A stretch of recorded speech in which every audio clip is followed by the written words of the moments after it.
Yeah, thanks.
And now a radio crime drama that ran on CBS from February 27, 1949 to August 1st, 1954. Produced and directed by Elliott Lewis, the opening theme of I'll Take Manhattan introduced Detective Danny Clover, played by Larry Thor, a hardened New York cop who worked homicide from Times Square to Columbus Circle, the gaudiest, the most violent, the lonesomest mile in the world. We present to you Broadway's My Beat. Broadway's My Beat. From Times Square to Columbus Circle. The gaudiest, the most violent, the lonesomest mile in the world.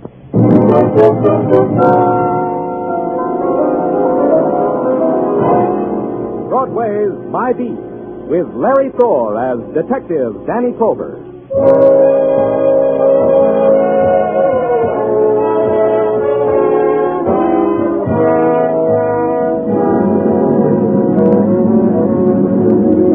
Broadway. It's the glittering center of a glittering universe that's propped against the shadow, and its desolation. A gaudy room with a lyre in its teeth. And the lyre is in gorgeous technicolor, and the screaming of trumpets and the dancing on the streets. And there's silence, too. So still, so empty, you can hear a teardrop. Whatever it is, it's Broadway. My Beat.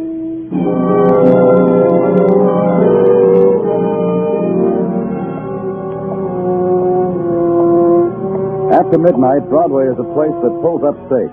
Wives lead husbands home to their cages. Bartenders sweep up the sawdust and a few drunken clowns. A tired voice invites you to a sideshow. And you keep walking. And then a voice calls your name. Hey, Danny! Wait a minute, Danny! Danny! And it's the voice of Maxie Stern, manager of the most colossal, most stupendous, most nothing movie crib on Broadway. Danny, come quick, huh? Real quick. Hi, Maxie. Hi, Danny. Come quick, please, huh? Well, what's the matter? Somebody doesn't like the picture? Worse than that. He's sitting in the loge and he won't go home, and the picture is long since over. Maybe he's waiting for the prices to change. I don't think so, Danny. No? No, I think the gentleman who was occupying my loge is dead. Come quick, huh, Maxie? Yeah. The way we discovered him, Danny, is one of my charwomen who sweeps out the dump, the theater, was sweeping out the loges. This gentleman she can't politely bite, so she calls a private. Huh? A nosher who's at the bottom of the rung as it says. The private calls a corporal. Corporal calls... Oh, nothing. Finally gets the head usher, and he calls me. And I verify their opinion that the loge chief is dead. But this I have to have official, so I called you. Where is he? Up these Persian carpeted stairs, Danny. $30 a square yard. Wait, Danny. Danny, I'm out of breath. Where is he? In here. Through this Renaissance door that opens out onto a luxurious loge. Hi, Danny. I'm glad Maxie found you. Danny, I took the liberty of first calling our house doctor, Dr. Jeffrey Connor, the house doctor. Oh, it's all right, Maxie. Why are you glad Maxie found me, Doc? Because this man's been poisoned. Oh? Dilated pupils, tinge of blue on his lips, all the usual symptoms. Suicide, maybe? Maybe, but I hardly think so. People don't take poison and go to a movie. Not this poison. The pain is excruciating. How long has he been dead? I'd say an hour, maybe two. Well, he must have cried out. He must have The made... picture's hilarious, rib-tickling. It's a comedy, Danny.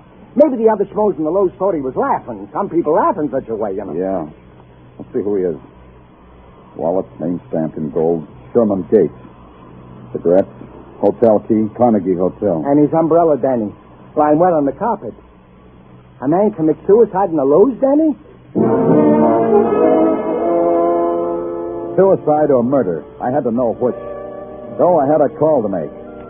The Carnegie Hotel on 2nd Avenue was an institution that had never received an endowment, but its educational possibilities were infinite. The signs walking up the steps from the street made you know that. You could hold a seance with Madame Astarte, Heaven's Daughter of the Moon. You could buy magic tricks from Professor Novotny. When that was over, you could buy a Swedish massage from a brother and sister team. At the top of the steps was a man seated behind a cage. He was looking down at a glossy magazine. I looked down at him. He kept looking, and I kept looking. I got tired first, so I rang the bell on his desk. I heard you when you hit the 3rd step coming upstairs. That's a loose one. And why don't you pay attention to me? Paying attention to something else right now, Mac. You want to see? See what? This magazine. Get it every month. Here, look. Picture of Phyllis in again this month, wearing a hat. First time I ever saw her wearing a hat. Last month it was stockings. Cute, huh? All I want is some information. About Phyllis? Oh, can't do that. I wish I could. But we can both dream, can't we? Information about a guest. Sherman Gates. You got the information. He was a guest. He's dead. People die. Say, who are you that wants to know what you want to know? I'm Danny Clover, police. Oh, so I'm Lee Crandall, clerk. So? But what about Sherman Gates? He was a guest who guested at room 12 down the hall. He made a couple phone calls early in the day through my switchboard. Went out, didn't come back.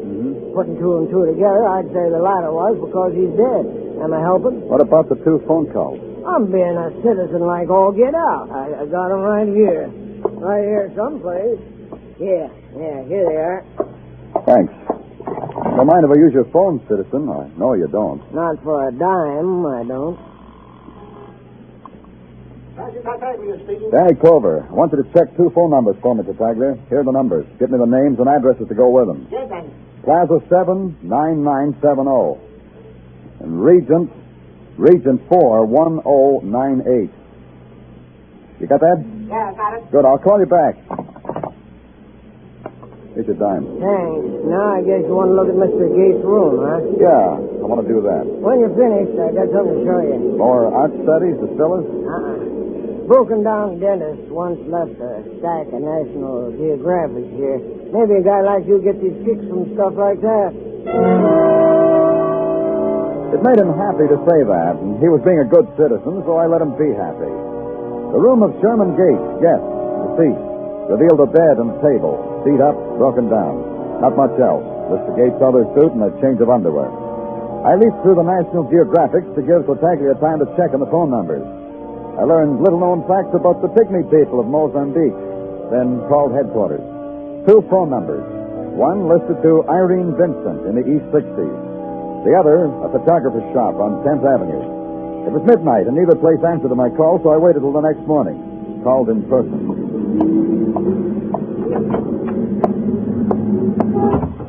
Something I can do for you? Yeah, there is. I want to ask you a few questions. Oh, good. Got a camera? This one takes wonderful pictures of the whole family. I don't have a family. Questions about a photographer. Oh. Well, we've got some wonderful brochures here. The tricks of all great photographers. Weegee Lou Jacobs Jr., Steichen... Not about them. About Sherman Gates. Gates. Don't know him. If he were a photographer of note, I'm sure I'd know him. This photographer was also a customer. Try that. Gates, huh? Gates. Sherman Gates. Sherman Gates. I'll give you a big fat clue. He called you yesterday. Gates. Maybe I ought to rack your brain for you. Gates, of course. He called me yesterday. Maybe you'll have a better memory if I tell you I'm from the police, Mr. Quimby. Junius Quimby. There's nothing wrong with my memory. I just told you. Mr. Gates called me yesterday afternoon. What did he call about? About the usual thing, like, were his pictures ready? And were they? No. What did you tell him? I told him no. I mean, when did you say his pictures would be ready? Today, this morning. Now? Now. Get them. I'm calling for them. It's irregular, you know. I know. Get them. Why does Mr. Gates call for them himself? He's dead. Now get them. Of course, they're right here. In this drawer. Here they are. In this envelope. Yeah, thanks.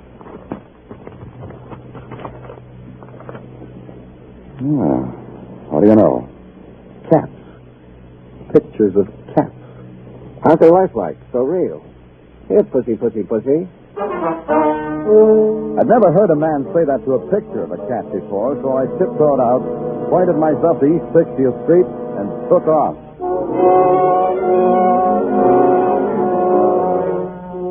Irene Vincent's apartment house was fashionable.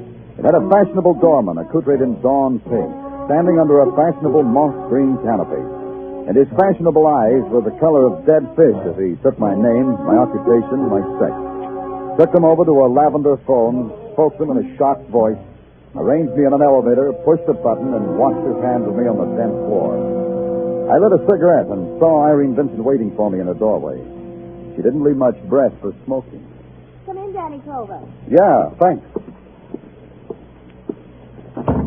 He is frightful, isn't he? Who? The doorman. I hate snobs, don't you, Danny? You say so? You hate snobs. And why are you calling on me? Man named Sherman Gates. You know him? If you say so. He called you yesterday from the Carnegie Hotel. So he did. He died last night in a movie. So he did. I read it in the paper. They say it might be suicide. What do you say, Miss Vincent? Oh, I don't think so. Sherman wouldn't commit suicide, not that way. Tell me about Sherman, Miss Vincent. Oh, Sherman was 100%, Danny. All boy, all star. High school track, B-club, cheerleader, a devil with the girls. I was in love with Sherman once. 100%. When was that? Too long ago, when I was a little girl in Iowa. When little girls fell in love with little boys like Sherman. And he called you yesterday? Why? He wanted a date. The flame was flickering, he said. That's the way Sherman talked. You gave him a date? Of course. It flatters a girl, Danny, when an old love comes out of Iowa and asks for a date. Where'd you go? What did you do? In detail. Mm-hmm. In detail, we went to Gino's, had a few drinks, left Gino's, had an argument. Oh, that should interest you, Danny. It does. Well, it was about a cat. A cat rubbed itself against the leg of Sherman's tuxedo, and Sherman kicked the cat in the face. So we argued. And? So I took a cab home, threw my umbrella in the tub to dry off, took my clothes off, got into... Oh, Irene, the drinks are ready. Well, haven't you finished with the police, my dear? Oh, I think so, Joseph.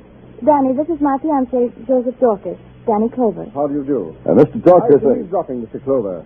You'll want to know if I knew of Irene's going out with Sherman Gates. Oh, I hadn't thought of it, but it'll do. I knew about it, Mr. Clover. Irene has full personal freedom until we're married. You've read of our marriage? I'm afraid not. It's been in all the columns. A winter romance, they call it. That is, my part of it. Nice phrase, isn't it? I told you, Joseph, they're only little dogs barking. You mustn't let them hurt you. You see why I love her, Mr. Clover. And in 2 weeks, she'll be mine. And then, Irene, no more jaunts to Iowa to see your mother. No more evenings with callow youths like this Gates fellow. No more. Darling, you're embarrassing Danny Clover.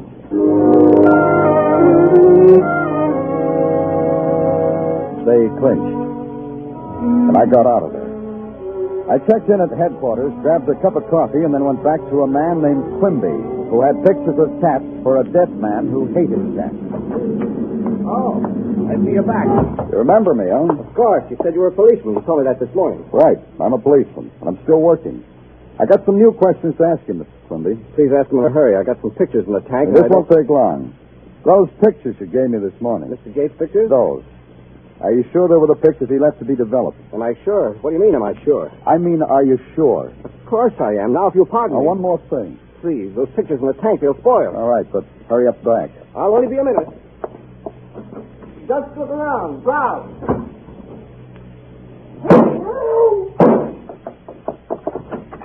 Quimby, what happened? He tried. He really did try to tell me what happened, but he couldn't. He'd never be able to. I hurried over to the open door which led to the alley. Empty. The sound of a car starting off, a car driven by a killer, suddenly made the whole place empty. Empty except for one thing. One single and shining fact. The dead man in the loads wasn't a suicide. He'd been murdered. Now he had company. You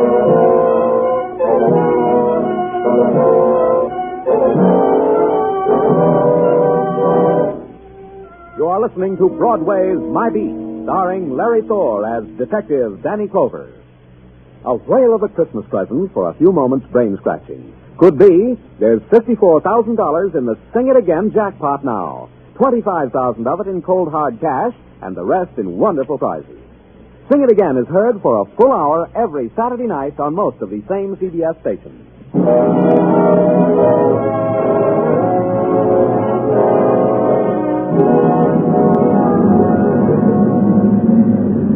In the afternoon, Broadway is a place of regret. It's the interval between the furtive lunch hour and quitting time, the longest 5 hours in the world, and it happens 5 days a week.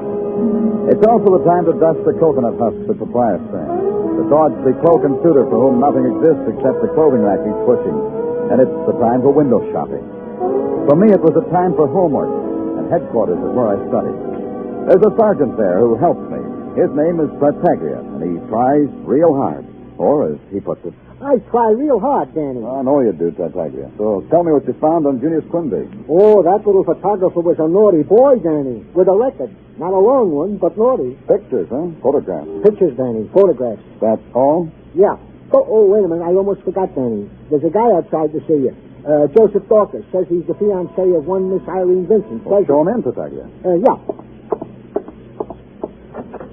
Go right in, Mr. Dorcas. Thank you. Hello, Mr. Clover. I hope you're not too busy to see me. Not at all. Sit down, Mr. Doctor. Thank you. Mr. Clover, I'll come right to the point. I'm a very rich man. I'm happy for you, Mr. Doctor. It's a fact that doesn't need a comment, Mr. Clover. I only tell you that because, well, you should know it. I'm in a position to buy off any trouble that Irene may be in. Your fiancé's in trouble? Yes. She just came back from a vacation with her mother in Ireland. And since she's back, she's being blackmailed. Uh-huh. That'd fit. I don't know how exactly, but it would fit. I can't guess what you have in mind, but I think I can help you. Well, frankly, Mr. Dorcas, I could use a little help. What have you got to offer? Some pertinent facts. Good. What are they? Well, the day before yesterday, a man called her. Said he had some information that he was going to take to me. Mm-hmm. He was going to take it to me unless Irene paid him $20,000. What kind of information? Mr. Clover, Irene swears to me she doesn't know. She got a phone call from a man. The man set up a meeting place, but the man never showed up. Go on. Yesterday, the same thing. Another phone call. Another man. And this man didn't show up either. What else? About an hour ago, one more phone call. Still another voice. This time, the man told Irene to meet him at 1 o'clock tomorrow morning at the 23rd Street docks, Hudson River. Was that all he said? No. He mentioned the names of Junius Quimby and Sherman Gates. Oh? He told Irene that what happened to them would happen to her if she didn't appear with the money. Does that suggest anything to you, Mr. Clover? Yeah, it does. It suggests his third caller is our killer. He's got some piece of information to blackmail your fiancée. Some piece of information that belonged to 3 men. Now it belongs to only one, the killer. Well, what shall we do, Mr. Clover? We'll do this. Tell Irene to get the money and meet the man. Yes, but Don't worry, I'll be there. Tell her I'll be in the doorway at the port agent's shack. Tell her to walk past me so I'll know she's there. But above all, tell her not to talk to me. Got that? Of course, Mr. Clover. I have it exactly.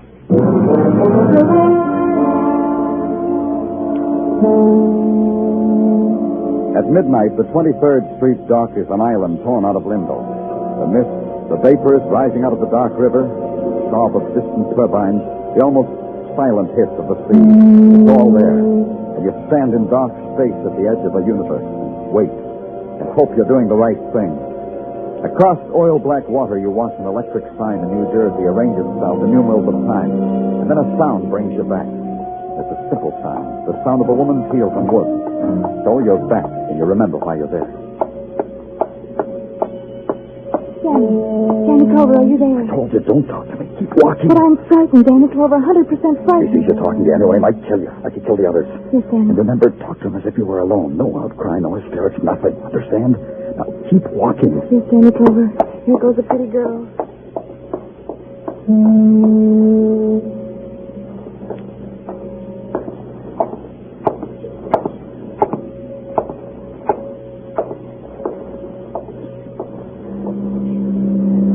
It's him, Danny! It's him! Get him! Get him!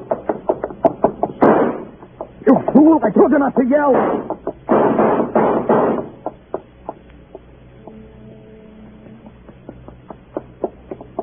You got away, didn't you, Danny? Yeah, why did you cry out? Why? Because I'm a girl, and girls are unstable. Yeah. Are you hurt, Danny? Did he shoot you? No. But there's blood on the ground. See Danny Clover? Danny Clover saw the blood on the ground. Danny Clover put an idiot named Irene in a cab. Danny Clover went back to headquarters. By 2 o'clock, the orders were out for every drugstore, every hospital, every doctor to be on the lookout for a wounded man. And then Danny Clover curled up in his swivel chair and fell asleep.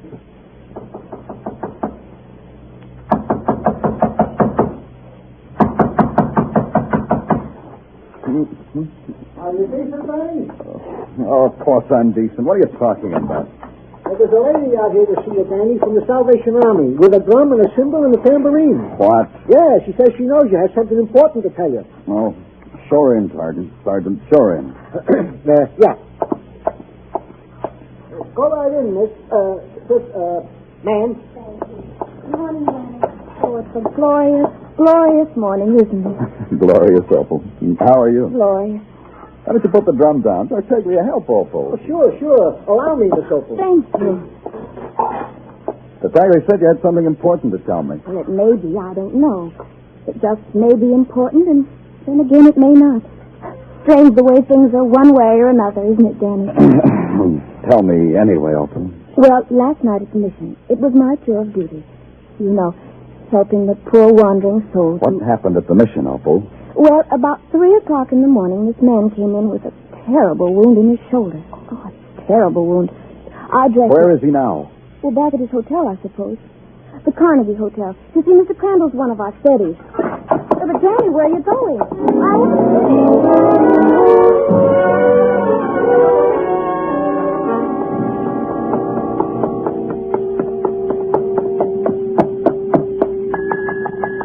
All right, I'm coming. Oh, it's you. Yeah, citizen. It's me. Come to tell me I'm not much of a citizen no more, huh? A real bad one. A wounded one, too. Your shoulder hurt? Some.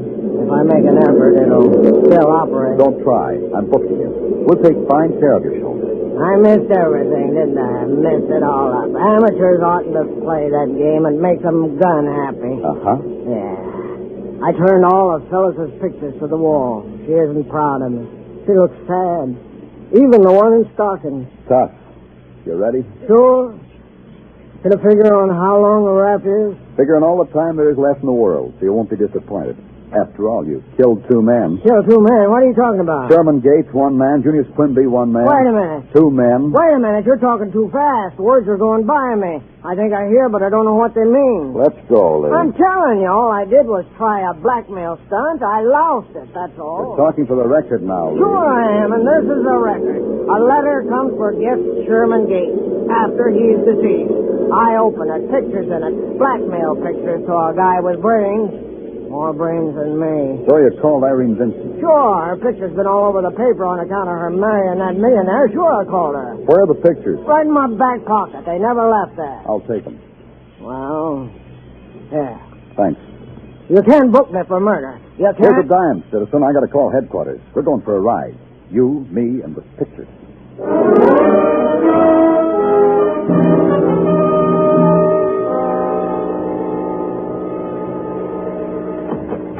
You sent for me, Danny? I was just on my way to home. I phoned Mrs. It's a Saltaggio. little early, isn't it, Sergeant? Well, what with the rain and all, by the time I get through the traffic... Take off that slicker and stick around a while. I want you to look at a picture. Okay, Danny. Well, there's the picture, huh, Danny? Here. What do you see, Tataglio? Oh, I see a gorgeous dame in a swimming suit by the name Irene Vincent. I see a guy also in a swimming suit by the name Sherman Gates, deceased. And they're leaning up against the new Nash. Looks like the 1950 model. Did I see everything, Danny? Where are they? To me, it looks like Miami. I've never been to Miami, but to me, it looks like Miami. Palm trees, ocean, swimming suits. Yeah. Neat piece of blackmail. Is this the blackmail to be in Miami in the winter? You can go home now, Tataglio. Oh, thanks, Danny, thanks. It's because of the rain I'm leaving now. What do you got there? The umbrella? Umbrella? Yeah, sure, an umbrella, Danny. It's raining outside. Cat and dog. Umbrella. Go home, Tartaglia, and tell Mrs. Tartaglia today you did real good.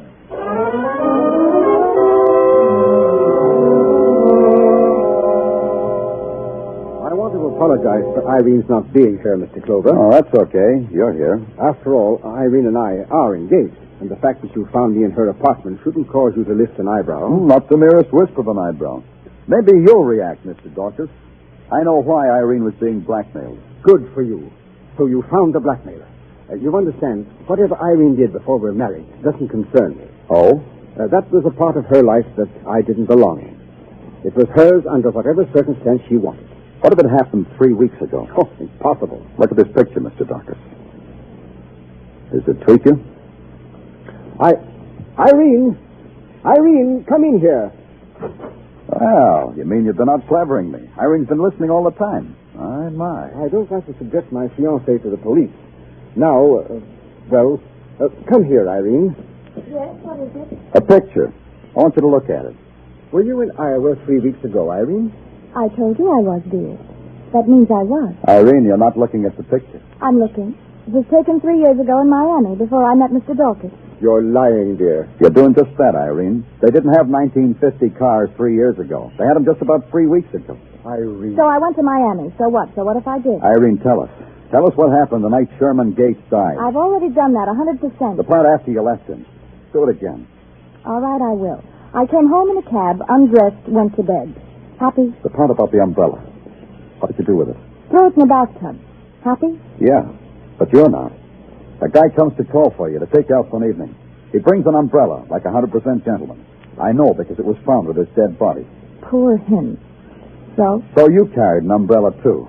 When a gentleman carries an umbrella on a date, a girl never does. But you did. You know why, too. Throw him out of here, dear. No, I don't want to do that. Because you knew you were coming home alone, Irene. So you poisoned his drink and left him. That took care of blackmailer number one. You mean Irene killed someone else? Did you, Irene? You're both crazy. You killed Quimby, too. The nasty little photographer who developed a few extra blackmail pictures for himself and wanted in on the blackmail. Poor Irene. You're crazy. But still another man got in on the blackmail. A hotel clerk who opened Sherman Gates' mail and figured you'd been cheating almost up to the altar. Don't listen to him. Don't listen So to you him. dreamed up a story, Irene, and told it to Mr. Dorcas here. A story that made the hotel clerk look like he murdered the other two. He didn't. You did. Irene, put down that gun. Get out of the way. I'll kill him. Irene, don't. Irene. You fool. You stupid little fool. I'll take that gun. I'll kill you. Give me that gun. That's better. Irene,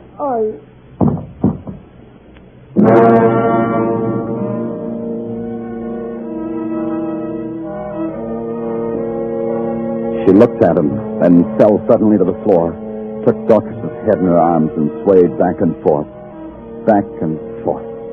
Her eyes filled with the terrible fright you sometimes see in a child. And it was hard to believe she was a murderer.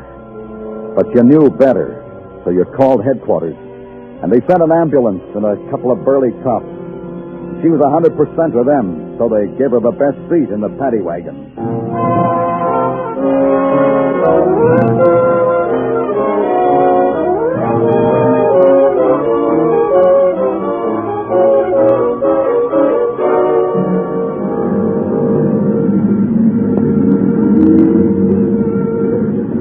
Broadway looks clean. It's been washed by the rain. It smells good, and everything looks sharp.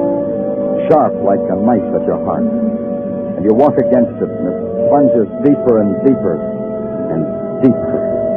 And finally, there's no pain. It's Broadway, the gaudiest, the most violent, the lonesomest mile in the world.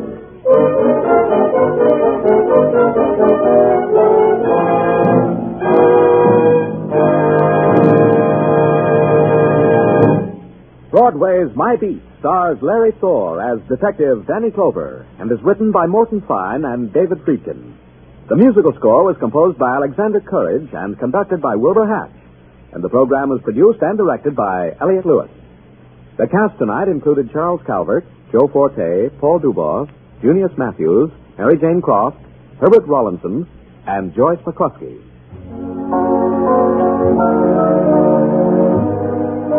One step to curing a disease is recognizing it and treating it. Hate is a disease. It's recognized as such by patriotic citizens who refuse to spread the doctrine of hate by speaking against a fellow American because of his race, color, or religious creed. The treatment to cure the disease of hate is to accept or reject people on their individual worth, and to speak up wherever you are against prejudice and for understanding.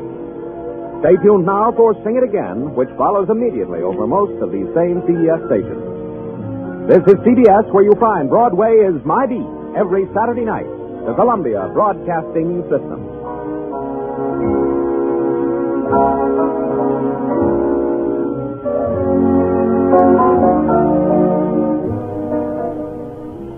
You're listening to HOJO Radio. More classic old-time radio coming your way next. Broadway's My Beat. From Times Square to Columbus Circle. The gaudiest, the most violent, the lonesomest mile in the world.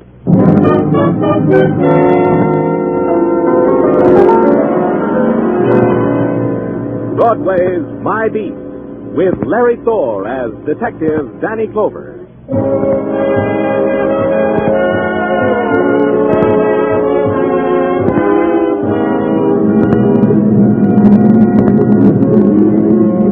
Broadway, where the nighttime explodes into the canyon streets like some passion, screaming to be rid of the day. And the night is a backdrop for a million fragments.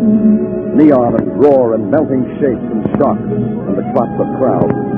It's a fury that sweeps you up and holds you close, then throws you in the gutter of your own choice. It's Broadway, My Beat. At 2 o'clock in the a.m., Broadway is laughing itself to death. It's a time for doing either one of two things. You nod to the bartender for another one, or you buy the papers and go home. Me, I bought the papers, but I didn't go home. Back to headquarters and write out a report on a visiting convention delegate with a wayward buzzer. It had to be done. I owed it to the taxpayers, because the taxpayers had supplied me with a sergeant named Tartaglia. Them convention delegates never give up, do they, Danny? Nope, they never do. You know, I never forget what happened 3 years ago, the time I went to a convention. Tell me later. Answer the phone. Yeah, Danny. Sergeant Tartaglia speaking. What? Wait a minute, I can't understand you, lady. Well, what is it? There's some dame on the phone, laughing, crying all at once. I can't make out heads or tails. Oh, let me have it. Yeah, here. Danny Clover speaking. I'll be dead. I'll be dead. Who is this? Dead. Oh, hurry, please. Please, hurry. Well, pull yourself together. I can't understand what you're trying to say. All right, I'm trying. You see, I'm trying. Oh, sure you are. Now, talk to me. Tori Jones, that's my name. Tori Jones. Good. Talk slowly. Yes. Tell me where you live, Miss Jones. In the village. Greenwich Village, 1112 Bank Street. Well, Please. don't say it again, Miss Jones. I'll be right there.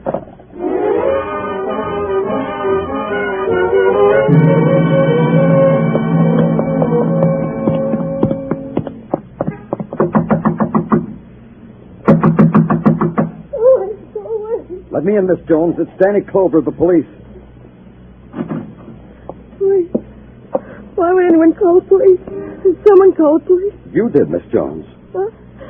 What did you say? You phoned me and said you were in trouble, remember? Dad? I don't remember doing that. Get out of here! Get out of Easy, here! Miss Jones, easy. All you need to know is that I've come to help you. Do you hear me? Do you hear me, Miss Jones? Why do you do that? I didn't mean to be rough. I didn't mean that. I mean, why do you call me Miss Jones? Aren't you Tori Jones? No, I'm... And there! The beautiful Tori Jones! The girl most likely to... Behind that door! Oh, want her now!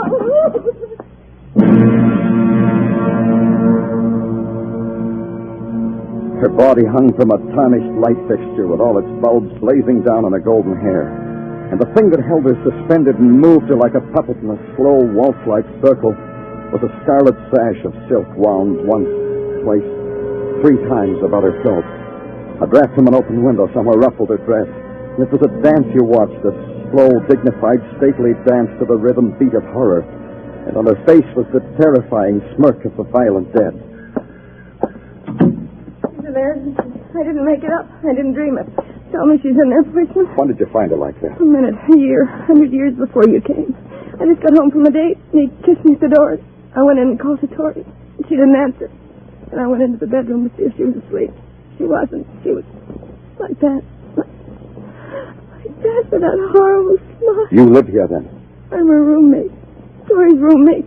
I'm the plain one, Beth Stafford, the plain one. Tori called me about 15 minutes before I got here. Was she with anyone? Pull yourself together. Was she with anyone tonight? Can you tell me that? I don't know. Leave me alone. I don't know. I think she had a date. Tori always had dates. Every night of her life was a date. Where's she from? Poorer people. I never asked her. All we knew about each other is what happened to us in this room. The phone calls, the meals, the screaming you hold in. Where did she work? At Sterling Incorporated. She was a dress model there. Sterling Incorporated, huh? Okay. I want you to stay here, Beth. You won't go away. All right. I could send a doctor. Do you want me to do that? I'll be all right. Just get rid of that. And I'll be all right. Mr. Culver. Yes? Girls like Tori always end like that. Don't they? Don't they, Mr. Culver?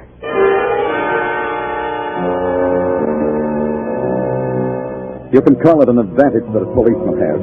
He doesn't have to wake up from a nightmare and scream. He nuzzles the pillow and knows that the dream of a lovely girl hanging by silk from a light chandelier is only a projection of his workaday life. Yeah, it's quite an advantage. When he gets up the next morning, he gets dressed, has breakfast, and goes to work trying to find out who made him have a dream like that. And in the morning, the world of Sterling Incorporated, manufacturers of ladies' dresswear, was simply sterling efficient. The long lines of cutting tables, sewing machines, and the faces that went with them. Faces that wouldn't get weary until another hour or so. The face of the office force goes with the company's products. It sees your badge, bites its lip, and announces you into the office of Lionel Conrad. He owns the joint. All of it, Mr. Clover. And just think, 20 years ago, I was peddling elastic bands on Broadway. Yeah, that's... Horatio stuff, eh? That's what you were going to say, Horatio. Still read the stuff. Finest literature a man can lay his hands on. Smoke, cigar? No, I just... But you won't refuse a gumdrop now, will you? Here, have one. Been eating them since I first read that Ned, the fun-loving rover boy, always nibbled them before a big game. Go ahead, have one. No, thanks. You wanted to see me about something, Mr. Clover? Yes, about Tori Jones. Tori Jones? Lovely name. Lovely model. Was. The girl was murdered. Read it in the morning papers. Pardon me. Lionel Conrad speaking. Yes, dear. Yes. But you know you have trouble getting into a size 42. All right, I'll bring it home with me. Goodbye, dear. My wife, Mr. Clover. We were talking about Tori Jones. I don't know anything about her, Mr. Clover, except she modeled our clothes. That's the extent of my information. Our designer sketches the dresses. We make them, models like Tori model them. Walk on my tip line. I'll see you later. Second, Martin, I want you to No meet... time for a salesman. I'm late now. Who was the rapid man? My shop manager, Martin Driscoll. Only he don't spend a lot of time in the shop. I got to talk to him about that. It worries me. You got worries? Plenty. Somebody's stealing my designs, Mr. Clover. Somebody's stealing exclusives and peddling them to two-bit mass production dressmakers. Yeah? How could that be done? I wish I knew. Ira makes the sketches. I okay them. They turn up in basement stores at $12.95 per line. Who's this Ira, the sketches? Ira Getz, my designer. Uh-huh. Where do I find him? In the village. That's where his studio is. You'll get the address from the girl at the desk. Will there be anything else, Mr. Clover? Nothing. Thanks a lot. For what? I don't know. Maybe a motive for murder?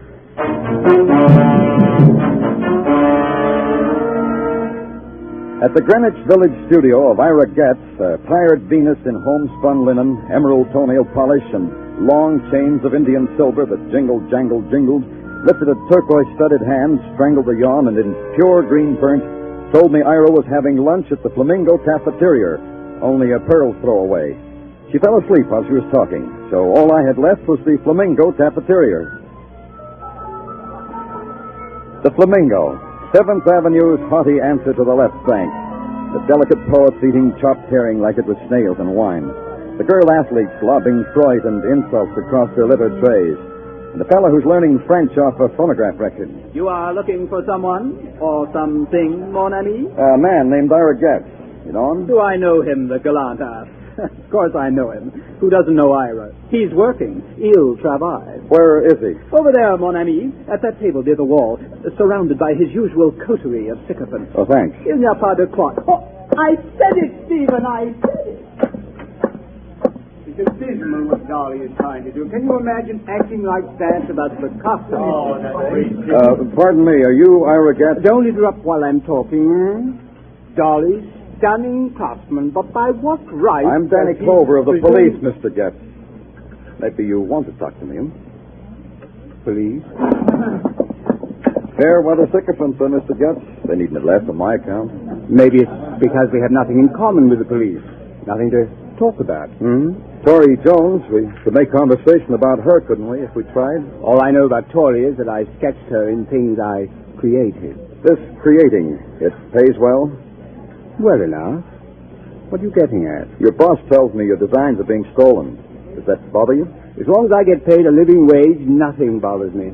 Isn't that how it is all over? You could add to your income by selling your drawings twice to a competitor of Sterling Incorporated. Tori could have found out about it, and you could have... Murdered her? I don't think so. No. Converse some more, Mr. Clover. Were you ever out with Tori? No. You can be checked, Mr. Clover, was it? Who passes in your drawings at Sterling? Lionel Conrad? No, Martin Driscoll does that. As a matter of fact, I gave him my spring collection only a little while ago. Oh? Where is he now? Philadelphia, probably. Business trip.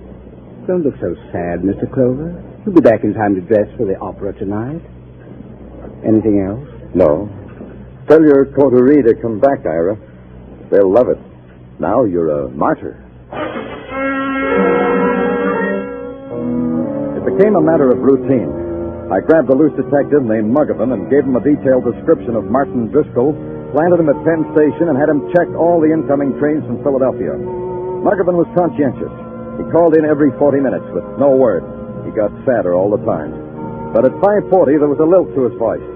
Driscoll was back in New York. In fact, he was in his apartment, and Muggavan was waiting outside. In 10 minutes, I was outside, too. Hi, Danny. Hi, is he still upstairs, Muggavan? No, that's him getting in that cab over there. The guy in a top hat, white gloves, and tails. Well, he's a little early for the opera. Mr. Driscoll! Mr. Driscoll!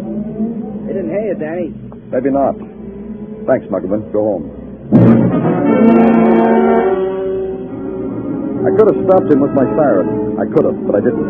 If Mr. Driscoll were going to the opera, he was going too early. He was going by way of the third act overture. His cab headed downtown and east toward Greenwich Village, so I followed. It swung into 8th Street. Me too. Then it stopped in front of the studio of one Ira Getz. I passed it, parked a half block further down, and waited. A 2-minute wait, enough time for Driscoll and Getz to have a long handshake. Then I entered the doorway of the apartment house. It was that 2-minute wait that ruined everything. The shots came from Getz's apartment. When I got to the door, all I could hear was a lot of pain. Yeah. Not too bad. Help me. Help me. What happened? I don't know. Ira and I were talking, and someone... See, through that open window. Somebody shot through. Yeah. Where's Ira Getz? There, at the piano. There.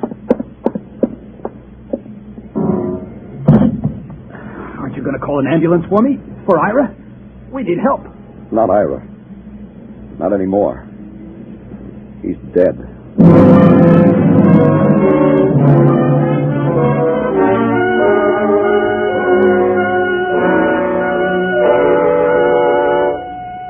You are listening to Broadway's My Beat, starring Larry Thor as Detective Danny Clover. There's $55,000 waiting in Sing It Again's jackpot this week. The current Phantom's proving a real hard-to-get guy. And $30,000 in wonderful prizes awaits the CBS listener who can identify him. Be around listening hard when Sing It Again comes your way again tonight on most of these same CBS stations. Dan Seymour may call you.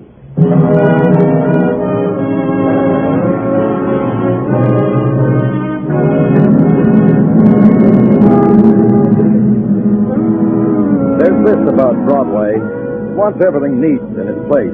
A word misspelled on a spectacular can stop traffic. A girl with a run in her nylons, likewise. The scream of the loudspeakers has to be adjusted, just so. And the deep, anguished weeping in a darkened doorway, not too much. Even death and violence have to meet Broadway standards. Broadway weighed the death by hanging of a golden girl named Tori Jones, balanced it against death by bullets of a designer named Ira Getz. Found they measured up and gave it its seal of approval. Artist and model murdered. Grade AA. The wounding of a man named Martin Driscoll, that was okay, too. Broadway waited outside the emergency hospital to see how it came out. I waited inside for the same reason. You're a lucky man, Mr. Driscoll. It's only a flesh wound. A little more to the left, you'd be a dead duck, as we say in the profession. Very amusing, Doctor. Now, this may hurt. Just grit your teeth or something. Brave fellow. Now we're almost at the finish line. A little washing, some bandages, a few kind words. Is it all right if I talk to Driscoll while you're doing all that, Dr. Simpkins? Oh, of course. If it's all right with him, it's all right with me. Why did you go back to Getz instead of going to the opera, Mr. Driscoll? I should think you'd be more interested in who it was tried to murder me. Spunk. That's what Mr. Driscoll has, Danny, spunk.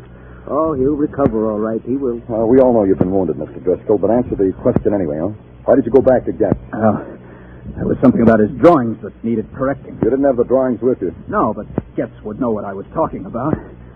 The mutual understanding of co-workers, Mr. Clover. Exactly what happened before the shot? I think I told you that. Tell me again. I rang Ira's bell. He came to the door. We talked about the drawings. I heard a shot, several shots. I had this sudden, terrible pain in my side. And then you were standing over me. That's all that happened, Mr. Clover. Why should anyone want to murder you? A man makes enemies, Mr. Clover. Enemies he doesn't realize he's making. Some, I suppose, want to kill you. And Ira Getz. Why should someone want him dead? That I would hardly know, Mr. Clover. Yeah. But, Doctor. Yeah, Danny? You'll take good care of Mr. Driscoll. Of course. How else would You'd prescribe a good rest at home, wouldn't you, Doctor? So a person would know where to find him. Wouldn't you prescribe that, Doctor?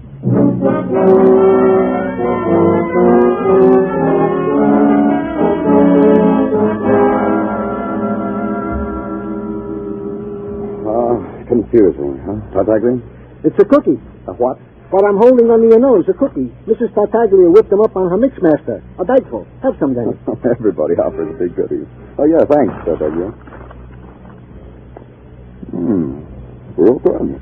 Danny, now that you have indulged yourself with Mrs. Tartaglia's confections, I myself have something to brighten up your otherwise drab day. Another cookie, Tartaglia? Put the bag on the desk. Yeah, Danny. It's about the gun. Well, tell me about the gun. The gun which did in one Ira Getz was found in the bed. The bed of frozen geraniums, Danny, which was underground beneath said Ira Getz studio. Go ahead. The bullet, which also grazed the side of Martin Driscoll and was recovered from the woodwork, also was fired from said gun. Conclusion. The hand behind the gun that pulled the trigger that shot Ira Getz was also the hand behind the gun that pulled the trigger that hit Martin Driscoll. Well, get off the dime, Tartaglia. What about prints? No prints. Wiped clean. Okay. Gun's registry. Tell me about that. Foreign make. Probably a war souvenir. So? So, if it was war loot, it was registered, we'll trace it. Well, like we're trying to do now. Was that all? That's all, Danny. That's the news from me to you. Well, great. You did a fine job on my otherwise drab day. Give me a squad car, Tartaglia. Yeah. Can I have my cookies now? Well, didn't you hear me? Get me a squad car.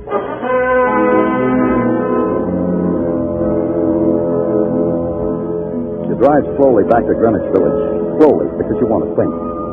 But the images of violence dance in your brain, and you can't think. You breathe a sharp December wind, and it cuts a pain in your lungs, and it brings you back. And you know that violence walks the streets of the city. And the shape of violence is weird and grotesque. Stolen designs. A man lying near a piano and the blood flowing out of it. A girl with a scarlet sash deep in the flesh of her throat. And finally you're there to talk to a hysterical girl. And you hope the hysteria is gone because something has to make sense. Good to have someone to talk to, Mr. Clover. I haven't talked to anyone since Tori. How are you, Beth? Are you all right? Sure, I'm all right. I want to ask you some questions, Beth. Try to answer them as simply as you can. Don't I always, Mr. Clover? I even did the night. What questions? You knew Tori maybe better than anyone else. That's the way I knew her, Mr. Clover. Who would want to kill her? I can tell you that. I wanted to kill her. Over and over. Many times I wanted to do that. Over and over. Why, Beth? Look at me, Mr. Clover. Look at me. Isn't it plain? Isn't it? Go on, Beth. Let it spill out, all of it. Everything I ever wanted, she had. It's like in the movies, isn't it? The Princess and the Ugly Duckling. Clothes, presents, men. Men who called for her, took her out, showed her a good time. What men, Beth? Oh, big men, important men. Like who? Like... I'm not going to keep it back any longer. I don't owe him anything. He never even looked at me. He called for Tori. I might as well have been the rug on the floor. He never even looked at me. Who, Beth? Why, Lionel Conrad, president of Sterling Incorporated. Even the night Tori was... He hardly spoke. Conrad took Tori out the night she was murdered? Yes. It's all right if I tell you that, isn't it, Mr. Clover? I don't owe him anything now, do I? Where's your phone, Beth? Over there, under the doll. What'll they do to him, Mr. Clover? Sergeant Tartaglia speaking. Danny Tartaglia. Get Lionel Conrad. Bring him to my office, quick. Got that? Yeah, Danny. Lionel Conrad, your office. Quick. Got it.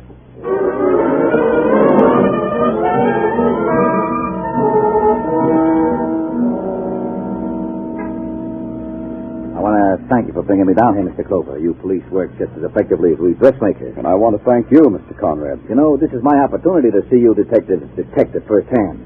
Nick Carter stuff, huh? Got a shelf full of Nick Carter. Broadens the mind like Latin. I want to ask you some questions. Questions, eh? Fine, great. Just fire when you're ready. You're married, aren't you, Mr. Conrad? 22 years. How often did you have a date with a model named Tori Jones? Huh? Answer me. Look here. Answer me. What about Tori Jones? I refuse to answer. I know my rights. I've read enough books to know all about them. Me too.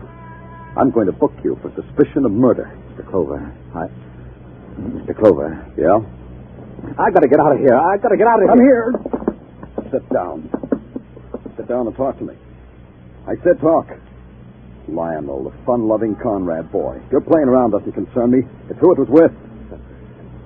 Shows. That's all we did, Tori and me. Go on. I love beautiful things. Tori. I wouldn't know. She wasn't beautiful when I saw her. Tori dead. Yeah. Who did it? Who did it, Mr. Clover? Did you? Beautiful. Once she kissed me. Why didn't you tell me about Tori before? I couldn't. Don't you see? Nobody likes to get mixed up in a murder, Mr. Conrad. Not even a murderer. My wife, my business. Yeah. No other way to say it, I guess. Your wife, your business. The whole thing. 22 years. A mess. I didn't kill her. Maybe. Sure, I can understand why you didn't come to us. As a human being, I can understand that. But I'm a cop. And right now, you're in a lot of trouble. Right now. Yes, Tartaglia, what is it? More news, Danny. What's on your mind? Come on. We traced the gun. To whom? To this guy right here, to Lionel Conrad. Book him. Let me tell you something. Book him for murder. Call the DA. The gun was stolen. It was stolen from me. Get him out of here, Tartaglia. He's for the DA. Come on, you. But the gun was stolen. I didn't do it. I didn't. Why didn't you tell us about the gun? Because of what you're doing to me now, accusing me of murder. What are you trying to say? I knew it was my gun that killed Ira. The description of it was in the newspaper. Why shouldn't I have kept quiet about it? My fingerprints were on it. I haven't got a chance. Come on, mister. Let's go. Hold it, Tartaglia. What? Bundle Mr. Conrad up and put him in a cab. Send him home, Tartaglia, and charge it to the police department. Now, get out of my way. I made a fast exit past Tartaglia's open mouth. Conrad had confessed that his prints were on the gun. His confession saved him. The gun had been wiped clean before the murder, because the killer didn't have time to do it after the murder. And that added up to my last call. When I got there, Detective Muggerman was being part of the street scene. He was heaving snowballs at a snowman. I brought him inside the apartment house where it was warm. Danny, I've been watching him all day like you told me. He just came in a little while ago. Yeah. Open up, Driscoll. He's in, okay. I saw him come in a little while ago. Yeah. Come on, Driscoll, open up. Who is it? Danny Clover, I want to talk to you. You've already talked to me. Go away. Come on, open it up before I break it down. Should I? Wait a minute. What about it, Driscoll? You seem anxious, Mr. Clover. Is it about that murder? About exactly that. Just a second. Hey, watch it, Margaret. Yeah, he ain't playing. Me either. Driscoll. Have you got him, Danny? Let's go, Margaret.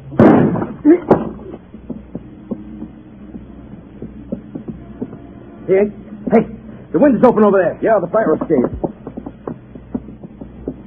There he goes up to the roof.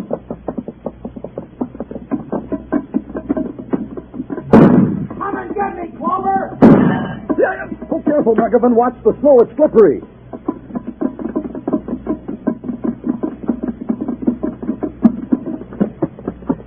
There he goes, Danny, near the chimney. I missed him. You can't get away, Driscoll. Come on out with your hands up. Cover me, Margaret. Yeah. I'm coming after you, Driscoll. Come on! You coming, Driscoll? You coming? Well, Driscoll. Okay, Mr. Clover. Okay. Okay, Driscoll, now we'll talk. Talk away, Mr. Clover, talk away. It isn't finished between you and me. Not finished! Easy, Driscoll, easy. I want you to hear when I talk. Every word, every word. That's good, Driscoll. Let's keep it that way. I'll kill you, you filth. Like you killed Tori Jones, like you knocked her out and hung her by the throat. You're dribbling at the mouth, Mr. Clover. You waited for her, didn't you, Driscoll? You saw Conrad leave and you waited. And she saw you and called me. Then you walked in and murdered her. Why would I do that, Mr. Clover? Why? There has to be a motive in murder, doesn't there, Clover? I got that, too. You killed her because you knew. She knew you were stealing the designs and peddling them to Conrad's competitors. That was easy for you, wasn't it, Driscoll? The important man, the loyal employee, the manager. You let that a thing, Clover. Who tried to kill me? Who tried to murder me? The man who shot Ira Getz. That was you. I think you're insane, Clover. You asked someone in the office who I was, so you knew it was a policeman tailing you to Getz's apartment. So you killed Getz because you wanted in on your little larceny. And then you shot yourself and heaved the gun out the window. How do you know that? Because you wore gloves to go to the opera. Only you wore the gloves to hold a gun to kill a man. That's why there were no prints on the gun. None at all. The trick you want, Danny? Yeah. Yeah, that's how it was, Mr. Clover. Exactly. Put the cuffs on him, Muggerman. I don't want to hold him anymore. He makes my hands dirty. Okay, Danny. Hey, let go of me, Driscoll. Let go. If you try to shoot me, officer, you'll kill your detective, too. Danny, he's right. I can't get at him. Driscoll. All right. I'll let go. Catch me, Mr. Clover. Catch me. Let's get him, Muggerman. Driscoll, what?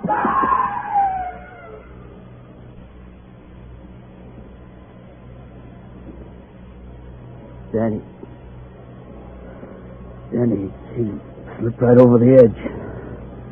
Snow. Yeah. Let's get off the roof, Muggerman.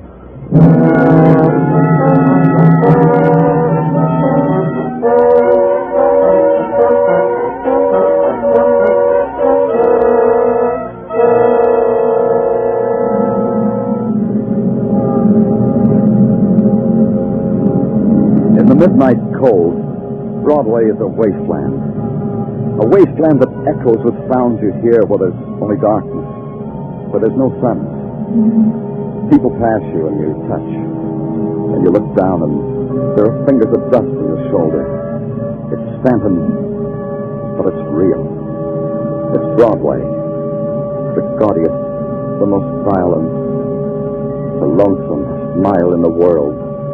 Broadway, my beat.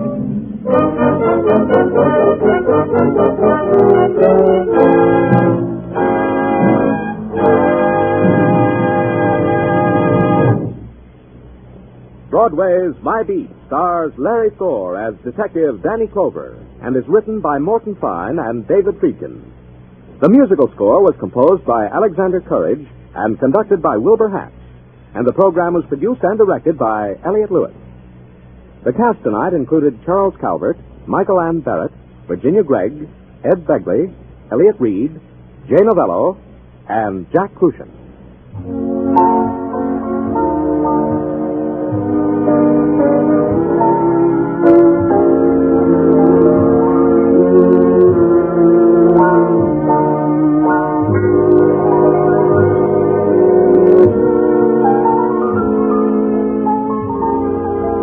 Looking for new fields to conquer, Jack Benny will take a look at Notre Dame football tomorrow night.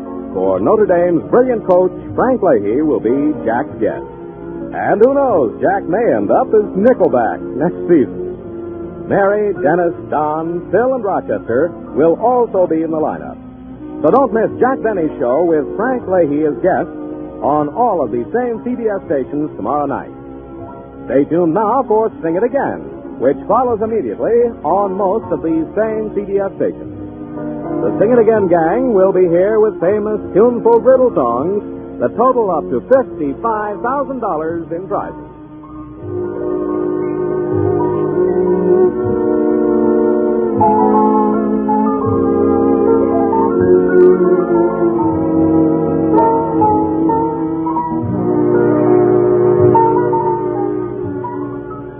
This is CBS, where you'll find Broadway is My Beat every Saturday night.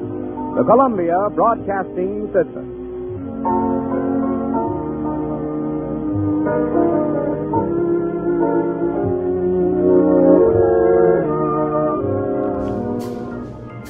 Our next radio drama is about a fabulous freelance insurance investigator with the action-packed expense account. The show aired on CBS Radio from January 14th, 1949 to September 30th, 1962. There are 811 episodes in the 12-year run, and more than 720 still exist today. Each story started with a phone call from an insurance executive, and each story ended with an itemized expense account signed, yours truly, Johnny Dollar, right here on HOJO Radio. Next.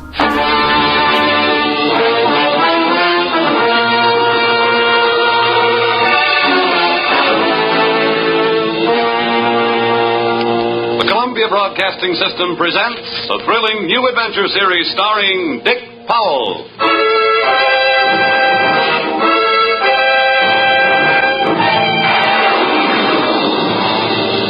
I'm an insurance investigator. My name is Johnny Dollar. What? You heard me, Johnny Dollar, and I can pad an expense account with the best of them.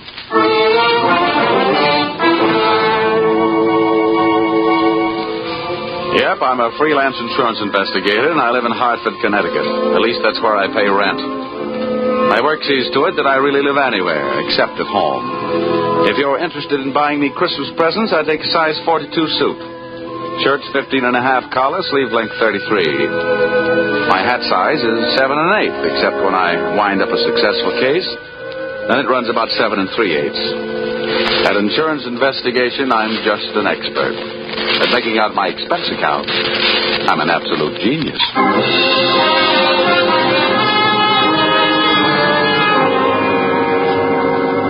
Expense account, submitted by investigator Johnny Dollar to Home Office, East Coast Underwriters, Terminal Building, Hartford, Connecticut. Attention, Austin Farnsworth, General Manager. The following is an accounting of my expenditures in the investigation of Milfred Brooks III for your company. Expense account item 1. Cab fare to your office in answer to your original call, 75 cents. Tip to driver, $1. Expense account item 2. Shoe shine, 25 cents. You'll remember I got my shoes scuffed when I unsuspectingly walked into your private office. Milford! No, you must not, my boy. Dollar! Get away from that window. Don't you. Jump. Hey, no, you don't. Let go of me. Let go of me, you fool. No. There are better ways of making a big splash in life. Get away, you... Well, nice try, Sonny. Now pay attention to teacher. I didn't know I had it in me. Oh, goodness gracious, Dollar. Did you have to hit him so hard? I hope you haven't killed him. He isn't too strong, you know. Don't worry. There. Now, Mr. Farnsworth, would you mind telling me on whose head have I the dubious pleasure to be sitting? That, sir, is Milford Brooks III.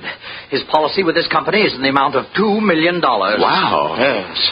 And the boy seems bent on committing suicide. Dollar, I want you to stop him. What do you want me to do? Threaten him with death? Anything.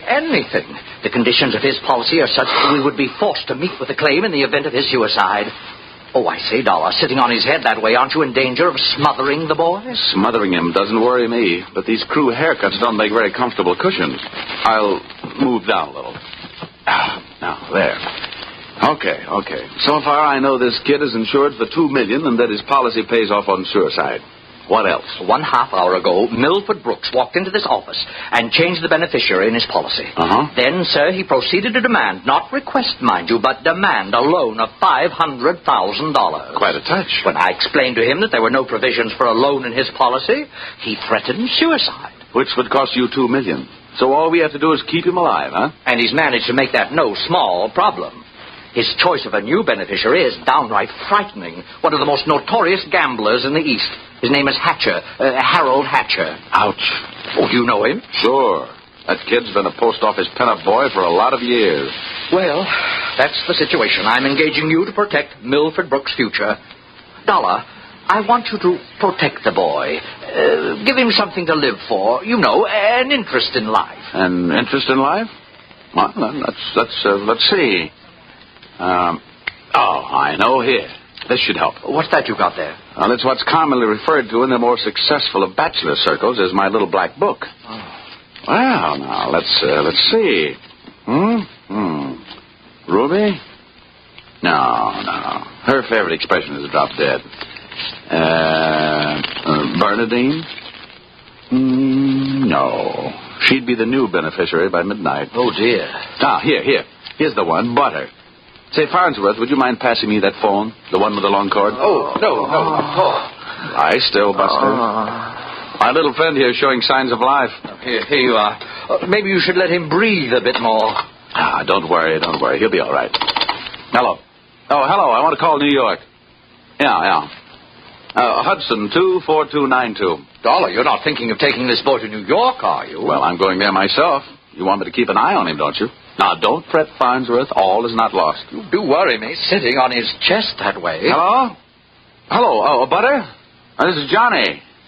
Yeah, I'll be in town tonight. I want to see you. Now, look, here's what I want you to do. Yes, it's all right to say over the telephone. Yeah, I want you to reserve a table at the hatchery in my name for 10 o'clock tonight. Will you do that? Okay. I'll see you at your apartment in a few hours. But, honey, I can't make it any earlier. I'm sitting up on a sick friend. Okay, goodbye. I'm not sure that I agree with your methods. Huh? Ow! What's the matter? Did he hit you? Hit me? He bit me.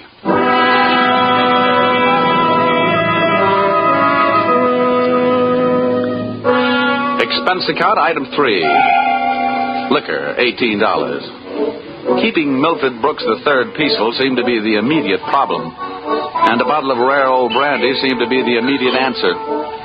I poured most of it into him, and by the time he started to tick again, he'd gone through the unusual process of going to sleep sober and waking up enchanted. I loaded him into my car, and we headed to New York. As we passed through New Haven, he opened one eye, looked up, saw the Yale bowl, and gave 3 cheers for old Eli. Ray. Oh, old Yale would sure be proud of you. Why anybody would want to insure you for $2 million is more than I can figure. My daddy loved me very much, and my mother loved me very much. Well, that's nice. And not only that, but I love somebody very much. And not only that, but I hate somebody very much. That's interesting. You know something? Next to one other guy, I hate you more than anybody else. Oh, here, lover boy, it's the cocktail hour again. Time for your bottle.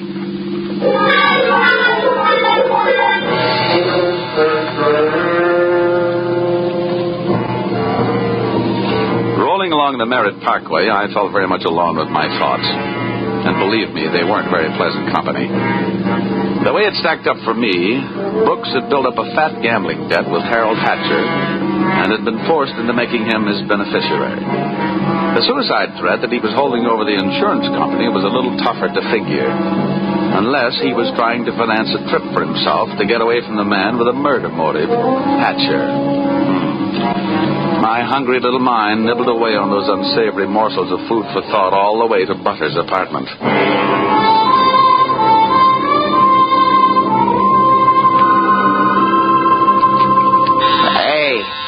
Hey, where are you taking me? I want to go to New York. If you don't behave, Buster, I'll punch your ticket. Johnny, darling, welcome to New York. Well, that's the fastest trip I ever had. Quiet. Well, where did you find this? In a box of Cracker Jack. Let us in, dear. I don't know about you. Some men bring me flowers, some bring me candy. What do you bring me? A boiled owl and a Brooks Brothers suit. Pleased to meet you. Now, let's trot him into the bedroom, honey. You'd look more at home in the bathtub. Let me pull down the cover. All right. Now, come on, Buster. Lie down. Charm. That kid's liquor sure can hold him. How long have you been playing nursemaid to this bottle baby? Get behind that bar, sweet, and I'll tell you all about it. Sure.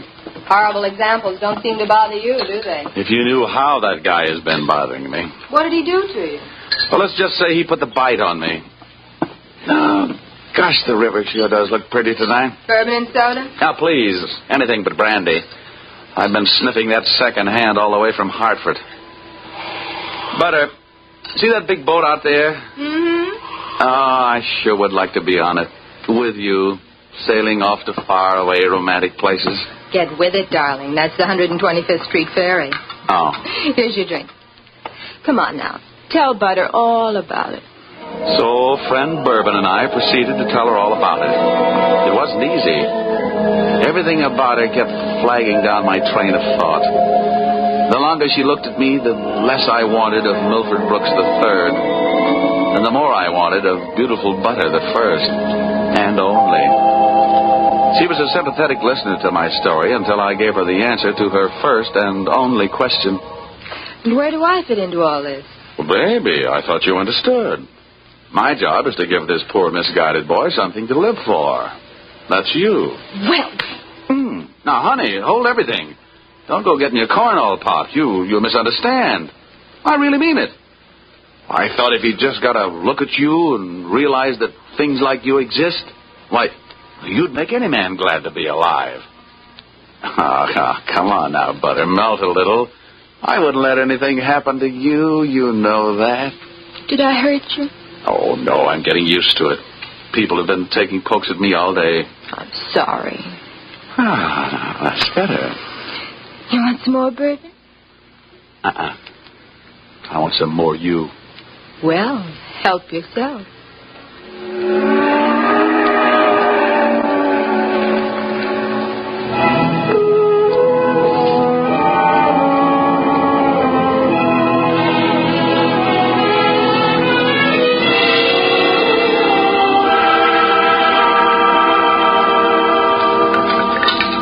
Honey, it's getting late. Let's make this the last drink. What time is it? Oh, it's 20 to 10. Oh. My reservation at the hatchery is for 10. Here. Thanks. Cigarette? Oh, empty. Some more out in the other room. I'll get it. I'd love to get you on a slow boat to China. Johnny! Oh, I'm coming. He's gone. What? Well, he can't be. But he is. The window's wide open. Oh, the fire escape. What a smart guy I am. Trading 3 drinks of bourbon for $2 million on the hoof. Oh, that's the biggest bar check I ever picked up.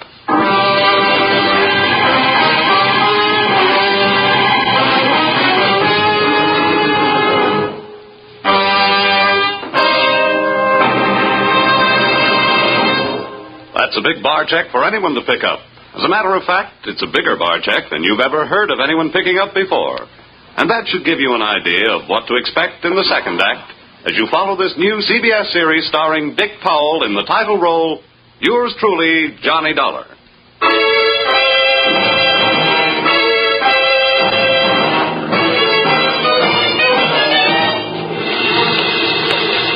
Well, nobody could say I wasn't working fast.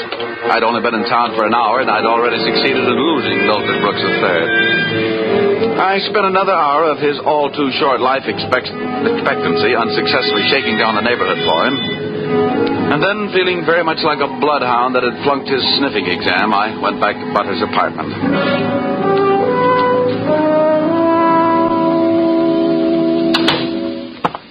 No luck, Johnny. Oh, sure, plenty of luck. All bad. Is there anything I can do to help? A kiss for luck. What are you going to do? Nothing. Just a little phone call.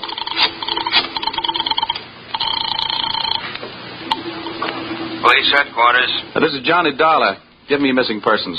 Any particular one? Don't be a wise guy. Lieutenant Fisher. Yes, sir. Lieutenant Fisher. Fisher, this is Johnny Dollar. Hello, Dollar. Who'd you lose? One man, my mind, and if I'm not careful, my professional reputation. The guy's name is Brooks, Milford III. Got anything on him? Hold on. All right. Oh, don't look at me like that. It wasn't all my fault. Dollar? Yeah? We haven't found him yet, but we think we know where he is. Huh? The Hudson River. At 11:15 tonight, his top coat, complete with identification, was found taking a ride on the 125th Street ferry. Oh. Anything else? Nothing much. A package of matches was found under the coat, monogrammed. You don't happen to know anybody whose initials are H.H., do you? H.H.? Yeah. There's always Horace Height. Wise thanks, Fisher. I'll check back with you later. I'll be. H.H. Harold Hatcher. What are you mumbling about? Bad news? Looks like about $2 million worth. They found Milford's coat on the 125th Street ferry. You and your faraway romantic places. Very funny. I'll see you later, honey, and maybe about 11.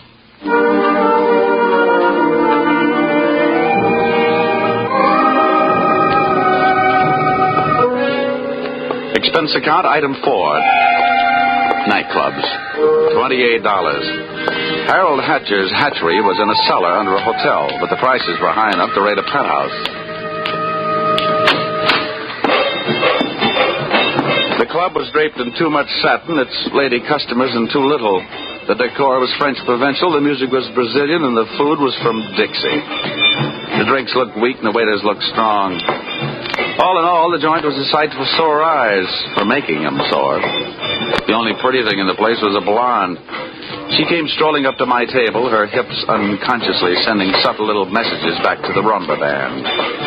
She opened her mouth, slid her tongue over her lower lip, and let a few warm, soft words slide out. Looking for someone? Well, you'll do until the real thing comes along. Sit down. Thanks. I won't have a drink. I didn't ask you. My name is Janelle. Janelle? Wow, that's a nice name. I understand you were asking about Mr. Hatcher. Well, I asked if he was in. The waiter said he wasn't. Do you know him? More than somewhat. What do you want to see him about? A mutual friend, Milford Brooks. Uh-huh. I know most of the quiet-closed boys around here, so you want a cop. You don't look like the type that would be a society friend of the Brooks family, so what are you? I'll ignore that. Is Hatcher around? He might be. Then come on. Where's his office? The top of those stairs. Can I expect any trouble getting in? You won't have any trouble. How do you know? Because Harold sent me down here to look you over. Oh. I think you're all right. So, I've won myself the good housekeeping seal of approval, huh? Keeping a house with you would meet with my approval. I ran for my life at a slow walk up the stairs. When I located the door to Hatcher's office, I knocked once and went in. Come on in. Thanks. So I'm Johnny Dollar. I was hired by East Coast underwriters to protect the interest of a kid named Milford Brooks III. Now, what's that supposed to mean to me? You know him, don't you? Well, he isn't exactly one of my boozing buddies. How much money does he owe you?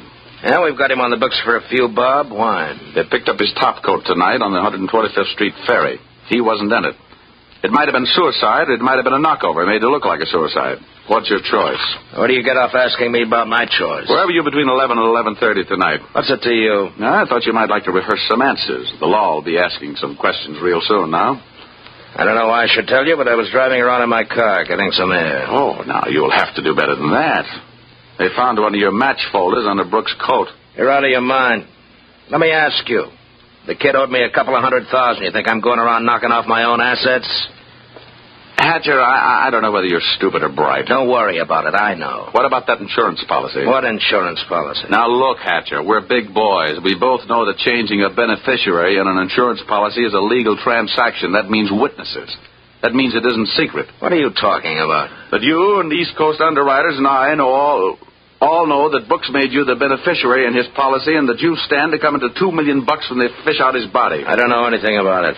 Motives don't come much bigger. I'm telling you, this is all news to me, and you and nobody else is going to make me move off that story. I feel the same about mine. It doesn't take a genius to know that Brooks didn't love you $2 million worth. There's only one logical reason for his making you the beneficiary. You forced him into it. Who'd believe anything else? Who cares? They'd have to prove it. And brother, that can't be done. Now, how would you... Yeah. Okay, Rocky, thanks for the news. Take the inspector into the bar and buy him a drink. I'll be right down. Dollar, did you turn me in? They're here, huh? Yeah. No, I didn't turn you in. I'm not a cop. Well, come on. Maybe they just want to sell me some tickets to the policeman's ball. For a guy in a hot spot, Hatcher was certainly a cool customer. I followed him out of the office, down the stairs, and back into the club. Janelle was sitting there right where I'd left her. And I thought to myself, now there's a gal who should never sit down. She looks so pretty standing up. Janelle, buy Mr. Dollar a drink. I have to go play 20 questions with some fellas in the bar. Sure, baby. Anything you say. Anything. I'll see you, Dollar. Yeah. How'd you make out? Well, you can never tell about a guy like that. He's a smart boy, strong, silent type. Wouldn't talk, huh? A real close-mouth act. About what? Oh, just a little doodad. $2 million life insurance policy. Wait a minute. That young Brooks kid? That's right. I knew it. Tried to tell him he'd get into trouble, but he wouldn't listen to me. Oh, you knew about it, huh? I suppose you also know what was behind it. Sure, Milford owed him some money. A lot of money. It's in writing. What kind of writing? It's a personal note that Brooks was going to get back if he made Harold beneficiary. Well, where is this note? Oh, I look like the kind of girl who'd put the finger on her boyfriend. You look like the kind of girl who'd do anything if she wanted to. Thanks. I'll give you a slight hint. It's in his office. You'll find it in the inside pocket of one of his suits in the wardrobe. What are you waiting for? I'll watch the bar. Nothing, sweetheart. Nothing at all.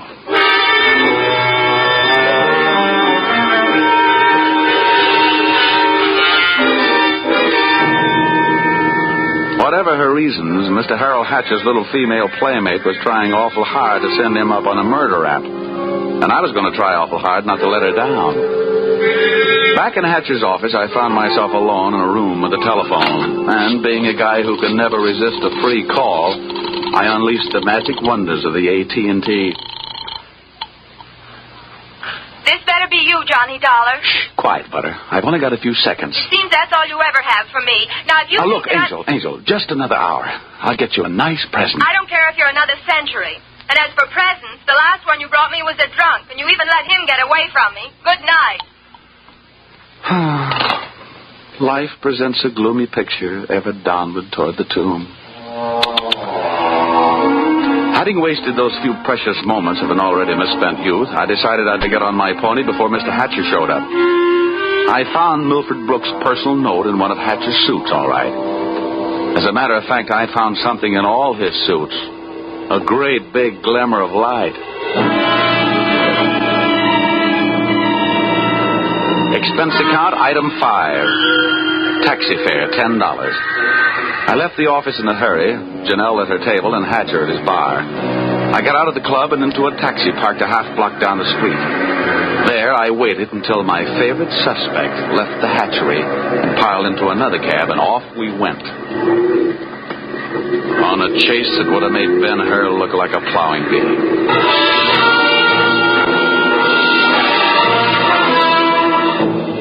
We skittered over to Lexington and headed uptown. At 72nd, the cab turned right and pulled to a stop. My driver was on his toes, and his toes were on his brake. We stopped, too, half a block behind. You want I should wait, huh? No, here you are. Keep the change.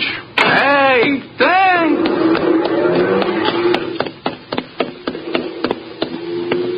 It was a garage that belonged to a residence on a parallel street a block away. The living quarters upstairs were dark enough to look interesting. I indulged in a bit of genteel breaking and entering. Entering that old barn didn't take much breaking. I crept up the stairs. It sounded like they were left over from an old ghost story. And so did the first voice I heard when I stopped halfway up. We've got to be careful, especially about that Johnny Dollar. Are you sure he didn't follow you? That voice sounded awfully dry to be coming from a guy who supposedly had spent most of the night snoozing in the bottom of the Hudson River. It was Milford Brooks III. Get up on your feet, Brooks. But now, wait a minute, I started this thing slugging you, and I might as well finish it the same way. Leave him alone. Now, pull in the claws, Angel. And sit on his lap. Too hard for it. I'll kill you. Get off of me. Huh? I should have known better than to get mixed up with a low-class female like you. Why, you punk. Now, hold it. We've pushed the lady around enough, Brooks. Tell me to be careful, will you? Why didn't you think of that before you let him here? Wipe your nose, little boy. Now, don't you go getting fat-headed, gorgeous. I'm only interested in one thing. Saving the insurance company $2 million. And, Buster, I think you've done it for me. This is insurance fraud. It has been ever since you put on that fake suicide attempt. Trying to extort $500,000 out of the company. Dollar, wait a minute. Ah, come on. We're leaving. You heard him, Dollar. Harold. Hatcher. He said, wait a minute. He wants to talk. Yeah, everybody wants to get in on the act. How did you get here? When the police in this town think maybe a guy's jumped off a ferry boat and nobody's seen him do it, they check the counters on the turnstiles at each end. In the case of Brooks, as many people got off that boat as got on. Well, it makes sense. They'd hardly hold the guy because somebody lost a top coat. How did you know we were here? You know me, baby. You never go any place I don't know about. Okay, Brooks, you felt like talking. Now I feel like listening. Get it up. Well, I don't know what you mean. I know what you mean, Hatcher. 1, he gave you a big fat $2 million motive for murder. And 2, he did his best to make it look like you did murder him with that broken-down match cover plant on the ferry boat. It's just that simple. And you, baby? Harold, please. You put him up to it, didn't you, you cheap little muscler? Trying to get rid of me, will you? No, Harold. Now, calm down, Hatcher. You don't need any gun around here. They're tame. Well, maybe I'm not. Since so many people have gone to so much trouble to hand me a nice, easy way to make $2 million, maybe I'll just go ahead and make it. I'll show these amateurs how these things are really done. Come on, Brooks. How'd you like to go for a nice, cool, half a ferry boat ride? No, Hatcher. No. Look, it's her fault. I'll give you anything you... You're wrong, sonny boy. You're going to give me everything. No. You can't. Let me out of here. Brooks bolted for the door. Hatcher snapped a shot at him. And I hit Hatcher with a do-or-die tackle from behind. The gun flew out of his hand. No, you don't. I beat him to it and swung it straight into his skull.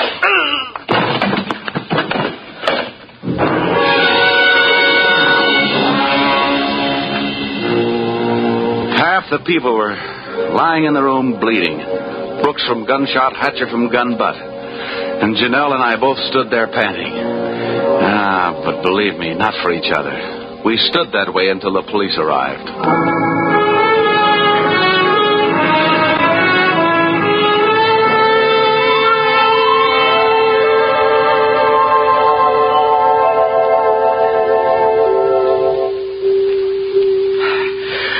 It's beyond me. I sent you out to protect the life of a very important policyholder, and now where are we? Standing in a hospital corridor, worrying about whether he's going to live or die. As far as I'm concerned, Mr. Farnsworth, you're only half right. I'm just standing in a hospital corridor. Dollar, you're heartless. If you'd been bitten where you bit me, you wouldn't care if you'd lived or died either. I'm getting out of here. Well, where are you going? It'll be explained in my expense account under miscellaneous expense. Now, don't fall over when you come to an item for $318. $318? For what? Not for what, Farnsworth? For whom?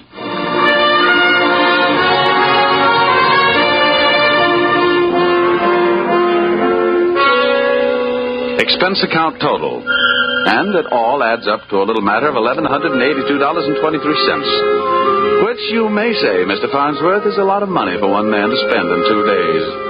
But you must bear in mind that the amount at stake was $2 million. And you know the price of steak these days. It might comfort you to know that I just returned from the hospital. Brooks was strong enough to make a full statement, which you will find enclosed. This in itself should prove sufficient to establish evidence of attempted fraud against your company, allowing you to immediately avoid his policy. It boils down to one sentence, to wit. Brooks and Janelle wanted to get rid of Hatcher so that they could live happily ever after. Knowing those two, they never had a chance. And oh yes, that miscellaneous item, the one for $318, it was a bracelet for a certain party who made this special investigation for me very special. Oh, if you want a receipt for this item, I'll send you a lock of her hair. Yours, truly, Johnny Dollar.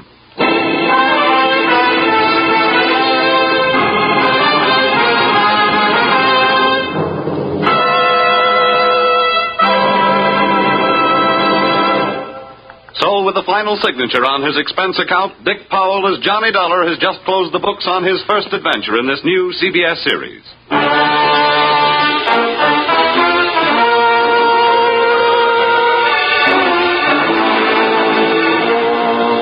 Be sure to tune in again next week when the expense account covers Special Investigation Singapore. Another unusual adventure starring Dick Powell in... Yours, truly, Johnny Dollar.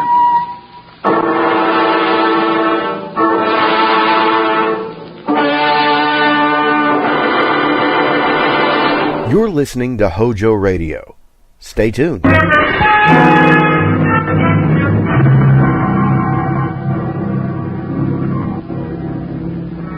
Expense account submitted by Special Investigator Johnny Dollar to Home Office, Britannia Underwriters Association, Hartford, Connecticut. The following is an accounting of my expenditures during my investigation of the unscheduled performances in Maximilian Sandro's Animal Show. Or, all they needed was a clown, and then I showed up. Or, I once thought I'd run away with a circus. This one I wanted to run away from. Expense accounts. Item 1, $70.21. Train and cab fare from Hartford to a vacant lot just outside Brunswick, Georgia. The winter quarters of Maximilian Sandro's animal show. The first animal to show was an elephant. Bravo! Hey, mister, where can I find Maximilian Sandro? Come on. Hey, mister, I want to ask you a question. Please, you're not so loud. You upset Blanca. I'm going to try to teach her an aria for next season. An aria? Well, that should set opera back 10 years. Sweet, Blanca, sweet. That's the only musical elephant in the world. The pachyderm chanteuse. Well, look, I'll stop interrupting rehearsal if you'll tell me where I can find your boss, Maximilian Sandro. My boss? Yeah. It is I. I am Maximilian Sandro. Oh, good. I'm Johnny Dollar from the insurance company. Oh, let's make it something else. Blanca, you rest. I'm going to come back when I'm through with Mr. Dollar. Well, as I understand it, Mr. Sandro. Oh, that's a poor Blanca. She don't like to see me go. You know, she's like a puppy to me. But it's the new black leopard that's the beginning of all of my trouble. I'm going to show you to her. Someone has tried to steal her. And that's what I don't want, Mr. Dollar. Well, since Britannia Underwriters insured her for $20,000, that is what they don't want, too. See, that cost me too much to get her from Africa. To lose her, that would ruin my financials. Everything would go. Ah, these are my monkeys. Yeah. Hi.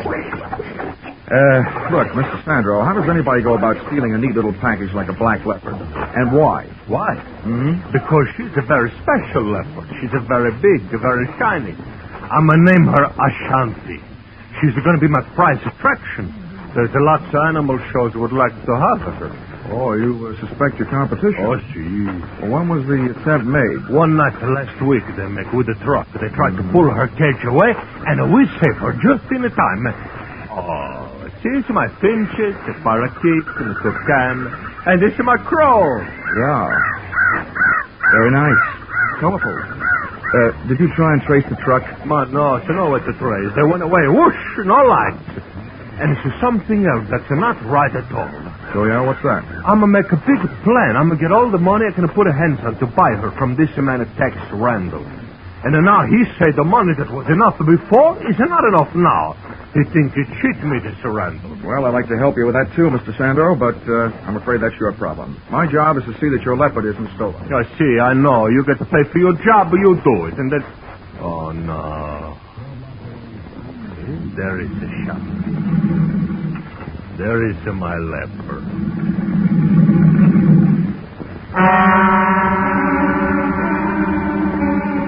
I guess somewhere way down the taproots of my family tree, there probably was an ancestor with a low forehead, bearskin overalls, and a club who went into an unpleasant double take when he found himself face to face with a leopard. I know the feeling I had when I saw Ashanti was inherited from somebody.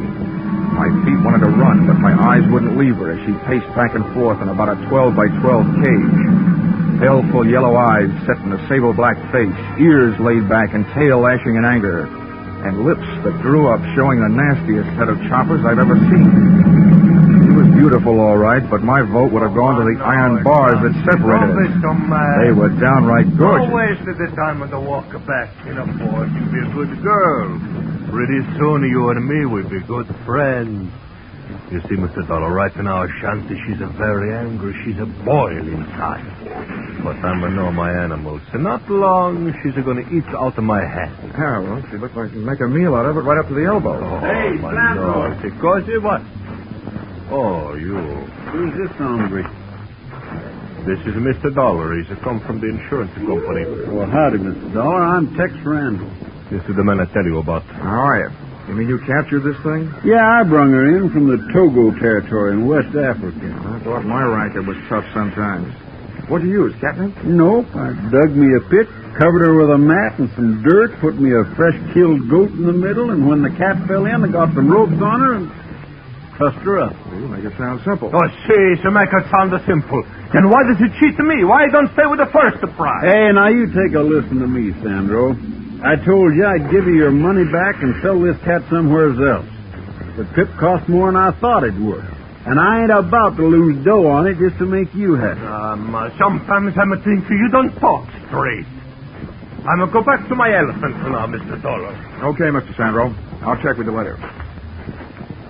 He spent too much time talking to critters. He don't make no sense out of nothing. Right. I'm glad you're here, Dollar. I ain't been 20 yards away from this cat since I got her here. Been bunking in that sleeping bag every night right close to the cage.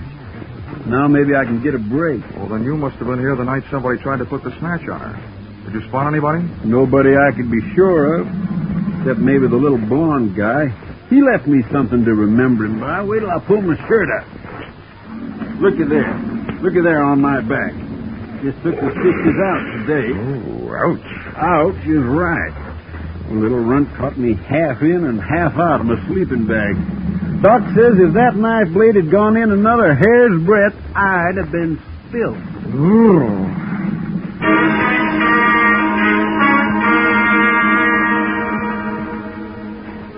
And with that happy thought, Tex Randall, a hard man to kill, left to go into town.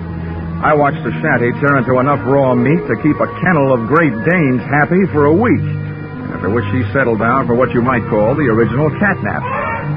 Sandro's elephant settled down to a short vocal lesson, and I settled down for a game of mumbly peg. But before I could get warmed up, I had a visitor. Hello. Wow, the Ava Gardner type with darker hair and olive skin. You look as though you could use some company, Mr. Dollar. Well, who couldn't? I was beginning to think the only females around here walked on all fours. I've had the same feeling about the males. Then he didn't mention me. Who? Pop, the boss. Oh, no. Sandro didn't mention much of anything but his black leopard. Well, I'm Angela, his daughter.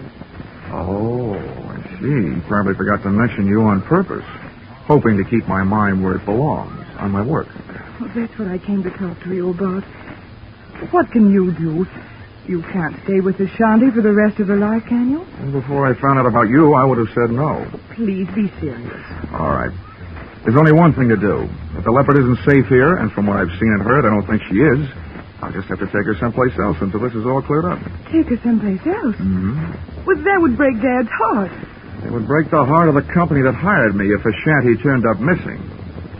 Look, he can't take her on the road until next summer. We'll keep her safe until then. I'm sorry, but it's all I can do. Oh, poor Dad. He's going to hate you for it, you know. Oh, well, that I can stand. But there's no sense you're wasting our time feeling the same way. I didn't say I would, did I? As a matter of fact, I was going to stay right here until you asked me out to dinner. Or something. Oh, well, let's not hurry. Stick around. I'll figure out where to invite you when I know you better.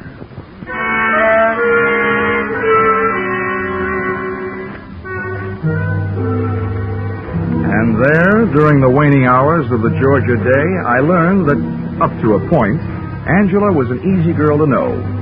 She liked cocktails, dinner, and dancing, so that's the schedule we set up for later. As soon as Tex Randall showed up to temporarily relieve me of my duties as leopard sitter.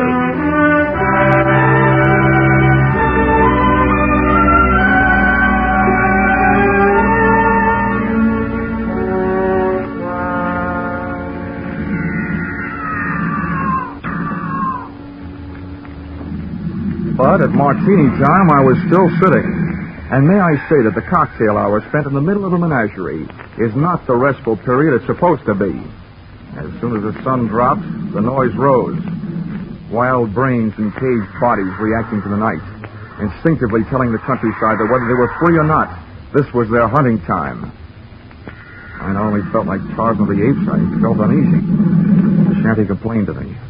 A light from somewhere behind me glinted in her eye, then disappeared as she started her back and forth pacing again. Sounded like she was trying to tell me something. She was. I was too stupid to understand it.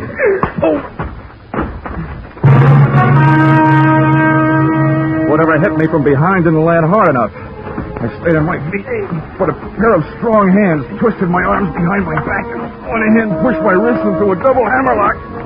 The point of a knife was jabbed into my back and started moving me forward toward the cage.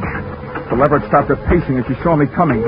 She reached out between the bars for me, her great claws spread, claws extended. The last thing I saw was her snarling face and the paw reaching. There was a lunge behind me and something hit my head again. The cocktail hour was over. I'd passed out without a drink.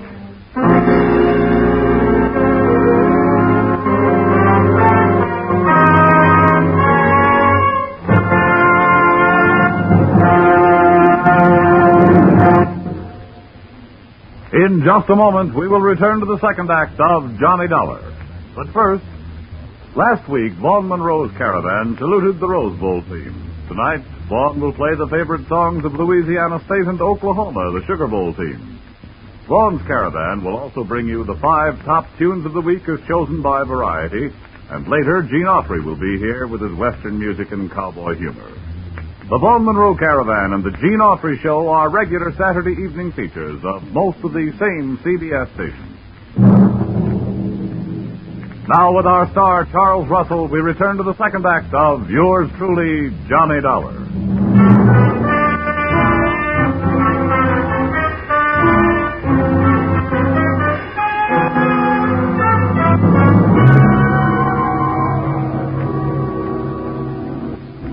Well, sir, I don't know how I lived through that one, but as it turned out, I did. When I opened my eyes, I was still in Georgia, but that condition was about all that hadn't changed, for the worse. My head was not only aching in the back, but a new lump had been born above the bridge of my nose. But nothing else had been added. When I finally got to my feet, I saw that only a trace was left of a shanty, the Black Leopard. A pair of ruts in the dirt made when her wheeled cage had been hauled away. I started out to find Sandro and a telephone, but one of my feet found something else before I'd taken 3 steps. I didn't know how he had gotten where I was supposed to be, but he'd made it. Tex Randall, his neck twisted and the marks of claws on the side of his battered head.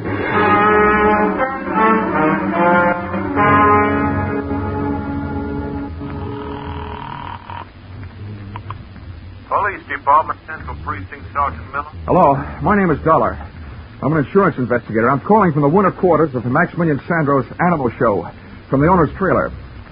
I want to report 2 things. Yeah, well, wait a minute. There's a body out here that your coroner ought to take a look at, either accidental or murder. Well, hey, Lieutenant, get on 2, this, will you? grand larceny. Somebody stole a Black Leopard. Oh, now listen, if this is your idea of a joke, fella, It's too late to joke, Sergeant. Just send some men out. I'll give them the rest of the story when they get here. Joke yet? What passes for humor in Georgia, anyway? Hey, Sandro! Sandro, come home!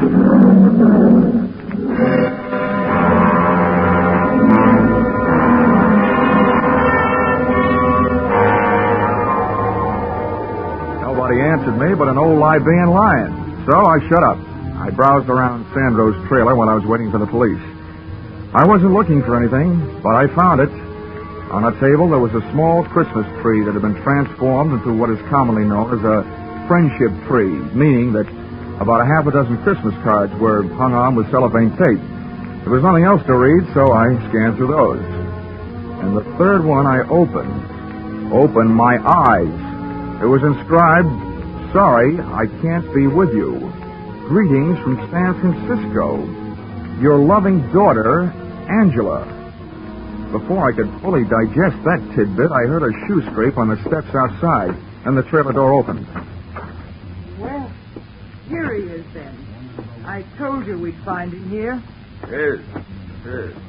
Very good, my dear. The man with the Angela by whom I had so recently been taken in looked 50-ish, capable, suntanned, and well-armed.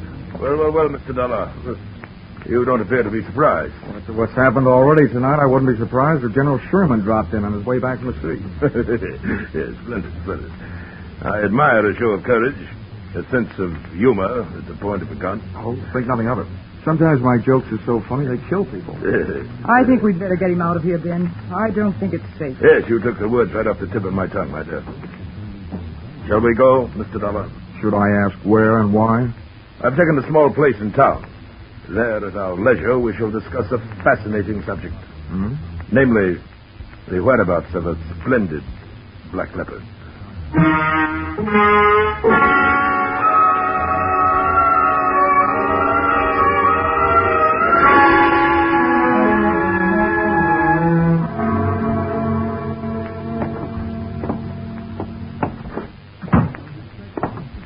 ahead, Mr. Dollar. Oh, my dear, run up to Harold's room. Fetch him down. I may need him. All right, then. Into this room, Mr. Dollar. And, please be seated. If you don't mind my asking, Ben, how do you manage... My dear sir, it just so happens that my full name and title is Sir Bennett Mountford. The term of familiarity, Ben, is to be used only by my closest friends. Now, if you will couch your question properly... Oh, it wasn't important. I just wondered, since that gun seems to be so much a part of you, how do you manage without shooting yourself while shaving? You've a ready wit, haven't you? I know the proper time and place for a weapon, my boy. I've learned from experience. I chose early in youth as my avocation the hunting of big game. If you had faced the last desperate charge of a wounded lion or a maddened rhino as I faced them, you too would realize that a good weapon, properly aimed, is man's best friend. Which brings us to the subject of our mutual interest, the black leopard. Where have you hidden her? What makes you think I have? No. Let's have no deception, sir. The report brought back by my charming accomplice, who so ably posed as the daughter of that stupid showman, Mr. Sandro, was that you made no secret of your plan to carry off the cat to a place of safety. You will not deny that. Why should I? You wouldn't believe me if I did. Yes, an admirable attitude, sir. Now, once more. Where is the leopard? If I told you, it wouldn't be worth much as a hiding place, would it? If you do not tell me, your life will be worth very little. Come now. Perhaps your loyalties are misplaced. What did that market hunter, Mr. Randall, tell you about the cat? Not much. Except that he got a knife in the back, put there by somebody who was trying to steal her. Well then, sir, I'll spin you a tale that'll set your blood to pounding. What would you say, my boy, if I told you that that black leopard is worth a king's ransom? Well, I don't know. I'd probably ask why. Well, she is, sir, and I'll tell you why. She was captured in the Togo territory, West Africa.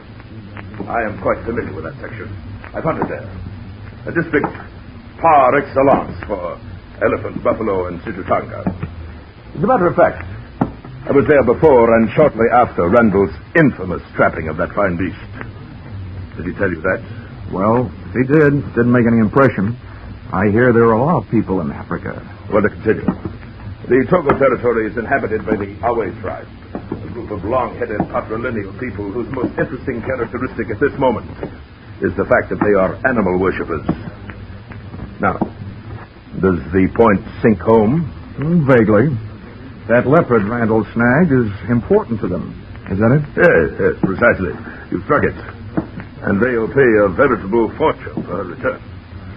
$100,000 in gold.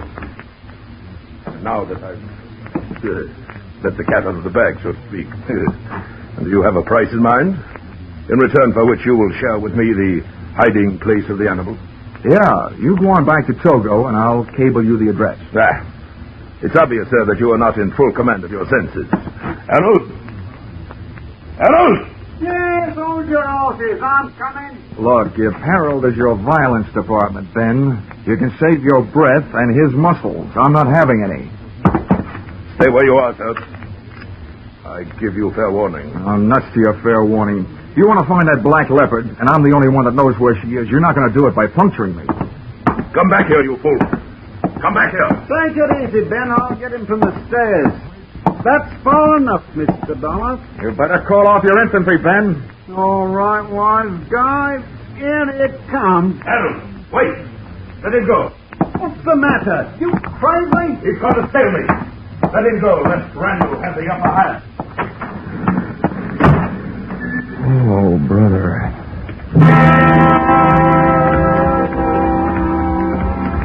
As I went out, I caught a glimpse of the man Mountford had called Harold, the same little blonde runt Randall had talked about.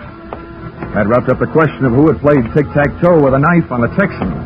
But 10 yards of Sir Ben's front walk later, I suddenly remembered Mountford's last words. "Lest Randall have the upper hand," he said. It sounded like he didn't know Randall was dead, which shook my head and in a strictly nonsensical way made sense. Well, there was only one place for me to go, so that's where I went. Back to Maximilian Sandro's Animal Show.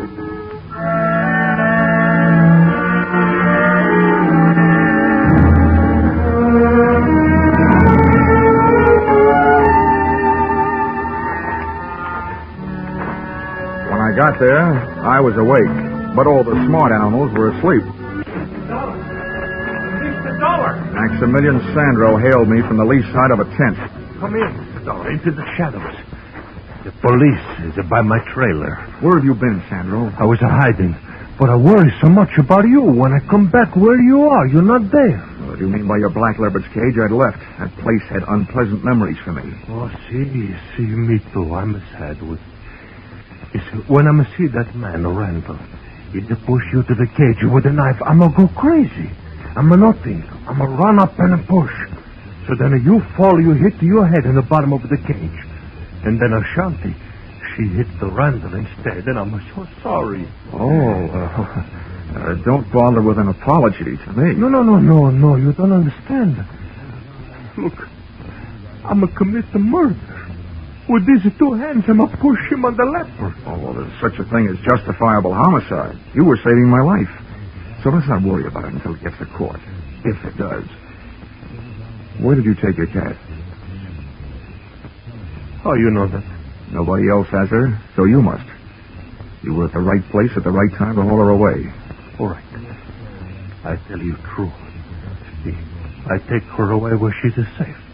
I keep her where she is until this trouble is no more. Oh, now, listen to me, Sandro. I know how you feel, but I've met the people who were after your leopard. They say they can get $100,000 for her back in Africa. $100,000? Consequential. For that kind of money, they'll never stop looking for her. The only way to stop them is to let them find her. And then we'll try and wind this thing up. Wind up? Does it mean finish? Yeah. Oh. I'm pretty sure I've been followed here. Now, will you take me to the hideout? No, so there's the people, they follow you there. I'm not like that. I don't either, Sandro. $100,000 worth of cheese would even make a mouse dangerous.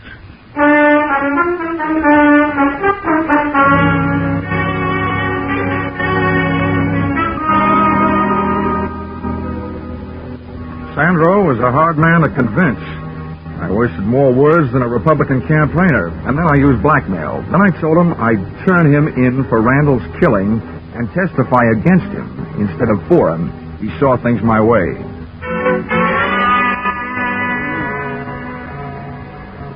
The leopard's lair turned out to be an abandoned barn 5 miles farther out of town, to which we went in a truck that Sandro had driven into that jungle-type vacant lot. Now, come. This way, please. This way. Okay. It's a little side door.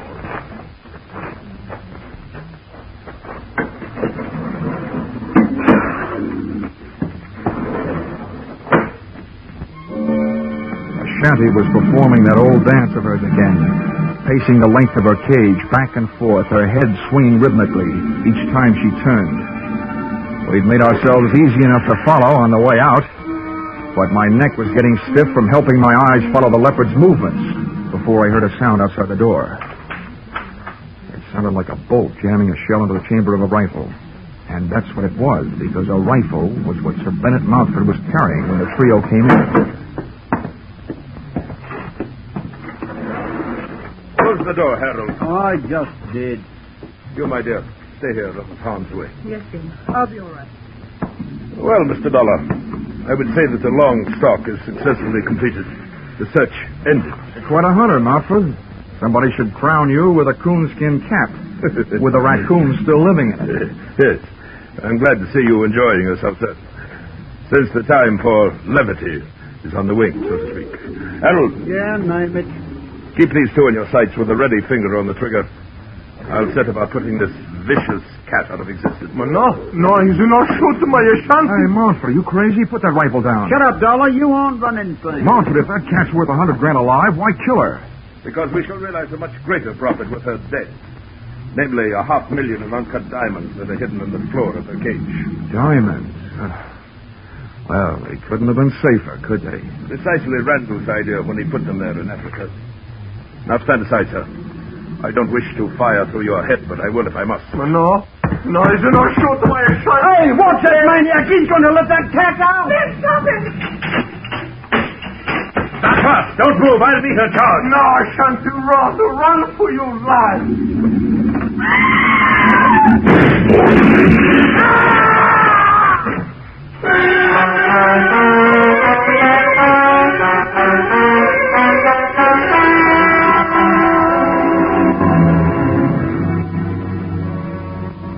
Montford had a lot of guts, but sometimes luck helps, and that night he didn't have any. The shanty sprang straight through the little door of her cage. She was still in the air when she went past him, head high, and as she did, one of her fatal front paws reached out for him. It looked almost delicate, but the force of the blow sent Montford clear across the barn, and when he landed, he didn't move. The shanty streaked toward a square of night sky showing through a window, and she was gone. Ashanti! Ashanti! Come back! I turned back, away from the window, to check on the rest of our guests, but they were gone. Apparently, there was something about a leopard on the loose that had made $500,000 in diamonds not as important to Harold and the phony Angela as distance between them and that barn. So, there I was, suddenly left with nothing to worry about. If you can call enough diamonds to stock the Kimberley mines, nothing.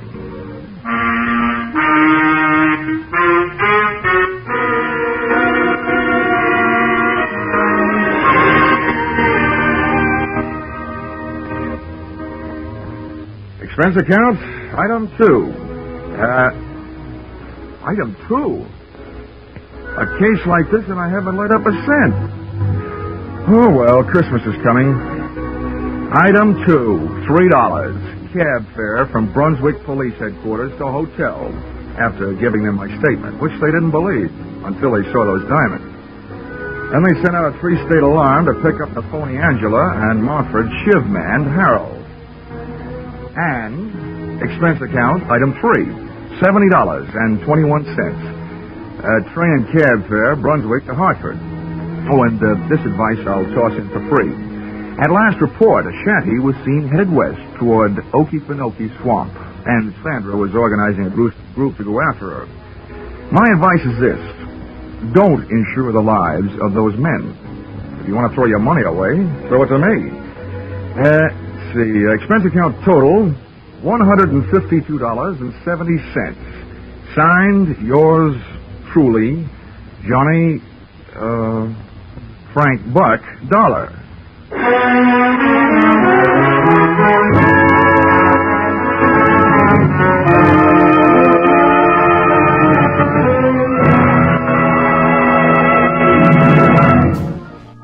Get this and get it straight. Crime doesn't pay, which was the motto of our next broadcast from the pen of Raymond Chandler.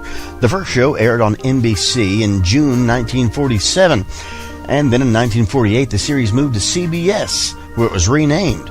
For 114 episodes, the CBS version ran and ended in September 1950. It was a more hard-boiled program than many of the other private detective shows at the time, containing few quips or quaint characters. We're proud to present to you The Adventures of Philip Marlowe, right here on HOJO Radio. They were born at the same hour on the same day of the same parents, and they were identical in beauty and talent. Only one was deadly, but the other was not. And I couldn't tell which was which until I found a green purse, a fresh corpse, and a pair of dancing hands. From the pen of Raymond Chandler, outstanding author of crime fiction, comes his most famous character as CBS presents The Adventures of Philip Marlowe.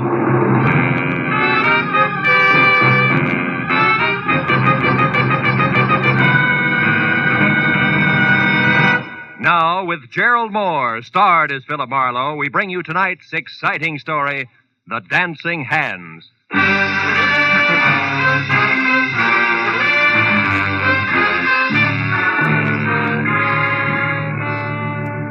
The telegram I found stuck in the mail slot when I got back to my office after a long and roundabout day read. Enclosed, find a $50 money order. I want you to investigate a man. A table is reserved for you at the Saddle Club where I work. Come in time for the second show at 11, important. It was signed Beth Tyler. So at 11:15, with $50 worth of inspiration behind me, I drove over the Cahuenga Freeway and out Ventura to the Saddle Club, which pretended to be Old English by showing its beams through a flagstone facade.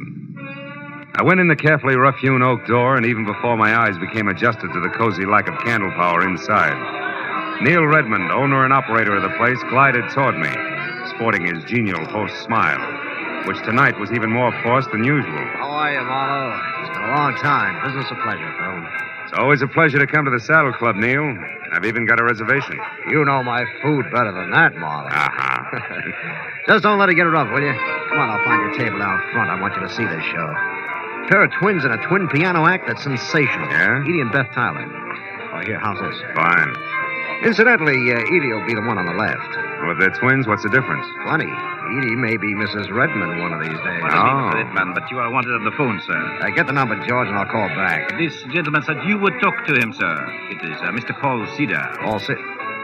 Oh, yeah. Excuse me, Marlowe. This is important. I better take you. Redmond reacted to the name Cedar like a punch in the nose. But I figured that was none of my business, which was more than I could say for a flabby, dull-faced character at the next table, who followed the nightclub owner all the way out of the room with a pair of watery red eyes, which he deliberately avoided turning in my direction. But at that point, an MC stepped out on the stage, and so I stopped worrying about Flabby in favor of the first look at my client. The Saddle Club is proud to present its second show of the evening, featuring the incomparable piano stylist Edie and Beth in Dancing Hands. Here they are, ladies and gentlemen. Bring them out. The curtains parted on the stage, set with an oversized full-length mirror, which reflected a grand piano, a black vase of yellow flowers, and a tall brunette with a wry, crisp waistline, who touched up a piled-high hairdo, put on a pair of long black gloves, checked her hemline, and sat down at the piano. Then she ran through an involved arpeggio while her reflection in the mirror looked on in admiration. It was an old but cute routine, and the illusion was perfect because the Tyler twins were practically identical. I took another look at Flabby, whose face was pushed up in a nasty leer. He stood up, dropped his cigarette into his drink, and tossed a crumpled bill down on the table, just as the lights went out for the trick part of the act. On the dark stage, two pairs of purple hands danced over two glowing silver keyboards, which would have been good except that the pair of hands on the right, which belonged to Beth, suddenly stopped in midair and hit blue notes like a 9-year-old at her first recital. When the lights came up again, my client's face was as white as Middle C, and the flabby character, oozing a victorious smile, was on his way to the door. Well, they wrapped it up fast after that, and Beth ran into the wings, leaving Edie to take the bow alone. The band took over in a hurry and brought things down to normal. So as couples moved down to the dance floor and George the waiter headed for my table, I sat back and waited for that message from my client. Here you are, sir. Compliments of the house. Oh, thanks. Any message with this? No, sir. Just that Mr. Redman had to leave. Oh, thanks, George. I sipped the double scotch and wondered if I should take the initiative and contact my client. When the message I'd been waiting for came, good and loud, I jumped up, shoved my way through the gaping dancers to the dressing room hallway behind the stage. A gang of club personnel was bunched in front of a door, obviously locked, labeled Edie and Beth Tyler. It was one of the twins, wasn't it? Hey, what's the matter? It's one of the twins. She screamed. We got to get in. That door's locked. Well, break it down. But Get out of the way. It's Edie. It's Edie. All right, now, wait a minute. Hold it. She's all right. Clear out and give her a chance. Come on. Outside, everybody. Beat it. That means you two. Come on. Out. Here, Miss Tyler, take it easy. You're all right now. Come on, sit down. Tell me what happened. I don't know for sure. I was worried about Beth. I came back and didn't see her anywhere. Then I heard a noise in here. It was dark. I came in and someone grabbed me. A man? Yes. I don't know who it was. Mm-hmm. I screamed. He knocked me down. Then locked the door. Got out through the window there. Who are you? Oh, I'm Philip Marlowe, a private detective. Your sister hired me to investigate a guy. I was to meet her here after your number and find out about it. Any idea what's up? No, I can't imagine. But gee, Beth has been terribly upset ever since last night. Oh? What happened last night? Well, for one thing, my purse was stolen. Mm-hmm. But I don't see why that should upset her. Gee, there was nothing in it but $12 and my makeup stuff. Where's Beth now, do you know? No, I haven't seen her since she ran off the stage. I'm not even sure she came in here. No, she was here, all right. She dropped one of her gloves. You're still wearing both of yours. Where do you girls live? Maybe she went home. Well, Beth has a cottage out on Hazeltine, 4179. You don't live together? How come? Well, gee, Mr. Marlowe, just working with Beth is hard enough. She's so sarcastic. Okay, I'll wear my thick skin. One more thing, Miss Tyler. Do you happen to know where Neil went? Neil's gone? Mm-hmm. Gee, that's funny. He always stays till the place closes. Oh, he must be coming right back. I'll take a look. Then I'm going out to see your sister. Sarcasm and all.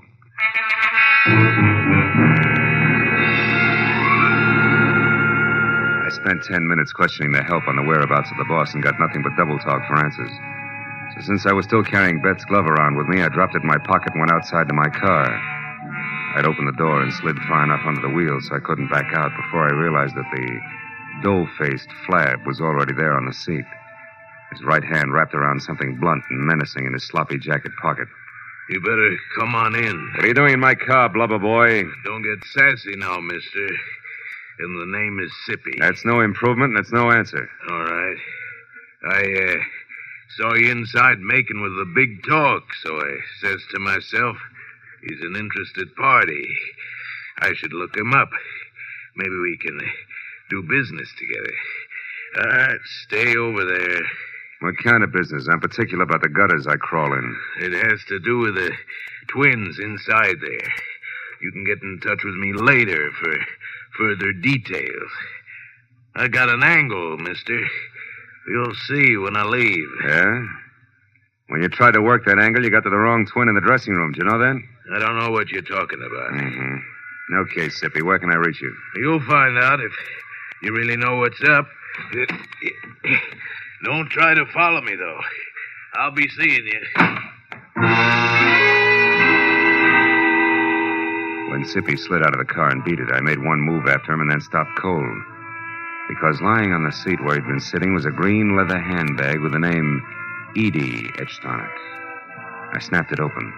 It had been stripped of everything but the scent of Amir and the smudged slip of paper that read, Number 9 Arrow Motel, Lancashire Boulevard. So that was Sippy's address, and he had the stolen purse. But the why of all the commotion over 12 missing bucks was still the number one question mark. And I figured the best place for an answer to it was at Beth Tyler's. So I drove out to Hazeltine. But even before I stopped at number 4179, I heard the piano. I walked to the door and stood there a moment listening. I eased it open, slipped inside. Soft, indirect lighting accented the figure of the girl at the piano. The little waves of iridescent crimson chased themselves over the smooth satin gown as she played. Glossy blue-black hair fell to her shoulders. Beside her, a burning cigarette sent a single plume of smoke into the still air. Just for a moment, I found it difficult to remember that she was my client. Oh? You're looking better, Beth. You're Philip Marlowe, I suppose. Yeah. I dropped by to return your glove, among other things. Just put it there on the table with the other one. Where did you get it, Marlowe? In your dressing room at the club. Your sister tangled with an unidentified man who was hiding there after you left. While we're on that, why'd you shove off so fast? I was scared. How'd you know I'd find you? You're a detective. Remember? Mm-hmm. Look, if you want to burn up your retainer playing hide and seek, it's your business. Now, who's the guy you want me to check on? The flabby one who made you blow up tonight? Yeah, that's right. Why?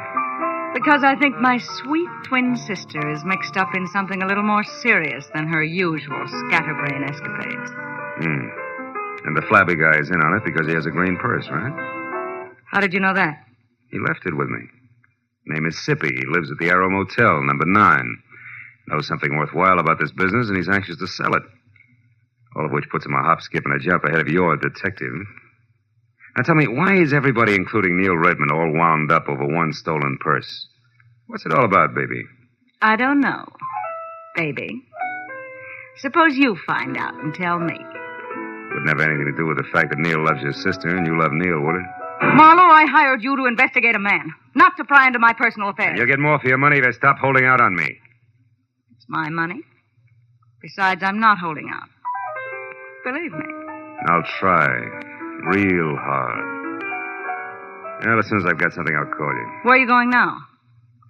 My retainer entitles me to know, doesn't it? Yeah, it does. First to the club to find Redmond and get his side of it, and then I'll probably drop in on our chum, Sippy, at the Arrow Motel on Lancashire. Good. I'll, keep a light in the window for you. Oh, sweet. Also keep your door locked. From the inside, baby.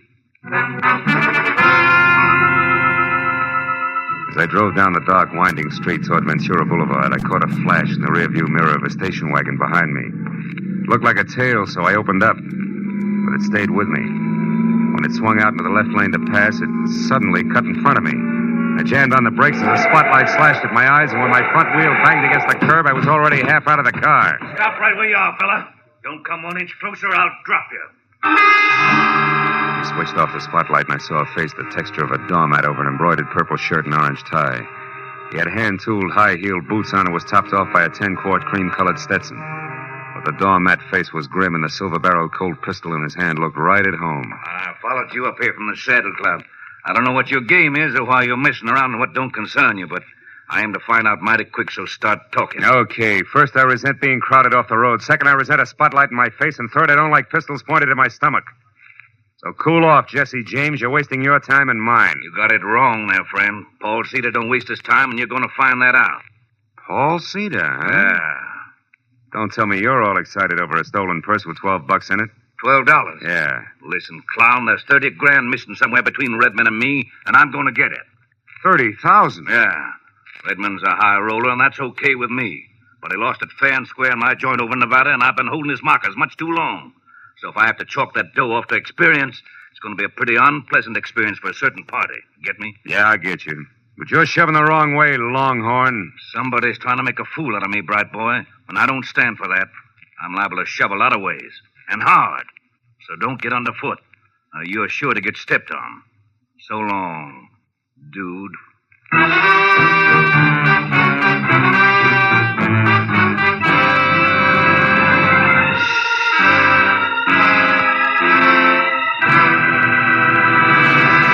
In just a moment, we'll return to the second act of The Adventures of Philip Marlowe. But first, tomorrow marks the anniversary of an important event in American history, the signing of the first peace treaty between the Indians and the Plymouth colonists. In commemoration of these events, CBS's Sunday night stars, Amos and Andy, will be found with a kingfish burying the hatchet deeper than ever in their hopes and dreams. And CBS's own Jack Benny will be back again tomorrow with his special guest, Van Johnson. Invite some friends over. Sit back and enjoy the Jack Benny program. You can hear Amos and Andy every Sunday on most of these same CBS network stations, and Jack Benny over them all. Now, with our star, Gerald Moore, we return to the second act of Philip Marlowe and tonight's story, The Dancing Hands.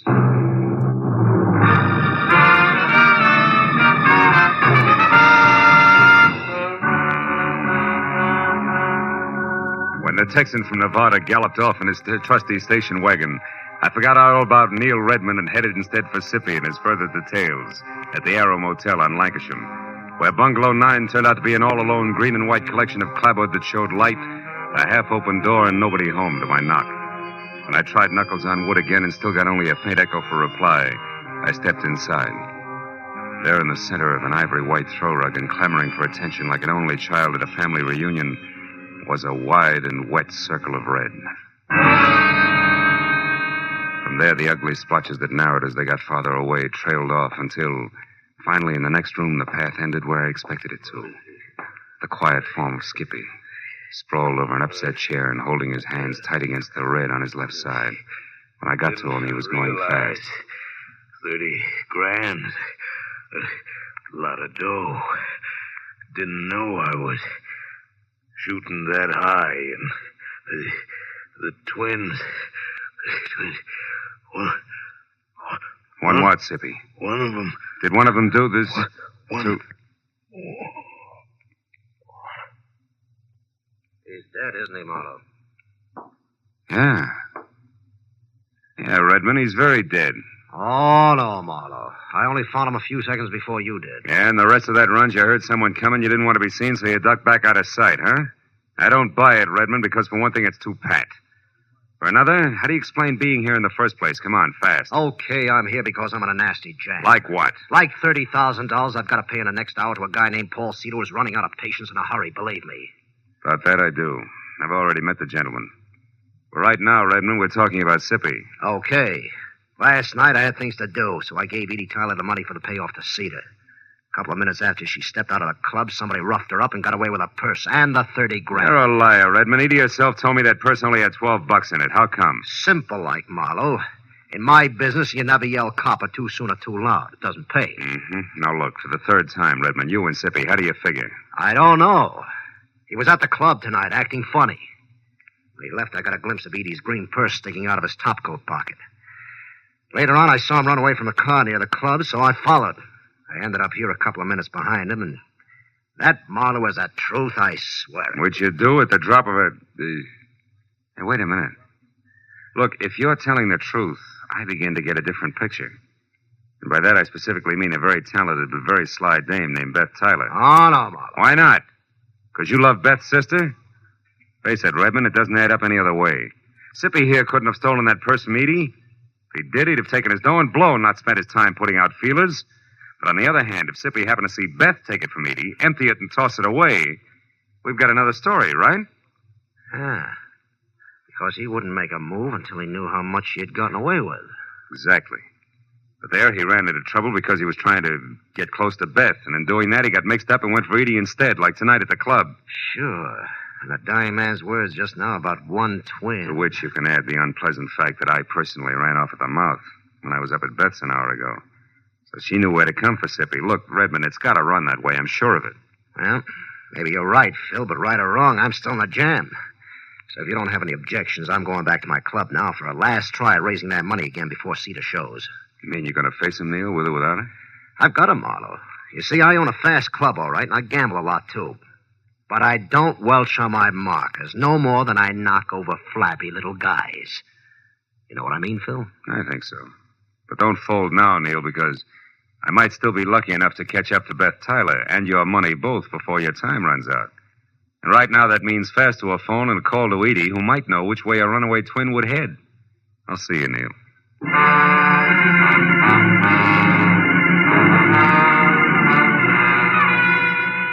The nearest phone was at an all-night mobile gas station a block away.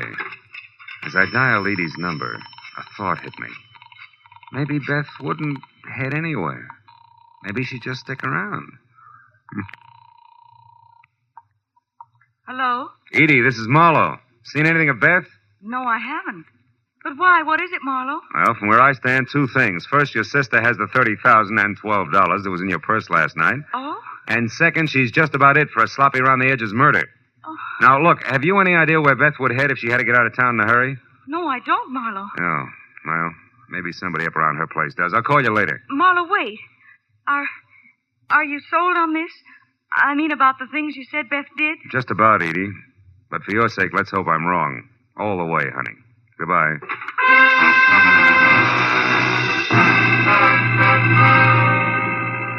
Driving fast back toward Beth's place on Hazeltine still left me enough time to think about a not too small detail that I'd completely overlooked.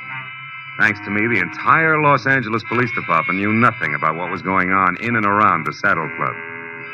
5 minutes later, when I'd parked away from the dock and obviously deserted number 4179, I'd walked back and around to a pair of uncurtained French doors at the side.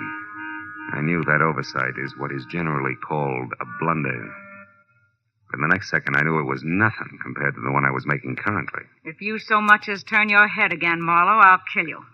Not like you did Sippy, please, Beth. I'd hate to go that way. Sippy was a mistake, Marlowe, believe me. I was rushed. So you shot and ran, huh? Yes. But I didn't run too far, because from where I stood, I could hear and see both you and Redmond and talking the whole thing over. And when you knew that we'd caught on to your act, you decided to follow me and see where I was going before you made your next move. Is that it? Exactly. Now get inside. Go on, the door's unlocked. All right. Now get over there, near that closet, and don't turn around. Why not? Afraid of the look on my face when you shoot? Shut up, Marlowe. And stop being brave, because unless I have to, I'm not going to kill you.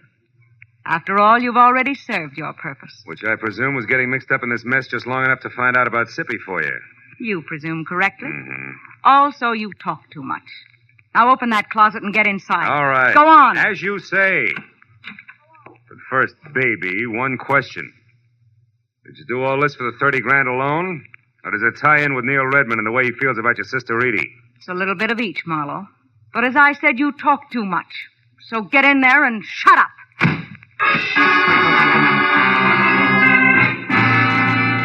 Getting out of Beth Taylor's half-inch thick oak closet was like arguing with an umpire. You couldn't be subtle. So 20 tiring minutes went by, and the heels on both my feet were numb before the paneling finally gave in, and I was out and over to the telephone to put in a call to the police. It should have been made a long time ago. But then, even as I was halfway through dialing the numbers, I saw something on an end table nearby that made me slowly change my mind. It was the 2 black gloves that Beth wore in the Dancing Hands act. And while I stared at them like they were alive and beckoning, I thought hard for what must have been a full minute. And then suddenly I knew that my next stop had to be the Saddle Club.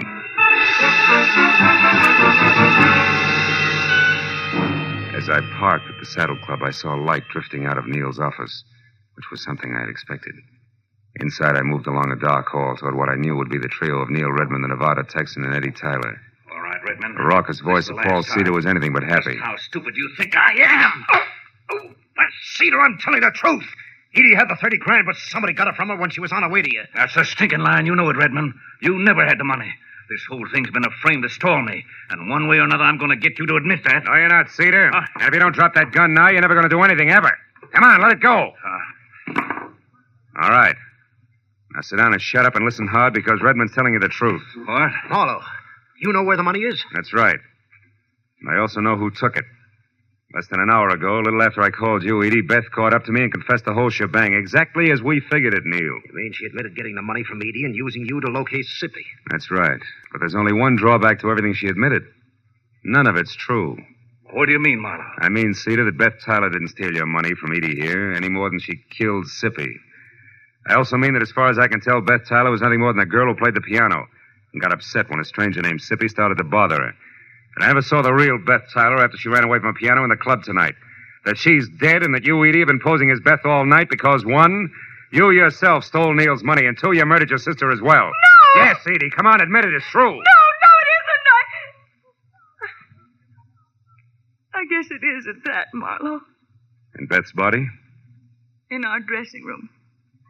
In the closet. I didn't want to kill her.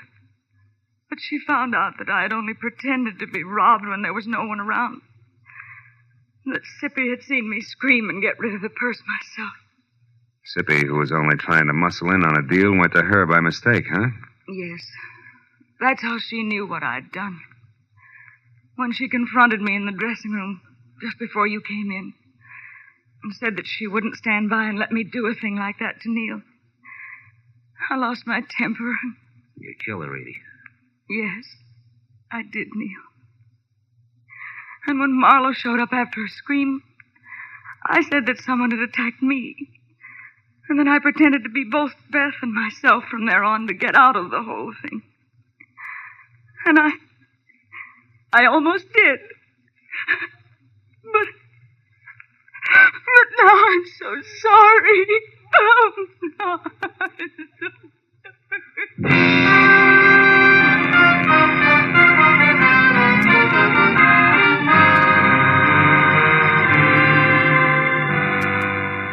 A couple of bad hours went by before the police had everybody's story, and Paul Cedar and the 30,000 was gone from Nevada, and Edie was gone for good. That left just Neil Redmond and me alone and standing near the main bar in the club. Neil was doing his best to stay all in one piece. Well, Marlowe, it's been a tough night for you, hasn't it? Yeah, but a tougher one for you, Neil. What with Cedar and the money and... The girls, Marlowe? Yeah. Yeah. At least it came out right before the cowboy got too tough, thanks to you. So tell me, Phil, how'd you know that Beth was dead and that Edie was both people all along? That was a couple of gloves, Neil, the ones they wore in that Dancing Hands act. You see, when I first met Edie in the dressing room, she was wearing hers, and one of Beth's was on the floor. Hey, pawn me one, will you? Yeah. Okay. I took it, and later when I met what I thought was Beth, I returned it, and she put it with what we both thought was its mate. There you are. Thanks. But a little while ago, when I got close to the gloves again, I saw that couldn't be, that they were both for the left hand, Neil. Ah. Then when Edie went to Beth's place to pass herself off as her sister, who she had already killed, she was smart enough to know that she should have only one glove around. Yeah, but not smart enough to think about which glove it should be. From there, I worked backwards. Until you got to the three of us at the club and tried what you knew might be the right answer. Mm-hmm. Well, You were right, Phil, all the way. Yeah, but I was still gambling. If I had been wrong, Neil, I was giving the real Beth a long head start. It's always that way when you gamble, Phil. I know. Sometimes you pick right, sometimes wrong. Cards, dice. Even with twins.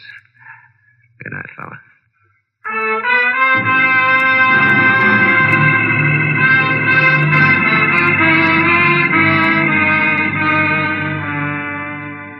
When I finally got to my car, started out of the valley and back toward Hollywood, it was better than 8 o'clock in the morning.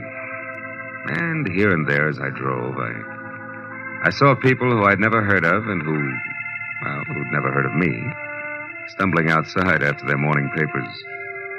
And I got to wondering what they were going to think when they read about a girl who had killed both her twin sister in a nightclub and a flabby guy in a motel who wasn't much good. Oh, well, it was hard to say. And for myself, I was too tired to think. Or maybe I just didn't want to.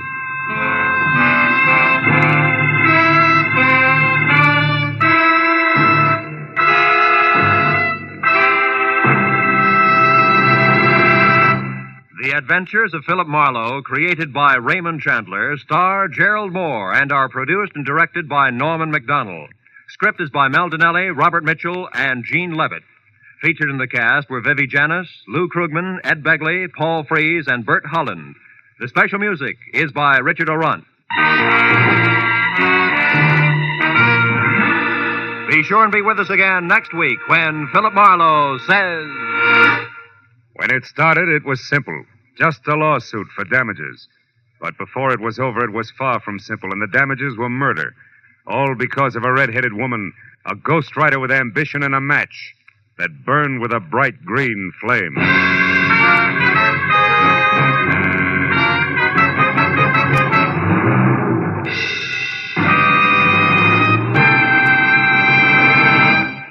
With part of its star-studded Sunday nights devoted to shows named after great personalities such as Jack Benny, Lum and Abner, and Amos and Andy, CBS also goes to famous fiction for one of the brightest, most dramatic of its Sunday galaxy, The Adventures of Sam Spade.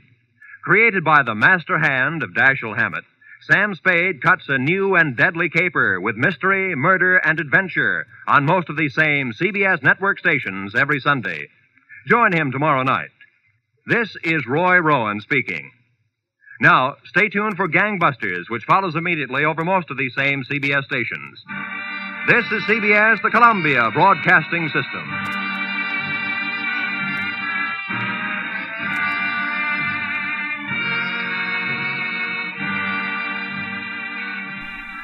You're listening to HOJO Radio. More classic old-time radio coming your way next. When it started, it was simple, just a lawsuit for damages.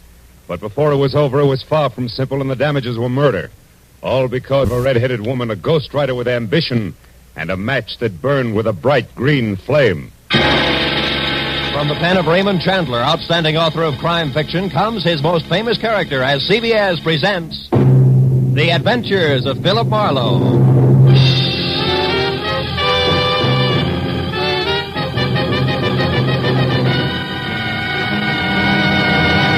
Now, with Gerald Moore, starred as Philip Marlowe, we bring you tonight's exciting story, The Green Flame.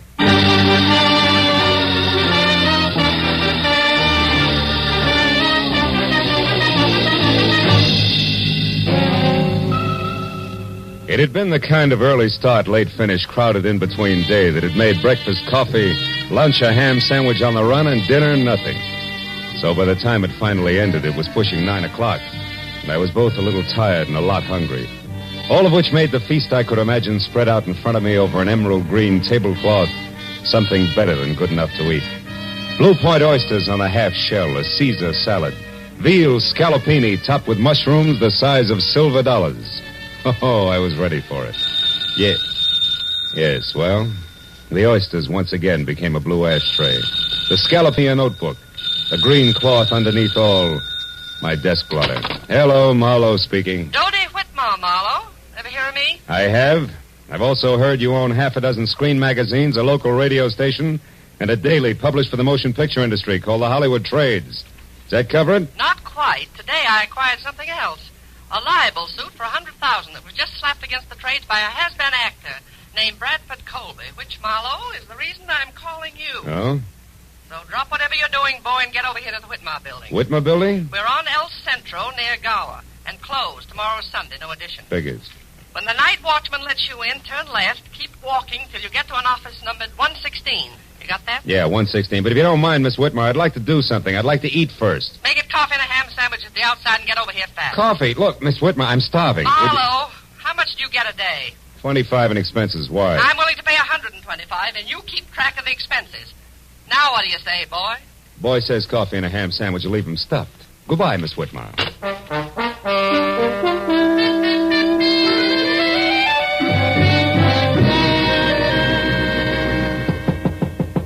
Come in, Marlowe.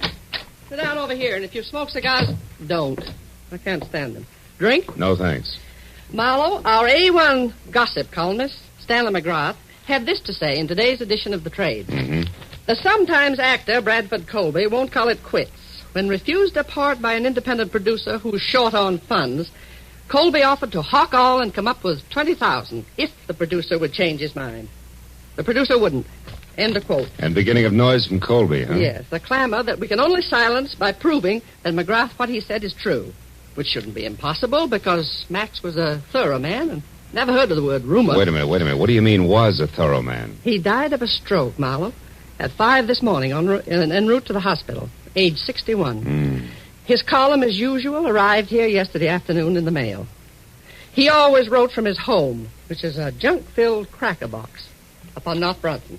And now you're being sued by Colby for damages, huh? The late Mr. McGrath isn't around to prove what he said is true. You catch. And being very unpopular with producers myself these past 30 years, Marlowe, I've no chance of any help from the one who actually turned Colby down for that part, whoever he is. All of which makes my job what? Precisely this. Find Mac's source of information. Come in, Larry. Larry North, Marlowe. My editor and anybody's Napoleon. Larry, meet Mr. Marlowe. How do you do? How do you... Doty, I've just found out that old Mac's only legman, a queer duck named Leonard Phipps, left town sometime yesterday for San Diego. May or may not be back by now. Where's Marlowe going to start? Well, I figured... At old Mac's place. Larry and I have already checked there, Marlowe. 8312 North Bronson. Maybe you'll grab onto something that we overlooked. Here's the key. Thanks. Mac lived alone. Don't get wrapped up in his notes. They're gibberish. And remember, my lawyers are sure that we'll lose this case if we can't prove what Mac said was the truth. Well, yeah, Call as soon as you get a lead, and if I'm out, Larry will be in his office next door. And, Marlowe, don't waste any time. There's a lot at stake, boy.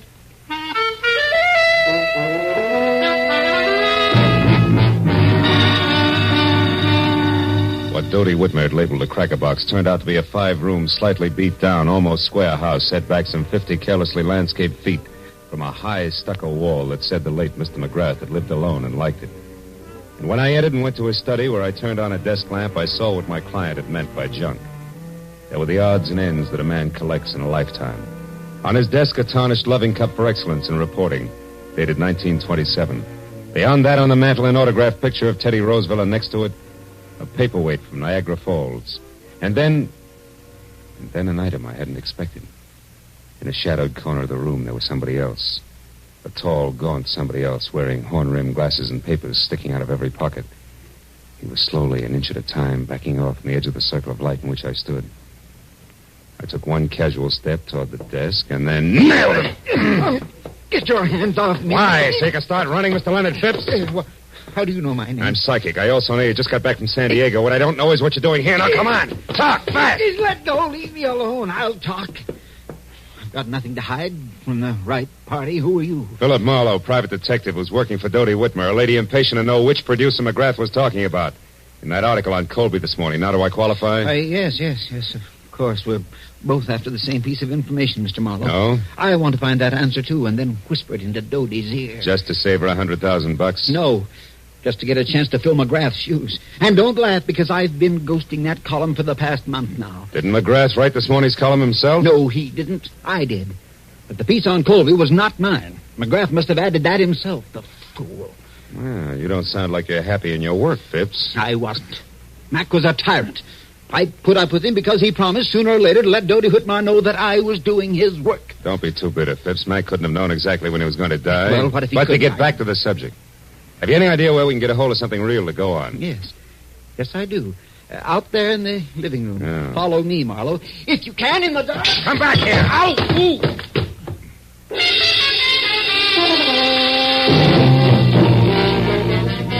By the time I got to my feet, Phipps was gone. I found another lamp in the dark, turned it on, and started for the telephone. But then I stopped. In the center of the floor, where it must have fallen when the leg man made his wild break, was a wrinkled piece of paper. When I picked it up and turned it over, I was suddenly glad that Mr. Phipps had gotten away because, in his hurry to leave, he had dropped his checkoff list for Operation Bradford Colby. There were a half a dozen producers crossed off above the notation Max Place, but below that, and not yet discounted, was a name I'd never heard before, Sherry Sheldon. At that, I called Dodie Whitmer, gave her a quick rundown on what had happened with Phipps, and then tossed the name Sherry Sheldon in. She talked it over with Larry North before she answered. But when she did, I knew that finally we were all getting someplace. Marlowe, this is good. Larry tells me that Sherry Sheldon is the ex-Mrs. Bradford Colby. Oh? And better than that, a redhead with temperament to match. That kind'll talk. Mm-hmm. Any idea where this item lives? Yes, a bungalow on Sheramoya, 5800. 5800, huh? Larry says it's a quiet, dead-end street, but not to let that throw you. Because from what he's heard about the lady herself, she's very much alive. So play it smart, boy. You're probably in the big time now. Good luck. It's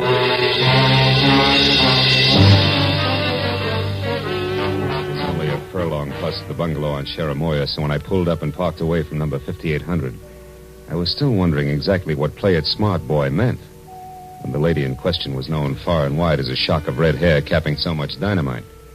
But a minute later, as I walked toward the house, I labeled that thought introspection, dismissed it, and concentrated instead on an acre of tweed jacket that was unfolding out of a long, honey-colored sedan parked a little ahead of me. When it straightened up to something over 6.5 feet, slammed the car door shut, and stomped inch-thick soled brogans off in a king-sized huff, I knew that this was an angry man. And in the next second, I knew that it and the thespian Bradford Colby were one and the same. When Colby got to Sherry's doorbell and jabbed at it impatiently for attention, I ducked below a hedge nearby. When the door opened and then slammed shut again, I left the hedge in favor of an on-the-bias palm tree that bowed toward Milady's chamber, where I could both see and hear what had to be an exciting reunion. You said that you knew something that couldn't fail to intrigue me on this of all days. So now that I'm here, start intriguing, Sherry, darling. All right. How's this for a starter? I want, to the penny, exactly 1/2 of the money you're going to get from Dodie Whitmer. Oh, Sherry, how droll. Now, why in the name of the great American dollar do you think I'd give you so much as a sly glance at that delightful little fund? For 2 reasons. The first, I deserve it for putting up with both you and your abominable conceit for exactly 1 year. Still droll, darling. Go on, keep laughing, Mr. Colby. Keep laughing while I light my cigarette with one of these matches, these cute ones that burn with a green flame. Where did you get those? In a little known lodge out beyond Malibu called the Green Flame. Don't you remember, darling, I ran into you there one day last week when you were having lunch with a mysterious stranger whom you tried to keep me from seeing. You nasty little sneak, Sherry. When you were so engrossed in keeping yourself between me and your guest that you left the souvenir book of matches at the bar after you graciously lit my cigarette for me. And what of it? They give those matches out by the thousands. That they do, but, Brad, dear, they all don't have numbers penciled on the inside. Numbers? What numbers are you talking about? Now who's being droll? What are you getting at, Sherry? This. I had a call a minute before I got in touch with you from a delightful gentleman who's very interested in what I'm getting at. So here, take your stupid book of matches and get out. No. I don't need them anymore. No, wait, Sherry, now please. Brad, I am going to have exactly 1/2 of that easy money that's coming your way. And after the gentleman I mentioned and I get together, I may want more. So don't say anything you'll be sorry for later on. Oh, Just Sherry. get out now. And don't come back until I send for you. Dear Brad. It was the better part of a minute before Colby the actor quit running the gamut of theatrical expressions indexed onto hate, and Colby the man stopped biting down hard on his lower lip. Then, without another word, he slammed out of his apartment, ran to his car, and started off. I waited long enough for the steam in the room to condense, and then I walked to the front door and rang the bell delicately, the way I imagined a delightful gentleman like Mr. Leonard Phipps might.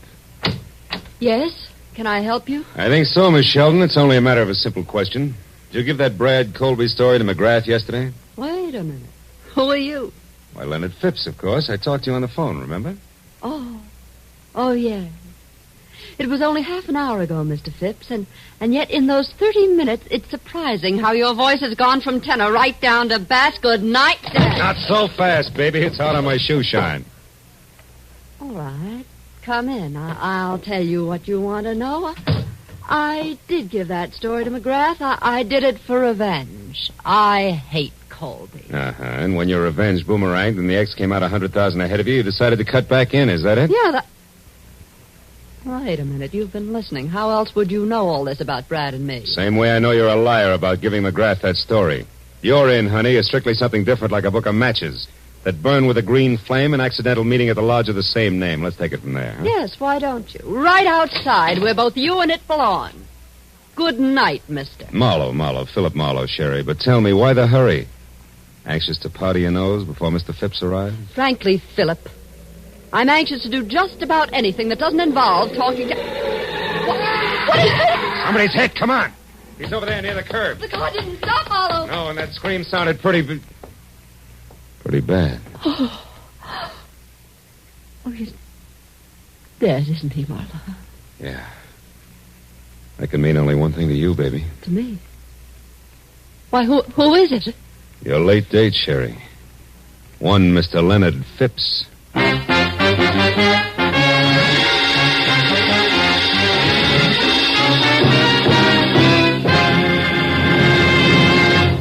In just a moment, the second act of The Adventures of Philip Marlowe. But first, on the special program, One Great Hour, later tonight on CBS, President Harry S. Truman will be joined by Gregory Peck, Ila Lupino, and Quentin Reynolds to tell the story of what American religious groups are doing to bring relief to the world's war-stricken people.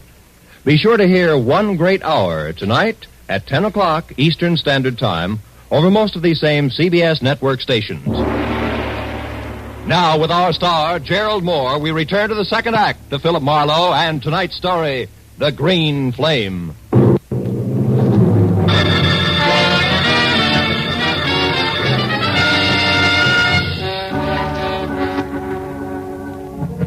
As the red-haired, sophisticated eyes stared down at what seconds ago had been Leonard Phipps, the sound of the powerful car that had slammed the life out of him whirred into silence far down the street.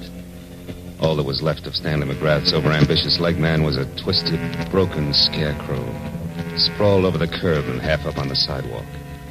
It wasn't pretty. And the sight of it cracked Sherry's self-assurance like a rock through a window pane. When she stopped pressing the knuckles of one hand against her mouth and looked at me, she was scared. Clear through. Marlowe, this horrible thing, it was an accident, wasn't it? Oh, sure. About as accidental as if they'd use a sledgehammer on him. Oh, yes. You only wish it was an accident because you're next in line and you know it. Remember, he was on his way to see you when this happened to him. I don't know what you mean. I mean, it's a high-priced game, baby, and they're playing for keeps. So you better level with me and fast. What's so important about those green matches? I don't know. You're a liar. You're going to wind up looking like Phipps here before the sun comes up. No, And tell me the truth, you little fool. Come on. I am, I swear. Phipps called me because he thought I might have given McGrath that story on Brad, but I didn't. And why was Phipps still interested? Why did he want to talk to you? Because I told him I'd seen Brad with someone at the Green Flame last week, and that Brad was very upset when he found me there. All right, who is he with? I don't know. That's not the impression you gave your ex-husband, beautiful. I was swinging in the dark, Marlowe. 5 people left the Green Flame at the same time. I couldn't tell which one had been with Brad, but I'd know them if I saw them again, and Phipps thought that together we could figure out who it was. Go on. What about the numbers in that book of green matches? What were they? 811. 811? Yes. What does that fit, a hotel room? Well, I don't know that either. You mean it was just another swing in the dark? Yes, but it connected, Marlowe. It scared him when I mentioned it, so it must be important. Yeah? Take another look at Phipps, baby. See how important it is. Now try again, real hard. Remember what 811 means. Marlowe, I just don't know. Please believe me. Maybe you're just thick. Maybe you got too much nerve, but I'll tell you one thing, Sherry. I wouldn't be in your spot for 10 times $100,000 because I don't think you're going to live until morning. Oh, I didn't think that Brad would go this far. What I've told you is the truth. Wait a minute. Shut up. Somebody's coming. It might be Bradford. Now you get out of here. Well, how? I don't have my car. Take mine, that coupe. Here are the keys. Go down to the office of the Hollywood Trades. He won't show his face around there. Find Larry North or Doty. Well, all right, but what about you? you? Go on, will you? Beat it. I stepped into the shadows of the trees that bordered the walk and waited. I heard Sherry slam the door on my car and burn $5 worth of rubber off my new fist tires getting away. A second later, the visitor I was expecting showed up, but it wasn't Brad Colby. It was Larry North. He ran 3 bustling steps out into the street and watched my coupe scoot out of sight. Then he spotted the corpse. His mouth fell open and he tiptoed slowly toward it like he was afraid he might wake it up. When I moved out into the light, he saw me and turned. Marlowe! Do you know about this? Who is it? It's Leonard Phipps. Phipps? McGrath's leg man? Yeah. Driver didn't so much as look back. What a stinking break. Phipps in a hit-and-run accident at a time like this. Look, you jump to your conclusions, North, and I'll jump to mine. Eh? What do you mean? Phipps knew something fishy about that item in McGrath's column. And Sherry Sheldon knew something fishy about Colby. So from where I stand, Colby couldn't afford to let them get together. No accident? That's a daring observation, Marlowe. For $100,000, I know plenty of guys who do a thing like this every day in the week. You can buy a lot of distance with that kind of money. Hey, you're right, of course. What exactly does the Sheldon girl know? Did you find out? Only partly. Bradford's mixed up with someone else on this deal. Sherry doesn't know who, but if we can get the other tie-in, she'll be able to identify that person on sight. Or did she have anything else? Number 811 in a book of matches. Mean anything? 811? No. Hey, come on, North. Quit staring at him. You're making yourself sick. Let's get out of here. Yes, all right. Well, I guess I'd better. Bradford Colby must be out of his mind. Maybe. I'll let you know. I'm going to drop in on him now before the cops do and check my theory over with him. Where does he live? Yeah, on Wilcox, a villa in the Midcliff Gardens. Marlowe, I'm going in and talk to Sherry. Maybe I can find out who Colby's working with. She's not here. I sent her down to the paper in my car to stay with you or Dodie until things cool off. Yes, but Dodie isn't there. She went out for some reason right after you called. There's no one there now but the night watchman. Oh, great. Now, look. Drop me off at Colby's place, and you get down there and find Sherry. She's worth $100,000 to Dodie Whitmer, but only if she lives. Now, let's go. While the natty little Napoleon in the elevator scurried off to fetch his car, I ran inside. Put a fast call through to the police and submitted the shortest report on record of a hit-and-run death. By the time I got back, North was waiting at the curb with the door open. I piled in beside him, and 10 minutes later we glided to a stealthy stop on Wilcox at the ivy-covered archway over the Midcliff Garden gate. Neat slices of amber light poured through a big Venetian blind on the window of a villa at the rear of the court, which North identified as Colby's.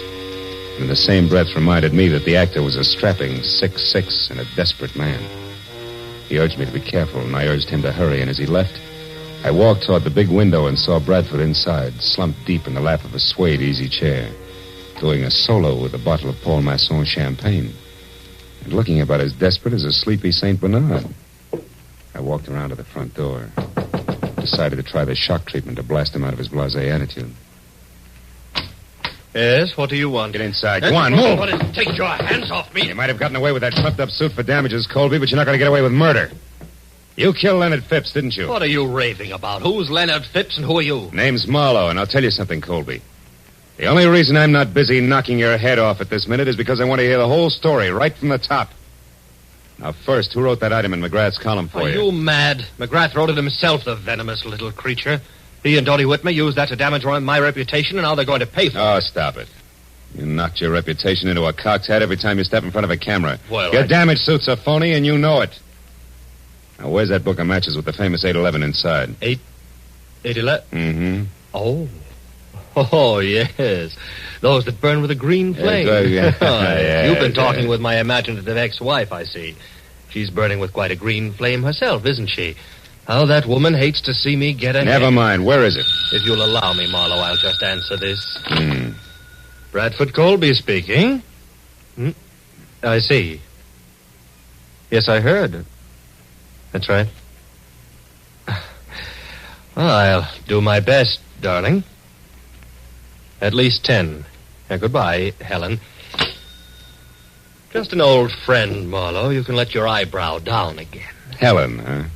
You know, you always were a lousy actor. I'm getting a little sick of you, Colby. And I've got a hunch I'm due for quite a stall, so start talking, huh? Where's that book of matches? Easy, Marlowe. Take it easy.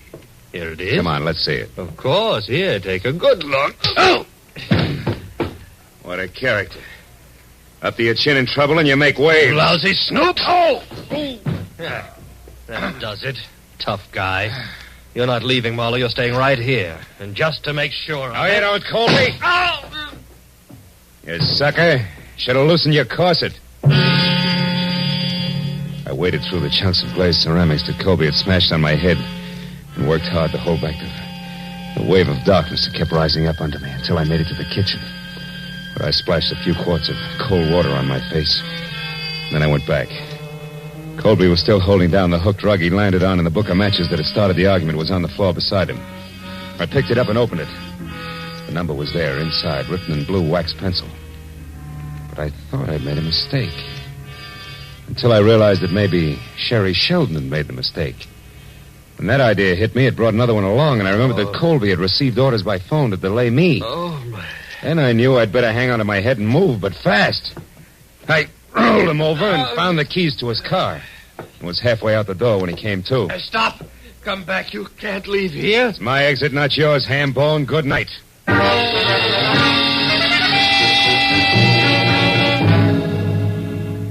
It took all of 5 minutes to get from Wilcox to El Centro in Colby's long, honey-colored sedan. And on a hunch, I drove down the alley to the back door of the Whitmer building. The hunch paid off. Because I had stopped and turned on the parking lights when the door opened and I saw exactly what I'd expected. The watchman was on the floor out cold, and the little Napoleon in elevated shoes was staging a big exodus with his arms full of a very limp redhead named Sherry Sheldon. As soon as he saw the honey-colored car, he started talking. Brad, you idiot. I told you to stay home. Did you do it? No, she's only unconscious. There wasn't time. We'll have to finish it someplace else. Put her in the back seat. All right. Here. Now let's get out. Marlowe. Don't move, little man. I'm too tired for any more trouble. I'll shoot first. So you're the boy on the inside with all the brains, huh? You cooked this whole thing up with Colby. He gets libeled and sues Dodie Whitmer for damages, and then you two split the settlement between you. Correct me if I'm wrong, North. You got your chance when McGrath died after turning in his copy. All you had to do was write that one libelous item, include it in McGrath's column, and nobody could ever explain where the story had come from. That stupid fool, Bradford. I could never trust him to do anything right. Is that why you killed Phipps? Yes.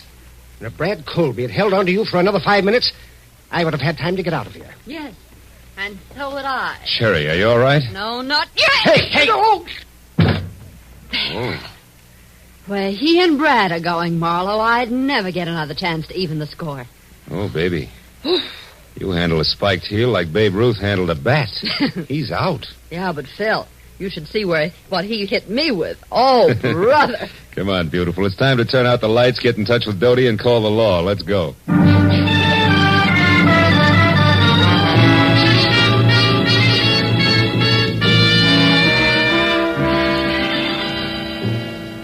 Well, let's go, Sergeant. Yes, Inspector. Thank you, Miss Whitmore. Good night. Good night. Well, I'm glad those cops and the cigars are gone. Here, kids, help yourselves. You both look like you need it. This you can say again. And how I need it. Marlowe, you could have slid me through the hole in the lifesaver when you said my own editor, Larry North, was it. Yeah, it gave me a jolt, too, Dodie. Yeah, and me. The hard way. But, Phil, I am sorry about that mistake I made. I could have saved us some trouble. What mistake is this? Well, you see, honey, we knew that whoever was working with Colby had written down a number for him in a book of matches. Sherry here thought it was 811. But when I saw it, it was upside down from that, so it came out 118. 118? Mm-hmm. Why, that's Larry's office number and phone extension. Check. Yours is 116, and his was right next door. I remembered. So 118 was it. That, coupled with the fact that it was written in blue pencil, which is standard equipment for all editors, gave me the tip. Honest now, Phil. Did you figure that out, or was it luck? Well, it's a trade secret. Hey, you know something? I missed dinner tonight. You know I'm starving? Well, I know a wonderful place. Oh. They have matches like this, see? It burns with a green flame. Will you join us, Dodie? Yes, we would love to have you. You'd rather have whooping cough. Go on, you. Get out of here and good night. Good night, Dodie. Oh, and it will be from here on in. I guarantee it. A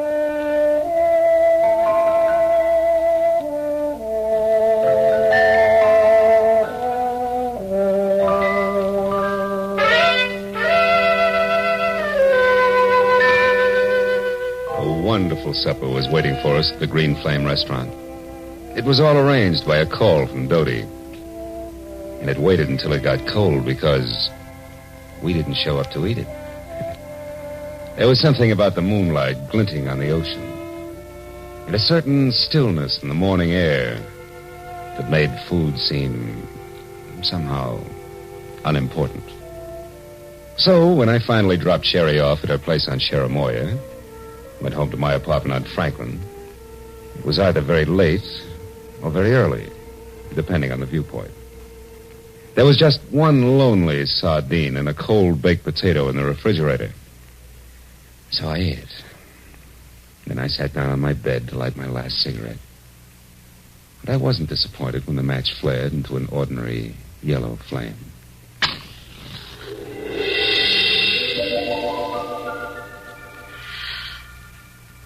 Good night, Phil.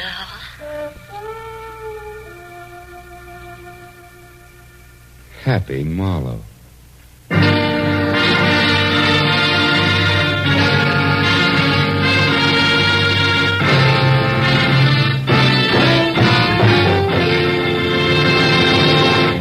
The Adventures of Philip Marlowe, created by Raymond Chandler, star Gerald Moore, and are produced and directed by Norman MacDonald. Script is by Mel Donnelly, Robert Mitchell, and Gene Levitt. Featured in the cast were Fay Baker, Larry Dobkin, Myra Marsh, Howard McNear, and Parley Bear. The special music is by Richard O'Runt. Be sure and be with us again next week when Philip Marlowe says... It was a grim joke that started when 6 heirs came to an ugly house on a rain-swept island to hear a madman's will. But the joke soon turned to murder, and in the end it was hard to tell who had the last laugh.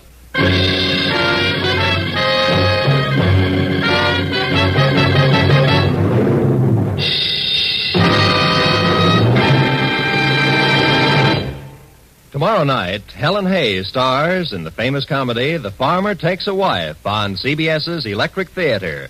And Eve Arden stars as America's favorite schoolmistress, our Miss Brooks. You'll delight in the expert comedy of these two great feminine stars when the Electric Theater and our Miss Brooks come your way tomorrow night over most of these same CBS network stations. This is Roy Rowan speaking. Now, stay tuned for Gangbusters, which follows immediately over most of these same stations.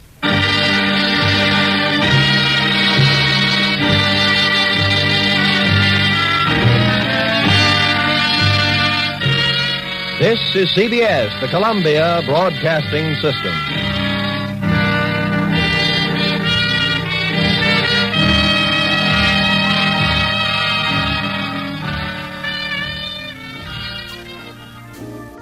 Our next broadcast was a radio series that was loosely based on a private detective character created by writer Dashiell Hammett for the Maltese Falcon. The show ran for 13 episodes on ABC in 1946, for 157 episodes on CBS from 1946 to 1947, and finally for 51 more episodes on NBC from 1949 to 1951. The series starred Howard Duff as the titular character and Lauren Tuttle as his secretary Effie. We proudly present to you The Adventures of Sam Spade on HOJO Radio. The Adventures of Sam Spade, Detective. Brought to you by Wild Root Cream Oil Hair Tonic, the non-alcoholic hair tonic that contains lanolin. Wild Root Cream Oil. Again and again, the choice of men who put good grooming first.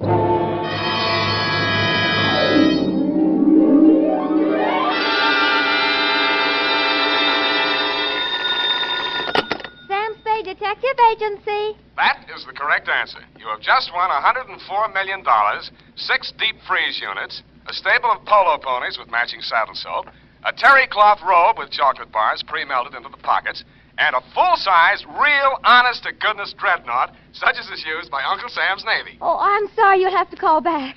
I'm expecting to be taking dictation from my employer very shortly. Oh, I am sorry. Your time is up. And Edna St. Vincent Markowitz, who sent in the question, gets bumped off in front of the studio audience gathered in the Dredgewood room here in Columbia Square. Next night, don't answer your phone, stupid. Oh, Sam. Let's have no coaching, please. Oh, well, did you find the cop? Was it murder? Was it really worth, well, you know, priceless and like that, and was it fun? Yes, and no. And finally, are you kidding? Well, then why was it called the Vafio Cup? It's a very old Greek expression, which is what I'll be wearing as I sit in your lap dictating my report on the Vafio Cup caper.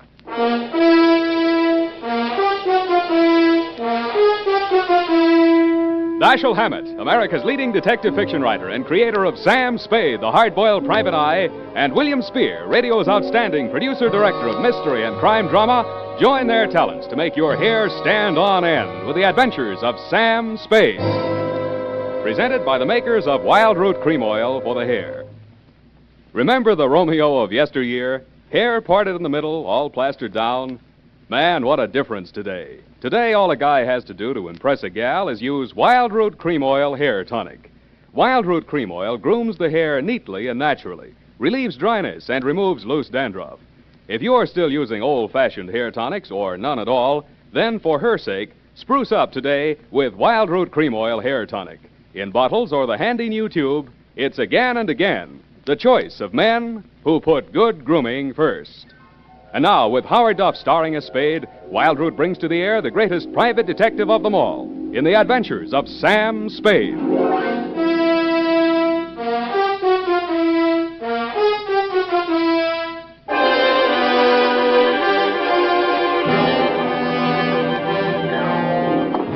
Blow the man down, police, blow the man down. Now, why do they want to blow the man down? Date, August 22nd, 1948, to Jethro Chiswick, Esquire. Oh, spelling, Sam. E-S-Q-U. No, Sam, I meant the name. It's, Chisro Jethwick. I did not say Chisro Jethwick. I said Jethro Chithwick. I mean, Chithro... look, we'll check it later. Oh, Sam, it might... I have an uncle in Berkeley named Smithwick. Leave your family out of this, Ep. But he's only by marriage, Sam. It's quite a common name. Name 3 people named Chiswick. No, Smithwick, Sam. Now, let's see. There's Uncle George and Aunt Amelia by a previous marriage. Then there's my cousin Rupert on the Christie side. When you have finished ruminating amongst the foliage of your family tree, Miss Perrine. Well, I only mentioned it in All connection right, with that name we'll that you start thought you... all over again. Tear out that page. Yes, Your Highness. No, please. No need to curtsy. To Jethro Chiswick, no comment, please. From Samuel Spade, license number 1375596. What's that? Nothing, Sam, nothing. Throat. Subject, the Vafio Cup Caper. Dear Commodore, that's the way I like you. Meek. I had always considered myself fairly well versed in the subject of cups, but if anybody had told me there was such a thing as a Vafio Cup, they could have knocked me over with one, which they did. Mr. Spade? Yeah. I'm Chester A. Brody. I talked with your secretary on the phone. Do you follow? Oh, yes, Mr. Brody. Sit down. Rest your package. Thank you. I prefer to hold it for the time being. My card, sir. Theophilus and Brody, importers and exporters. Mm-hmm. Mr. Theophilus is my partner. Dimitri Theophilus. You follow? I follow. It was Mr. Theophilus who brought the Vafio Cup into the firm. I furnished the cash capital. Vafio Cup. I do not follow. Yes, indeed. The only one of these treasures to fall into private hands. One of the fabulous Vafio cups. Those exquisite and cunningly wrought examples of the art of the ancient Grecian goldsmith, excavated by the great Schliemann from a beehive tomb in Sparta. Beehive. Mycenaean age. Just west of the Lion Gate. Oh, the Lion Gate. Pardon me, Mr. Brody. Are you trying to tell me that this cup is very valuable? Priceless. And that you have finally managed to find a buyer? Do you follow? And that you want me to deliver that package containing your priceless cup and return with your customer's cash? Accurately put. I presume you're bonded. Uncork me and see for yourself. You are a droll fellow, to be sure. I had a light breakfast, drolls and coffee. Now, what is this Vafio cup? I will show it to you. You're about to see a treasure but few eyes have looked upon in our time, Mr. Spade. The Vafio cup. Handle it carefully. It's fragile. You could crush it in your hand like so much tinfoil. Yet this golden relic of a golden age has come down through the centuries miraculously unscathed. Note the delicately wrought lines of the bas-relief, the exquisite draperies on the figure of the caryatid, the anguish on the face of the fallen hunter, the sheer brute force of the wild boar charging to the kill. Holding this golden cup in your hands, you encompass 3,000 years. Do you comprehend why there's no question of insurance here? Frankly, I don't. My dear man, an item such as this is worth only as much as a collector will pay for it. This particular collector has offered $200,000. It might never be offered again. You follow? I follow. Very well. Here's your fee, $100. I follow. And here is the address of my client in Los Angeles, Commodore Jethro Chiswick. Oh, now, wait a minute. You will take the noon train. Any questions? Yeah, why can't I go on a plane? Because I've placed an item in this afternoon's papers to the effect that the treasure is to be transported by plane. If I were a gonif and I read that item, I'd take the train. That would be your first thought. Then you would think they're saying they're taking the plane to make me think they're taking the train. Therefore, you would take the plane after all. Oh, would you? If you were really clever, you might say they're taking the plane to make one think it's the train, so I'll take the plane after all, and therefore... Never mind. By this time, he's decided on the bus. The train is perfectly safe. You follow?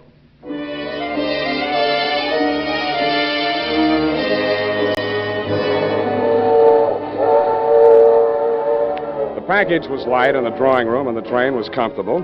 Seemed like an easy way to earn $100. I knew it wouldn't last. Never does. I was prepared for the knock on the door, and I got ready for the inevitable small, dark man who plays the Peter Lorre part, but this one fooled me. He was a tall, thin actor with sandy hair. Okay, Shamus, hand over the package. It won't be no trouble. Sure, there it is on the seat. Take it. Huh? It's okay. You got me covered. I won't make any move. Hey, what are you trying to pull? It's a stick-up, isn't it?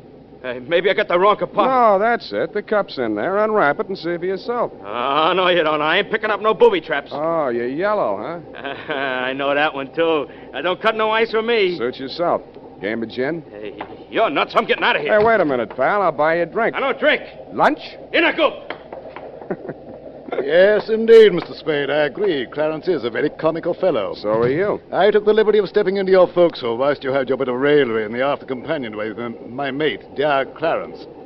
You mind? Not at all. Well, sir, I'm afraid you're going to mind a great deal. Oh! And that's how I met you, Commodore. I was so busy sizing up the 45 in your right hand that I didn't even notice when you left, whipped out of your coat pocket with one of the largest saps I have ever felt. The next time I saw light, you were gone, the Vafio Cup was gone, and the train was pulling into San Jose. I got off, rode back to San Francisco with a truckload of chickens, and headed straight for my client's apartment.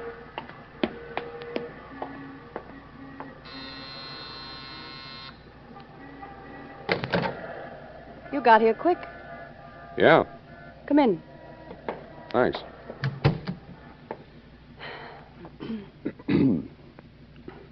Well, Well, what? look, we can't both play this deadpan. We'll stay no place. It's in the back room. What is? The body. You're from the police, aren't you? I'm a private dick. How dare you? Hey, what was that for? For spying on me. You and all the other cheap gumshoes my husband hires. You're Mrs. Brody? I'm Enid Theophilus. Did my husband hire you? My name is Sam Spade. I was hired by one Chester A. Brody, your husband's business partner. Well, Sam, I hope he paid you in advance, because he's the body. Chester A. Brody was just barely identifiable. Somebody had worked hard trying to persuade him to say or do something he either couldn't or wouldn't do. The only interesting clue was in the wastebasket. At first, I thought it was a flattened beer can. But it was the Vafio Cup, or a facsimile thereof. Well, how do you like it, Sam? I don't. He was my client. I wasn't hired to protect him. I didn't like him, but he was my client. How would you like me for a client? I'll give you the name of a lawyer, sister. My name is Enid. Ain't it? Now, let's see what I can squeeze out of you before the cops do. Brody was your husband's business partner, and you're, You don't have to be subtle. He was mad about me. I'm all broken up about his death. So is he. That wasn't funny. That time I deserved it. You don't like me, do you? Can't you get it through that steel-jacketed brain of yours that you're in bad trouble, that there's a dead man in the next room, beaten to death, and you're not supposed to be here? Oh, I was supposed to be here. We were going to elope as soon as you brought back the money from that, Greek thing. Yeah, what about that Greek thing? It was an antique. It was called the Vafio Cup. Yes, I know about that. Yes, well, my husband dug it up in Greece and smuggled it into the country. Yeah? It was all he had, but it was such an important piece that he was able to persuade Chet, the late Chester Brody, that is, to let him in as a full partner. Then what? Well, they quarreled. My husband made some bad investments, and Chet wanted to sell the cup to save the firm. Dmitri refused. I didn't think it was fair, so I got the keys to his safety deposit box where the cup was, and Chet arranged to sell it to the Commodore. Did you get the money from the Commodore? All I got from the Commodore was lumps. He stole the cup? Roger. You've got to get it back. I've got it. Where? Here, take a look. Oh, it's ruined. Where did you find it? In a trash basket where it belongs. Dmitri did it. He must have suspected something and substituted a fake. That's it. He knows where the real one is. Somebody thought that your boyfriend knew. The one that killed him? That's the way it looks. And maybe that's the way it was meant to look. You know, somebody might get the idea that you palmed the genuine when you got it out of that safety deposit box. If I did, it was legal, and don't you forget it. A wife can't steal from her husband. Legally, they're one person. You can't steal from yourself. That's the law. I was wrong. You don't need a lawyer. Will you help me? I may hurt you, and it'll cost you anyway. I know what's good for me. Money. Find that cup.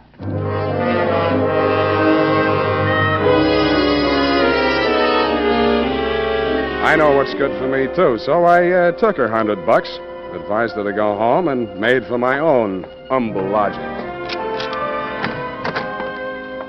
They were not only humble, they were crowded. The man was small, but the gun was enormous. I said, don't bother to introduce yourself. Your name is Dmitri Theopolis, and you want this package that I'm carrying.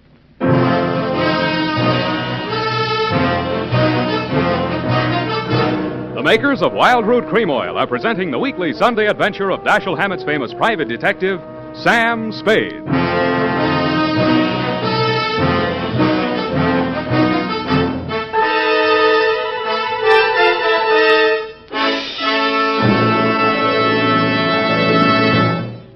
Here's important news on good grooming. If you want the well-groomed look that helps you get ahead socially and on the job, listen. Recently, thousands of people from coast to coast who bought Wild Root Cream Oil for the first time were asked, how does Wild Root Cream Oil compare with the hair tonic you previously used? The results were amazing. Better than 4 out of 5 who replied said they preferred Wild Root Cream Oil. Remember, non-alcoholic Wild Root Cream Oil contains lanolin. It grooms the hair naturally, relieves dryness, and removes loose, ugly dandruff. So if you want your hair to be more attractive than ever before, get the generous new 25-cent size of Wild Root Cream Oil, America's leading hair tonic, on sale at all drug and toilet goods counters. It's also available in larger economy bottles and the handy new tube. Get Wild Root Cream Oil. Again and again, the choice of men who put good grooming first. By the way, smart girls use Wild Root Cream Oil, too, and mothers say it's grand for training children's hair.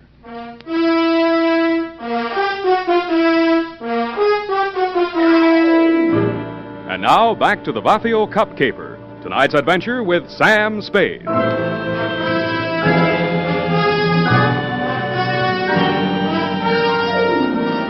He didn't answer me, so I said it again. Don't bother to introduce yourself. Your name is Dmitri Theopolis, and you want this package that I'm carrying. Of that be assured. You obtained this from my dear wife. And how did you find my darling? Not at the city pound, surprisingly enough. Oh, you know my dear wife. How soon you know my darling so well, more than I her husband? Is it possible? I don't know, is it? I don't know either. I employ a detective. Not this one. I have need. My poor partner, Mr. Brody. You are interested? If you are interesting about who killed your partner, that's one thing. But if you want somebody to dig out your family secrets, that is nothing. With me, you are, shall we say, no place. But why don't I get the right to know? There'll be no trouble, no scandal, no divorcement suing. Of that be assured. Even poor Chester is dead, so he's what one calls ancient history. While he lived, I knew nothing. I was blind. After he died, I see certain things. Yeah, well, do you see that maybe your wife had a hand in Brody's death? What then? Well, if it so happens that you cannot separate my darling from that, do you follow? Not quite.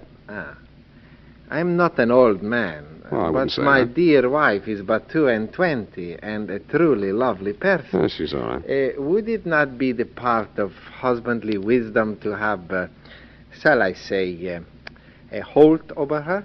If she's guilty, you won't need it. Good. Please, I cannot hold the gun and handle my wallet at the same time. Please. No, thanks. You keep the gun. I'll take the wallet. Oh, you trust me. You will work for me. Yeah, I'll work for anybody. Here, I left your cab fare. Oh, assuredly you are so very kind. Oh, I'm not so now kind. the package, yes? No. Then I don't hesitate to suit you. Oh, wait a minute. Yes? This is the fake. You sure you want this? Assuredly, yes. A man has already been killed for it. Your life's a high price to pay for a fake, though fancy, tin cup. You still think that's the price? Brother, I know it. Then you know I will kill you for it. Okay, if it means that much to you, and I guess it does, it's all yours. Okay, thank you. Okay. Please remain where you are. If you follow me, I will surely suit you.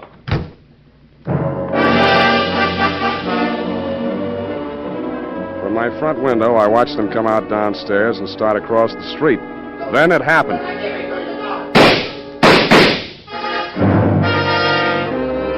I saw the gun flash as it fired, and Theophilus slumped to the pavement. The package slid away from him into the gutter. I beat it down to him.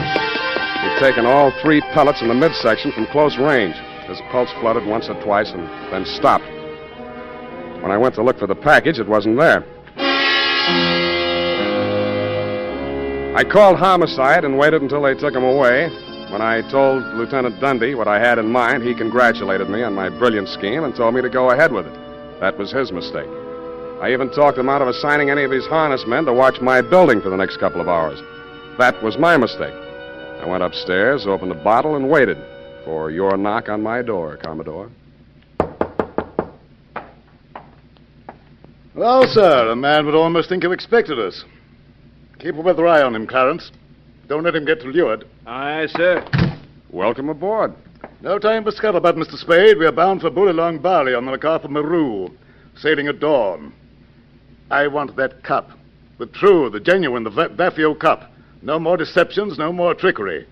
You will hand it over without further delay. Sure. Be glad to. Oh, no, not like that. You will tell Clarence where it is stowed, and Clarence will fetch it above decks. Why, you old barnacle. Theophilus never had his mitts on a genuine Vafio cup. Bilge water, sir. When Theophilus landed in San Francisco, he didn't have a farthing. Now he owes $500,000. If he hadn't got the genuine cup, how could he have borrowed all that money? Because a bunch of morons like you believed he had it. Blast my binnacles, man. You sound as though you believed what you're saying. Look, Commodore, you're interested in high finance. How did Ivor Kruger make his millions? Why, matches. He was the match king, sir. Matches had nothing to do with it, Commodore. He started out with $15 million worth of phony government bonds that he printed himself. Follow? They weren't even good counterfeits, but he was smart enough not to try and cash them. He just kept them in a safety deposit box and borrowed money. Theophilus used his phony Vafio cup the same way. Blast my binnacles, man. You sound as though you believe what you're saying. That has a familiar ring to it. I do. And I'll tell you why. He knew that was the fake in the package when he held me up for it. He was willing to risk his own life to get it out of circulation. Dash my timbers. Old Theophilus has left us without a shot in the locker. You steered us onto the shoals. We're on our beam ends. Hey, turn them off, Commodore. You're pumping bilge flush. We better haul our wind. Yes, indeed. I'm afraid it's getting rather warm in San Francisco. Bullylong beckons. You won't make it past the potato patch. What? The cops are going to want some answers about a couple of stiffs you left behind in San Francisco. I'm glad you reminded me. Shall I plug him? No. We are taking him with us. Oh, that's what you think. Take it easy, mate. This ain't gonna hurt a bit.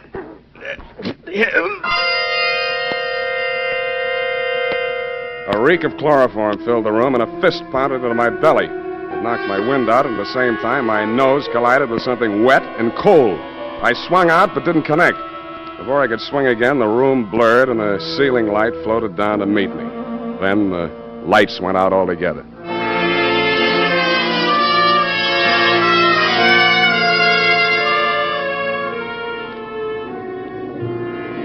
At first, I couldn't figure it. It sounded like what a doctor hears through a stethoscope, or maybe an earthquake, or maybe ship engines, which it turned out to be.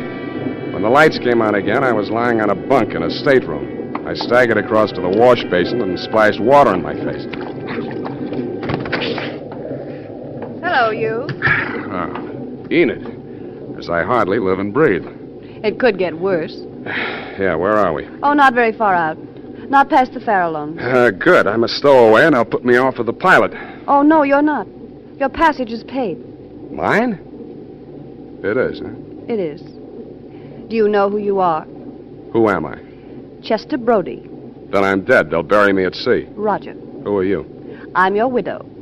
What's the score, widow? Chester and I booked passage on this ship a week ago. It was part of the plan. Chester and the Commodore worked it all out. Yeah, the cup was to have been stolen from me on the train. Yes, but when the Commodore discovered it was a fake, everything fell to pieces. Yeah, he thought Chester was double-crossing him. They forced Chet to talk. He told them Dmitri still had the genuine Vafio cup and had hired you for the double cross. Maybe he really believed it. Anyway, they killed Dmitri. Yeah, well, there's nothing on them yet. But you're a material witness, sweetheart, to at least one of the killings. That's extraditable. When that dawns on them, they'll scuttle you, too. It's already dawned on them. I'm desperate. Yes, I notice.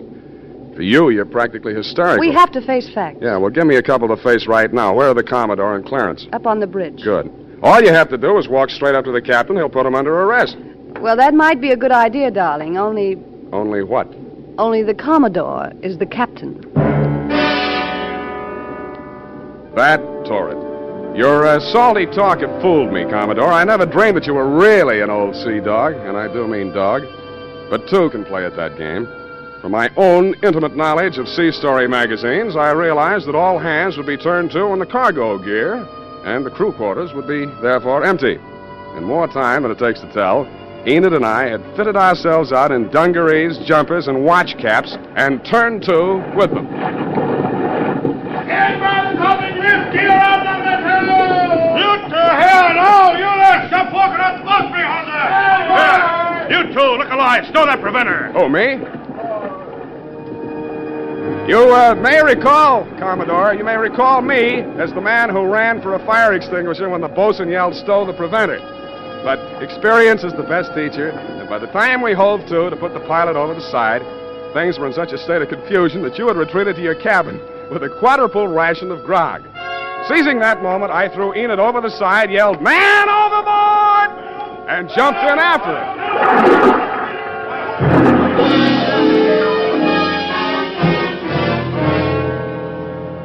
Once safely aboard the pilot schooner, we revealed our true identity, and a merry laugh was enjoyed by all.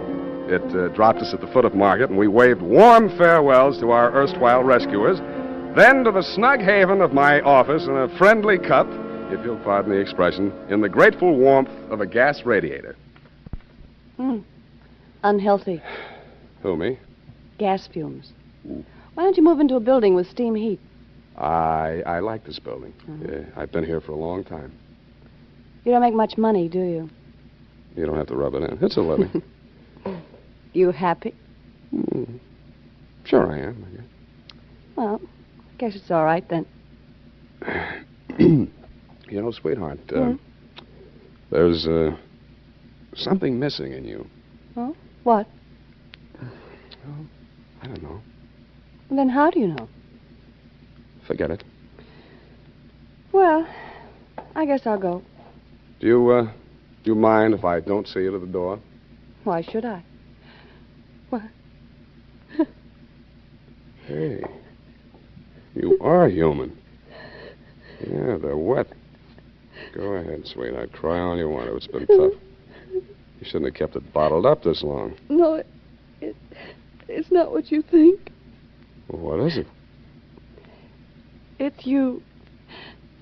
You're so nice. I'm nice. Yeah, but you're no place. You never will be. And neither will I.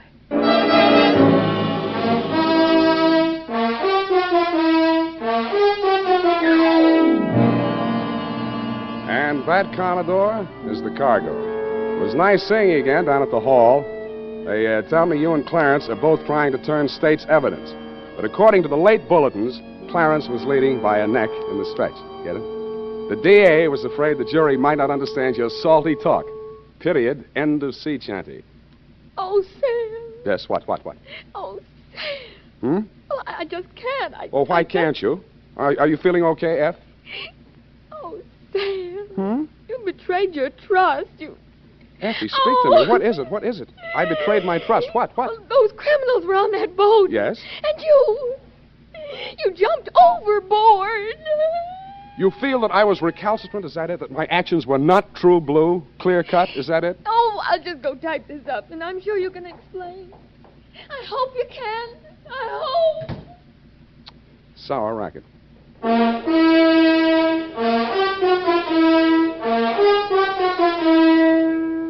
Question. What's the easiest and best way there is to give your hair that well-groomed look? Answer, Wild Root Cream Oil. Yes, non-alcoholic Wild Root Cream Oil with soothing lanolin gives you the advantages considered most important in a hair tonic. It grooms your hair neatly and naturally, relieves annoying dryness, removes loose, ugly dandruff. Call at your drug or toilet goods counter tonight or first thing tomorrow for Wild Root Cream Oil. If you've never tried it before, get the generous new 25-cent bottle just introduced. Also, ask your barber for a professional application of Wild Root Cream Oil Hair Tonic. Again and again, the choice of men who put good grooming first. Oh, here it is, Sam. I hope the spelling is all right. I was so upset. You hate me then? Oh, no. No. I suppose it's foolish going along thinking that your ideal doesn't have feet of clay. Oh, Sam, I just can't. I just can't imagine. Don't you think I can explain that? Oh, yes, I'm sure you can explain. But you did. You deserted your post and jumped overboard like a thinking rat. That's right. Oh, but Sam, that's so unlike you. It was just by chance they were apprehended. By chance, you say? Who do you think it was that got himself shot out of a torpedo tube in that submarine? You, Sam? No, you think I'm crazy? I did something few radio detectives ever do, sweetheart. I called the Harbor Patrol single-handed using only one nickel and had them picked up. Oh, Sam, I wish I'd been there. Well, it was just a small phone booth. Besides, if you'd been there, it would have been out of order or something. Oh, Sam, you came through after all. Aren't you ashamed that you ever doubted me? Yes, I am. I'm a fool. There. I forgive you.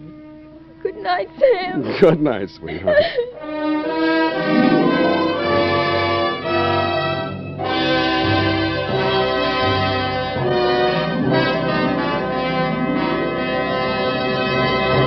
The Adventures of Sam Spade, Dashiell Hammett's famous private detective, are produced and directed by William Spear. Sam Spade is played by Howard Duff. Lorene Tuttle is Effie. The Adventures of Sam Spade are written for radio by Bob Tallman and Gil Dowd. Musical direction is by Lud Gluskin with score composed by Renee Garrigang. Join us again next Sunday when author Dashiell Hammett and producer William Spear join forces for another adventure with Sam Spade. Brought to you by Wild Root Cream Oil.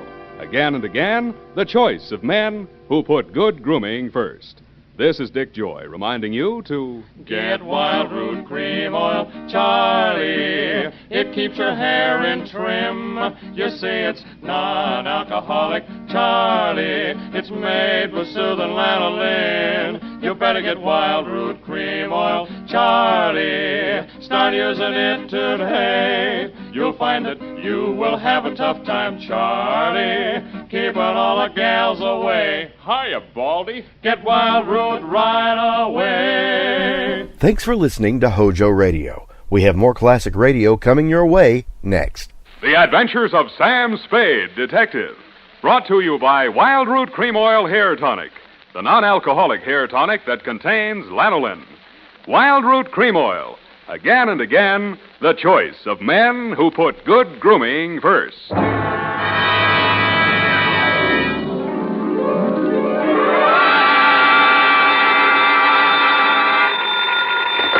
Sam Spade Detective Agency. Hey, it's me, Sammy the Spade. Sam, it's not true, is it? Every word of it. What? That you've been consorting with unsavory characters? Well, she was a savory enough girl, Effie, although a crook. Well, according to the paper, she's practically a murderess. Not to mention that she's dancing the Roomba with you. That's a lie. There's a picture of you. Virginia Vale, gangland glamour girl, caught at the Club Iberia in barefoot Roomba with private eye. It was not a Roomba, it was a bambuco.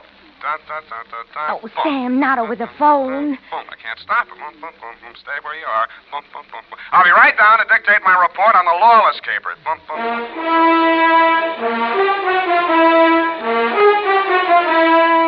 Dashiell Hammett, America's leading detective fiction writer and creator of Sam Spade, the hard-boiled private eye, and William Spear, radio's outstanding producer-director of mystery and crime drama, join their talents to make your hair stand on end with the adventures of Sam Spade. Presented by the makers of Wild Root Cream Oil for the hair.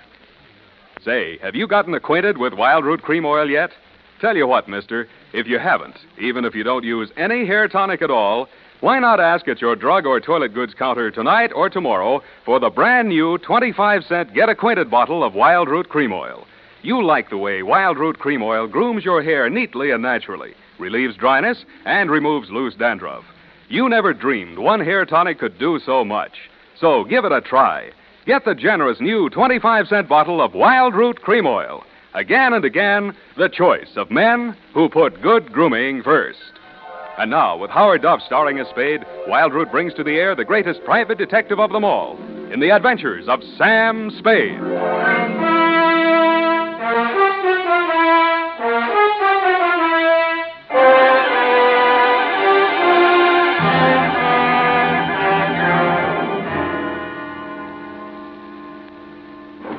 I think I'm getting it now. You even lost your shoes. Ready, sweetheart? Yes, Sam. No questions? No, Sam. That picture in the paper doesn't mean a thing, Effie. There was nothing between Virginia and me. Just wasn't room. Well, that PenPal, you know, that's the way we dance it. Authentic. Sam, I troubled to call my girlfriend, Edna Mae Schwartz, who is an instructor at Arthur Murray's. Mm-hmm. I quote, "The partners exchange graceful nods in the center of the dance floor and then separate. Well, As the senorita provocatively leads a pursuing caballero through a series of gay whirls, turns, and figures." There, you see, provocative. But he never catches her, Sam. Well, I had my shoes off. That gave me the advantage. You know best, Sam. Well, that clears that up. Date? August 29th. I will give the date. Fill it in. That still doesn't explain your operating on the wrong side of the law. Down, Effie. This goes to John M. Lawless. A known gangster. What else? From Samuel Spade, license number 137596. Dun, dun, dun, dun, dun. Boom. Thank you, Effie. Subject, Joe Morales. Dear Johnny, you hired me yesterday morning, but the real start of it was back in 45. Flashback. San Francisco was just recovering from VJ Day, and crime was practically at a standstill because your number one competitor in the West Coast mobs had just been rubbed out, and you were on trial for same. Nothing about the trial made any sense. The tea-time chatter in the better pool rooms was that you were taking the rap for your worst enemy, Joe Morales. What made even less sense, the lawyer defending you was Joe's brother. So I wasn't a bit surprised to receive your check for $25, together with an invitation to be in the third row of the courtroom when the jury returned the verdict. I was. The defendant will please rise. Step forward, please. Have you anything to say why judgment of this court should not be passed upon you? Yeah. It's a bad beef. The judgment of this court is that you, John Lawless, for the crime of manslaughter, having feloniously run down, run over, and killed with a certain automobile the deceased person named in the indictment, and having subsequently departed the scene in violation of the hit-and-run statute, are hereby sentenced to a term of 3 to 10 years in the state prison of the state of California, San Quentin. You didn't even look at the judge while he was dishing it out. Your eyes were on the man sitting directly in front of me. The man you were supposed to be taking the rap for. The man you deliberately planted me behind, Joe Morales. I wondered what that meant. When the judge brought down his gavel, I found out. You came up the aisle with a deputy on one arm and your lawyer on the other. He seemed upset about something. I'm sorry, Johnny. I did the best I could. They've given me the judge I asked You for. passed on the jury, you cheap shyster. Okay, just wait till you get my bill. Shut up.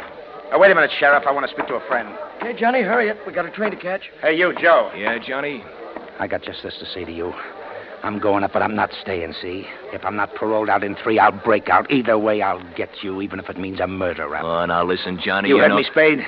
Yeah, Johnny, I wish I hadn't. Come on, Johnny, we gotta go. Okay. Don't forget what I said, Joe. So long, Sam. Good luck, Johnny. Hey, Sally. Yeah, Joe? You hear what he said? I know. He's gonna knock me. This guy's a witness named Spade. Spade, my brother Sally. Salvador Morales. You may have heard of me. Yeah, if I'm ever up in a hit and run, remind me not to hire you. Come along, Spade, where we can talk quietly. Just over here. My conference room. Look, we got nothing to talk about. Oh, yes, we have. Watch it. I just got this suit pressed. Yeah, right in here. Sally, is it all over? How did it come out? Where were you? In here. I couldn't force myself to stay out there. What did he get? 3 to 10. 3 to 10. Is that... Oh, I mean, how terrible. How Best I could do. This is Sam Spade, my dear. Miss Virginia Vale, Johnny Lawless's fiancée. The San Quentin widow. Well, how's tricks, Virginia? Why did they bring you here? Maybe they know. He's a witness. Witness? To a threat Johnny made against my brother's life. My own client. What's funny? Ask your brother. That threat would even get you a writ against him to keep the peace. What do you mean, Sam? Sweetheart, threats don't mean anything in law unless they're backed up by some action. Even if he told you the when, the where, and the how, it wouldn't be worth anything until you're dead. But it would be worth something then? Sure, shows premeditation. Then if he knew he was overheard and you'd be forced to testify if anything happened to Joe... Hey, beautiful. What are you trying to do to me? Oh, I mean, he'd think twice before he tried anything. You'd be safe, Joe. Well, honey, I didn't know you cared. About you, I don't. I just wouldn't want Johnny to do anything foolish.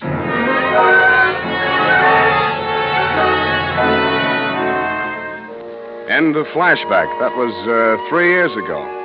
A lot of big news has broken since then, but the only items that interested you in San Quentin were printed on the inside pages of the local press. Item: Virginia Vale, your fiancée, got herself engaged to Joe Morellis, your worst enemy. And item: Salvador Sally Morellis, your mouthpiece, had taken over your mob. Which brings us up to yesterday morning. Yeah? That you, Sam? Who's this? Johnny Lawless, remember me? No. I was hoping you'd say that. Look, Sam, I got a job for you. Call Peeper Breen. He may need it bad enough. I've got no contacts in the mobs anymore. This is clean. How clean? A chance to save an innocent man from the gas chamber. Well, There's $1,000 in it for you. Wait till I get a pencil. Now, what was the address? The Alma Arms on Pine Street near Jones. Yeah? Buzz me 3 times. 1 long, 2 short. And make sure there's no one on your tail. Got it. I was not tailed. I found your name on the bell panel, buzzed 1 long and 2 short, and the automatic lock clicked me in. You were waiting 1 flight up in the open door of your apartment. You didn't say anything, just made sure it was me, motioned me inside, locked the door, and led me back to a bedroom. Well, there it is, Sam. Mm-hmm. Joe Morellis. Dead about 3 hours, I'd say. 4 slugs, chest, shoulder, and head. Looks like amateur work, a professional aims for the belly, or did you mean it to look like an amateur job? Would I be sap enough to drop him in my own apartment? Besides, he's my lawyer's brother, and I might need Sally again. Why did you call me? Well, you heard what I said to Joe after the trial. Who told you that, Virginia? Yeah, but she didn't have to. Didn't I ask you to sit there? Oh, that's one thing that worries me. Look, let's go in the other room, huh? I feel like a drink. Well, here's my pitch, Sam. I checked out of San Quentin yesterday morning. I didn't have a mark against me. The warden himself put my case before the parole board. He called me the ideal prisoner. Shall we dance? Okay, Sam, okay. But a man can change a lot in 3 years. So can a woman. Virginia met me at the gate when we drove into the city. We didn't have a thing to say to each other. The way I felt by the time the ride was over, Joe could have her and welcome. I had other plans. Such as? Well, the parole board was getting me a job with a mining firm, a surveyor. I took a course up at Quinton. You seriously expect me to swallow this line of guff? Listen, you don't get fat making a living on the mace. Take half of these guys you hear telling the world what wonders they are at puffing boxes, knocking over joints, and the rest of the lays. Yeah, not half of them make 3 meals a day at it. Then what chance has a guy without a regular racket? And, brother, that's me. I'll buy that for now. Let's talk about that dead body. All right. Well, I called Joe on the phone this morning, see, and I told him to meet me here at 3 this afternoon. I wanted to tell him, forget about what I said about how I was going to get him. Not that I wanted to write off that rap I took for him. But if he was scared, he might come gunning for me. I might have to break parole to defend myself. About Virginia, like I told you, we got nothing to talk about. Yeah, it was beautiful while it lasted. So he was due here at 3, huh? Huh? Yeah. I was held up. As a matter of fact, I was with my lawyer at the time. Sally? Yeah, I phoned the building and told the superintendent to let Joe in, and then I got here about 4:15. But I didn't find him till just before 6 when I called you, Sam. How come? Well, I just didn't look in the bedroom. I figured he got tired waiting and left, you know. Yeah. Mm-hmm. Well, look, Johnny, assuming your story is true, and if it isn't, you ought to be ashamed of yourself. Who do you think did it? Well, that depends on why. If it was somebody gunning for him, it would depend on what's going in the mob since I've been in Quinton. You know more about that than I do. If it was somebody trying to frame me... What do you mean, trying? Hey, wait a minute. I got a phone homicide. You must have known that when you called me. Yeah. That's why I ripped the wires out. That's cute. That's very cute. Oh, that look. makes you look real good. Look, Sam, look. I'm not asking you to do anything extracurricular. Sure, you have to yell cop, but you'll do it over a pay station downstairs. And by the time anybody can get back up here, that stiff will be out. It will. Well, how's that going to be done? I got a friend in the undertaking business. Met him up at Quinton. He just installed a new crematorium. You should have called him first. I did, but I can call him off. You're stir-happy. Look, Sam, look. How about it, huh? So the cops come in tonight, tomorrow. Who cares? Not Joe, the weather he'll keep. What do you say, Sam? What do you say? I say you're probably bluffing, that you got no way of getting rid of the stiff, but on the outside chance that you might not be bluffing, I'll string along with you for a couple of hours. If I don't turn up anything by then, the deal is off. Okay, that's fair enough. Yeah, but this isn't... Hey! Sorry, I gotta do it.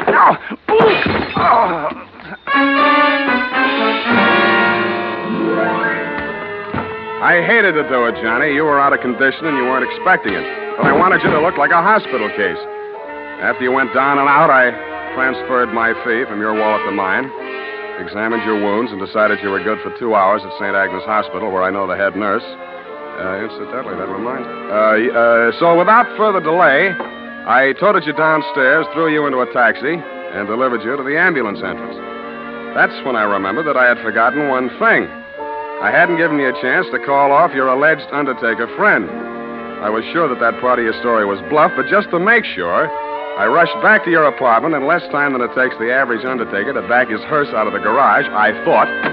When I got there, I wasn't so sure. The apartment had been tidied up, ashtrays emptied, glasses put away. They'd even vacuumed the rug. The blood-stained bedspread had been removed, and with it, the corpus delicti. I found myself humming an old tune. I ain't got no body.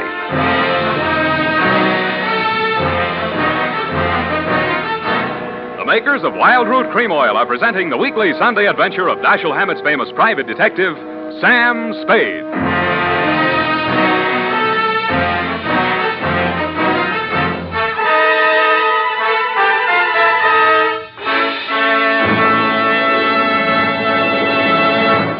Now, here's important news on good grooming.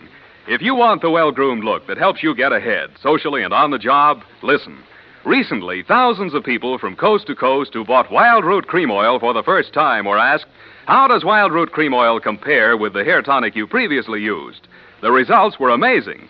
Better than 4 out of 5 who replied said they preferred Wild Root Cream Oil. Remember, non-alcoholic Wild Root Cream Oil contains lanolin. It grooms the hair naturally, relieves dryness, and removes loose, ugly dandruff. So if you want your hair to be more attractive than ever before, get the generous new 25-cent size of Wild Root Cream Oil, America's leading hair tonic, on sale at all drug and toilet goods counters. It's also available in larger economy bottles and a handy new tube.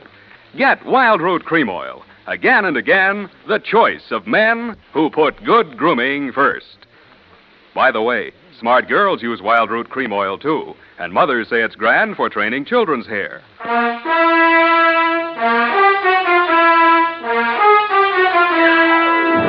And now, back to the Lawless Caper. Tonight's adventure with Sam Spade.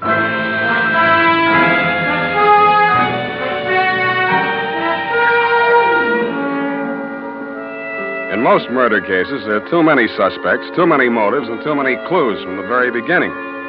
I'd been on this one 3 hours, and I succeeded in turning up no suspects, no clues, and the most shameful thing of all, I had lost the body of the victim. I consoled myself with the thought that he was in no condition to tell me anything anyway. But then neither were you, Johnny. You'd checked out of the hospital, no forwarding address. But in a gin mill down in the Mission, I found a character with the unlikely name of Porky Grout. Porky is theoretically alive and will tell all he knows about anybody, which is plenty, for 2 fingers of rye. I gave him a handful. Easy. Joe Morales mob, Yeah, huh? yeah. Well, they dusted this town. They moved to Las Vegas 5-6 months ago. How come Joe stayed in San Francisco? Oh, him and his brother had a beef with each other. That's Sally Morales, the lawyer? Yeah, the mouthpiece. Not too close. What was it all about? Oh, that dame, Virginia Vale. After she and Joe framed Johnny Lawless on that hit-and-run job, well, they disagreed on methods of administration. Not so close, please. So she and Sally team up. And Sally uses his business connections to pull off this big combine, you see? Yeah, I heard of it, Las Vegas. How do I get to Sally? My throat's dry. I can't hardly talk. Hey, Riley, put out the bottle. And bring an air wick. Yeah, that's right. Oop, it's a floppy. Easy. I'll help you. Great, huh? Great stuff. Not too close. Now, when do you want to get to him? Tonight? Right now. Let me see.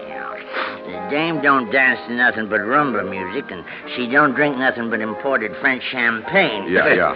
Furthermore, she don't go nowhere where she don't get her picture taken. And he don't dare take a drink in a place that pays him protection. Well, this being after hours, there's only approximately one place they could be at. That's the Iberia out on Van Ness. Yeah. Thank you and good night, Porky Grout. If your friends won't tell you, I will. What? Please don't bother to answer.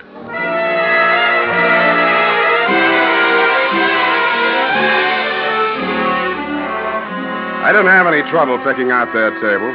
Virginia spotted me at about the same time, grabbed up her purse, muttered an excuse to her escort, and edged around the dance floor.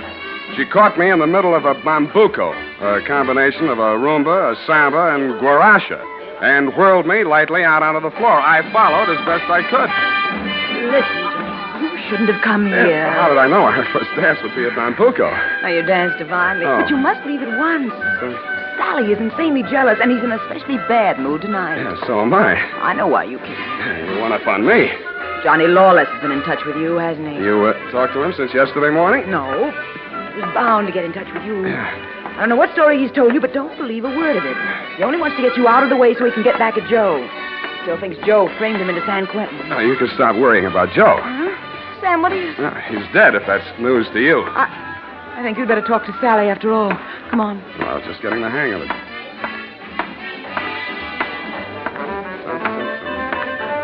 Well, my dear, so you've met another old friend, huh? Hello, Sally. Hello. Sit down, Spade. Thanks. Sally. Huh? Sam says Joe is dead. Joe? Murdered? Yeah. Well, it was bound to happen. I warned him to get out of town before Johnny Lawless came back. Johnny says he was with you when it happened. Juries don't go for alibis, Spade. Best defense I could give him would be that I defend him despite the fact he's accused of killing my own brother. But look here. As his attorney, I have the right to know what he retained you for. To find out who did kill Joe. That's what he said. Have you found out? Not yet. Any leads? Not many. Now, what's the difficulty? The corpse. Somebody swiped it. You can't mean that. I can, and I do. Well, that doesn't make sense. Unless Johnny arranged it himself. But he couldn't have. No contacts. Of course, he might have disposed of it without help. It's been done, you know. Not tonight. I'm his alibi there. I don't believe it. You're just telling that story to see how we'll react. That's why I'm telling it, but it's not a story. It's the McCoy. Sally, what can it mean? If Johnny didn't do it, then somebody must have done it to frame him. And if they did that, they wouldn't turn around and get rid of the evidence, would they? What? Well, the whole thing is wild. Wild. You know, there might have been two people who thought they were a team, but one of them was really working against the other and for Johnny. Huh? Well, that's absurd, isn't it, Sally? Is it, my dear? He's trying to play us off against each other. Don't fall for it, Sally. I had nothing to do with any of it. You've got to believe that. Yes, I was sure of you when Johnny was out of the way. You wanted him out of the way, you admit it. You're still in love with him, aren't you? Aren't you? Alice, you're hurting me. Hurting you? I'll help the DA write his brief. You'll go to Tehachapi for body snatching. Go ahead. I can't wait to get on the stand. The things I'll tell about you, how you let Johnny go up on that hit and run when you knew it was my idea and I was in the car with Joe. You will. Not a jury in the country would blame me for protecting my own brother. Protecting him? You were framing him even then, so you could have me for yourself. Oh, I'll have you in the gas chamber if you keep insisting. Your own brother. Squeeze out of that one if you can. How about the body? Love of woman surpasses brotherly love. I can see the jury now, eating it up. Victim of a designing woman caught in the toilet. Nuts. I don't care whether either of you is guilty or both or neither or what of. If I get that body back tonight, I'll let the cops worry about it. If I don't, I'll confess to everything myself and name all three of you as accomplices. All right, Spade. You say your only concern is that body? Right. Here's $500. Another $500 when you find it, huh? Does that convince you? Well, it helps. Here, my diamonds. Take them all. No, keep the diamonds, Virginia. If Sally gets sent up first, you'll need them for your defense. Think it over, kids. I'm calling the cops right now. Dun, dun, dun, dun, dun. Dun, dun, dun, dun, dun. Boom. Dun, dun, dun, dun, dun. I think it's 1 foot back.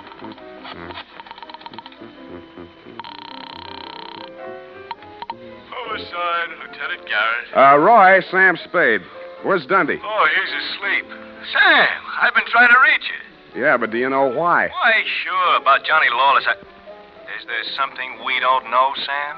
Well, I'll come down and give you a statement. It's about Joe Morellis. Well, what about him? Well, he got knocked off, and somebody lifted the corpse. Oh, Sam, nobody lifted it. Then who did? We picked it up, Sam, right after you called us. Right after Oh, yeah. Yeah, what time was that? Let's see, I got it here. 20 minutes past 6. Lose your watch? That ain't all. What's that, Sam? Call you back. What's up, Sally? Come on. Come out of there. Well, I wasn't planning to spend the night in a phone booth. Why the heater? It's for you, Sam. You must be nuts pulling a gun in a crowded joint like this. Hey, stop looking at it. Come on. Up those stairs. Now, look, Sally. In there. Easy. Where's your girlfriend? Well, I sent her home, Sam. She can't stand the sight of blood. You clown. Oh. You were pretty funny, too, when you made that phone call. I didn't believe you'd go through with it. What makes you think I'm interested in that old rap? Johnny's already done the time for it. Joe can't talk, and I don't want to. I don't care what you want. It's what I want. That's what counts. Does it? You wanted Virginia? You got her. Oh, not the point. Just doesn't sound good. Salvador Morellis' sweetheart going up on a murder rap. Well, you trimmed it down to manslaughter for Johnny Lawless, and she's enough prettier to rate an acquittal, or are we talking about the same killing? You think Virginia killed Joe Morellis, don't you? Why? Because she seems so anxious to pin it on Johnny Lawless. Well? Well, nothing. Only I've got a score to settle with Johnny Lawless myself, you see. He left me out in the limb with that body snatch. If I can pin the killing on him, I got a story for the cops. Now, show how smart you are. Shoot me. I fully intend to. Now, look. Well, hold it, Sally. Hello, Johnny. Hey, you can do it yourself, Johnny. I was going to do it for you, but you can do it yourself. I don't get it.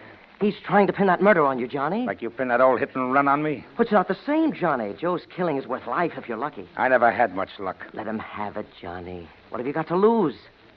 Well, you want me to... No. Step back, Sally. Okay. He dead? Yeah. You planned it different, didn't you, Johnny? Yeah, but I might as well get two for the price of one. Yeah, I planned it different, but I don't seem to care anymore. Well, then you won't need that. Huh? Sorry, Johnny. By the way, I'd like to thank you for keeping me in the clear. How come? That phone call you made the homicide using my name. Without that, I might be going up with you. How'd you figure it? Nobody but you had anything to gain by making that body seem to disappear. You knew I wouldn't check with the police till I'd made a try at locating it on my own. You knew I'd use the disappearance as a handle to shake what I could out of Sally and Virginia. You knew they'd suspect each other because I had you alibied for the time of the body snatch, and that would start them screaming accusations at each other. Did they say enough to send them up?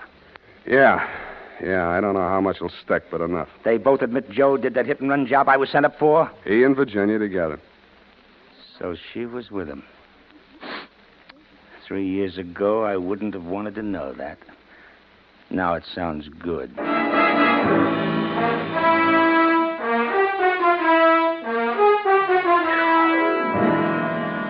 I didn't think it really sounded good to you. I was sorry to hear it myself, and after all, I'd only danced a bambuco with a mouse. I'm sorry things turned out the way they did, and it's a little late to be making with the advice, but, well, you know, the best laid plans of mice and men gang after glade. What? And as you say, what chance has a man got without a regular racket? Period. End of report. Well, heavens to Betsy. Oh. How can you be so sympathetic with a girl who did all those terrible things? Oh, I know, F, I know. It's a silly dance, but she looked cute while she was doing it. I don't mean the dance. You mean the best laid plans? What does that mean, Sam? That gang afterglade? I'll give you a hint, sweetheart. It's something you never need worry about. No.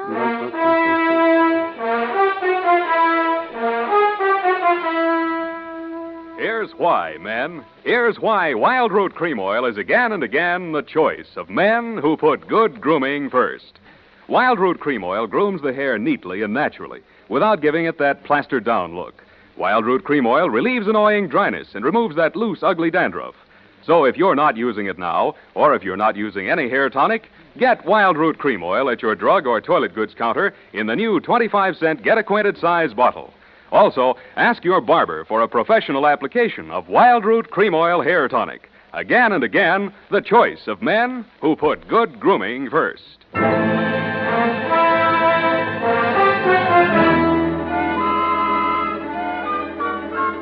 here it is, Sam. My, terribly confusing. I sensed that somehow. Who was that hit-and-run victim? Well, they named that dance after him, George L. Bambuco. I don't believe it. Sam, what does it mean? What does it mean? You know. Gang after Glay? Snafu. Oh, why didn't you say so? Dialects yet. Good night, Sam. Good night, sweetheart.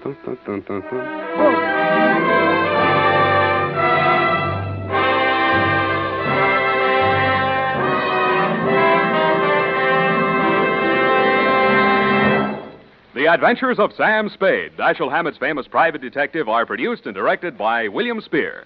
Sam Spade is played by Howard Duff. Lorene Tuttle is Effie. The Adventures of Sam Spade are written for radio by Bob Tallman and Gil Dowd. Musical direction is by Lud Gluskin with score composed by Renee Garrigang. Join us again next Sunday when author Dashiell Hammett and producer William Spear join forces for another adventure with Sam Spade. Brought to you by Wild Root Cream Oil. Again and again, the choice of men who put good grooming first. This is Dick Joy reminding you to get Wild Root Cream Oil, Charlie. It keeps your hair in trim. You see, it's non-alcoholic, Charlie. It's made with soothing lanolin. You better get Wild Root Cream Oil, Charlie. Start using it today. You'll find that you will have a tough time, Charlie, keeping all the gals away. Hiya, Baldy. Get Wild Root right away. 50,000 Americans die from tuberculosis every year. Yet tuberculosis is curable. The disease can be wiped out. The secret is discover it in its early stages.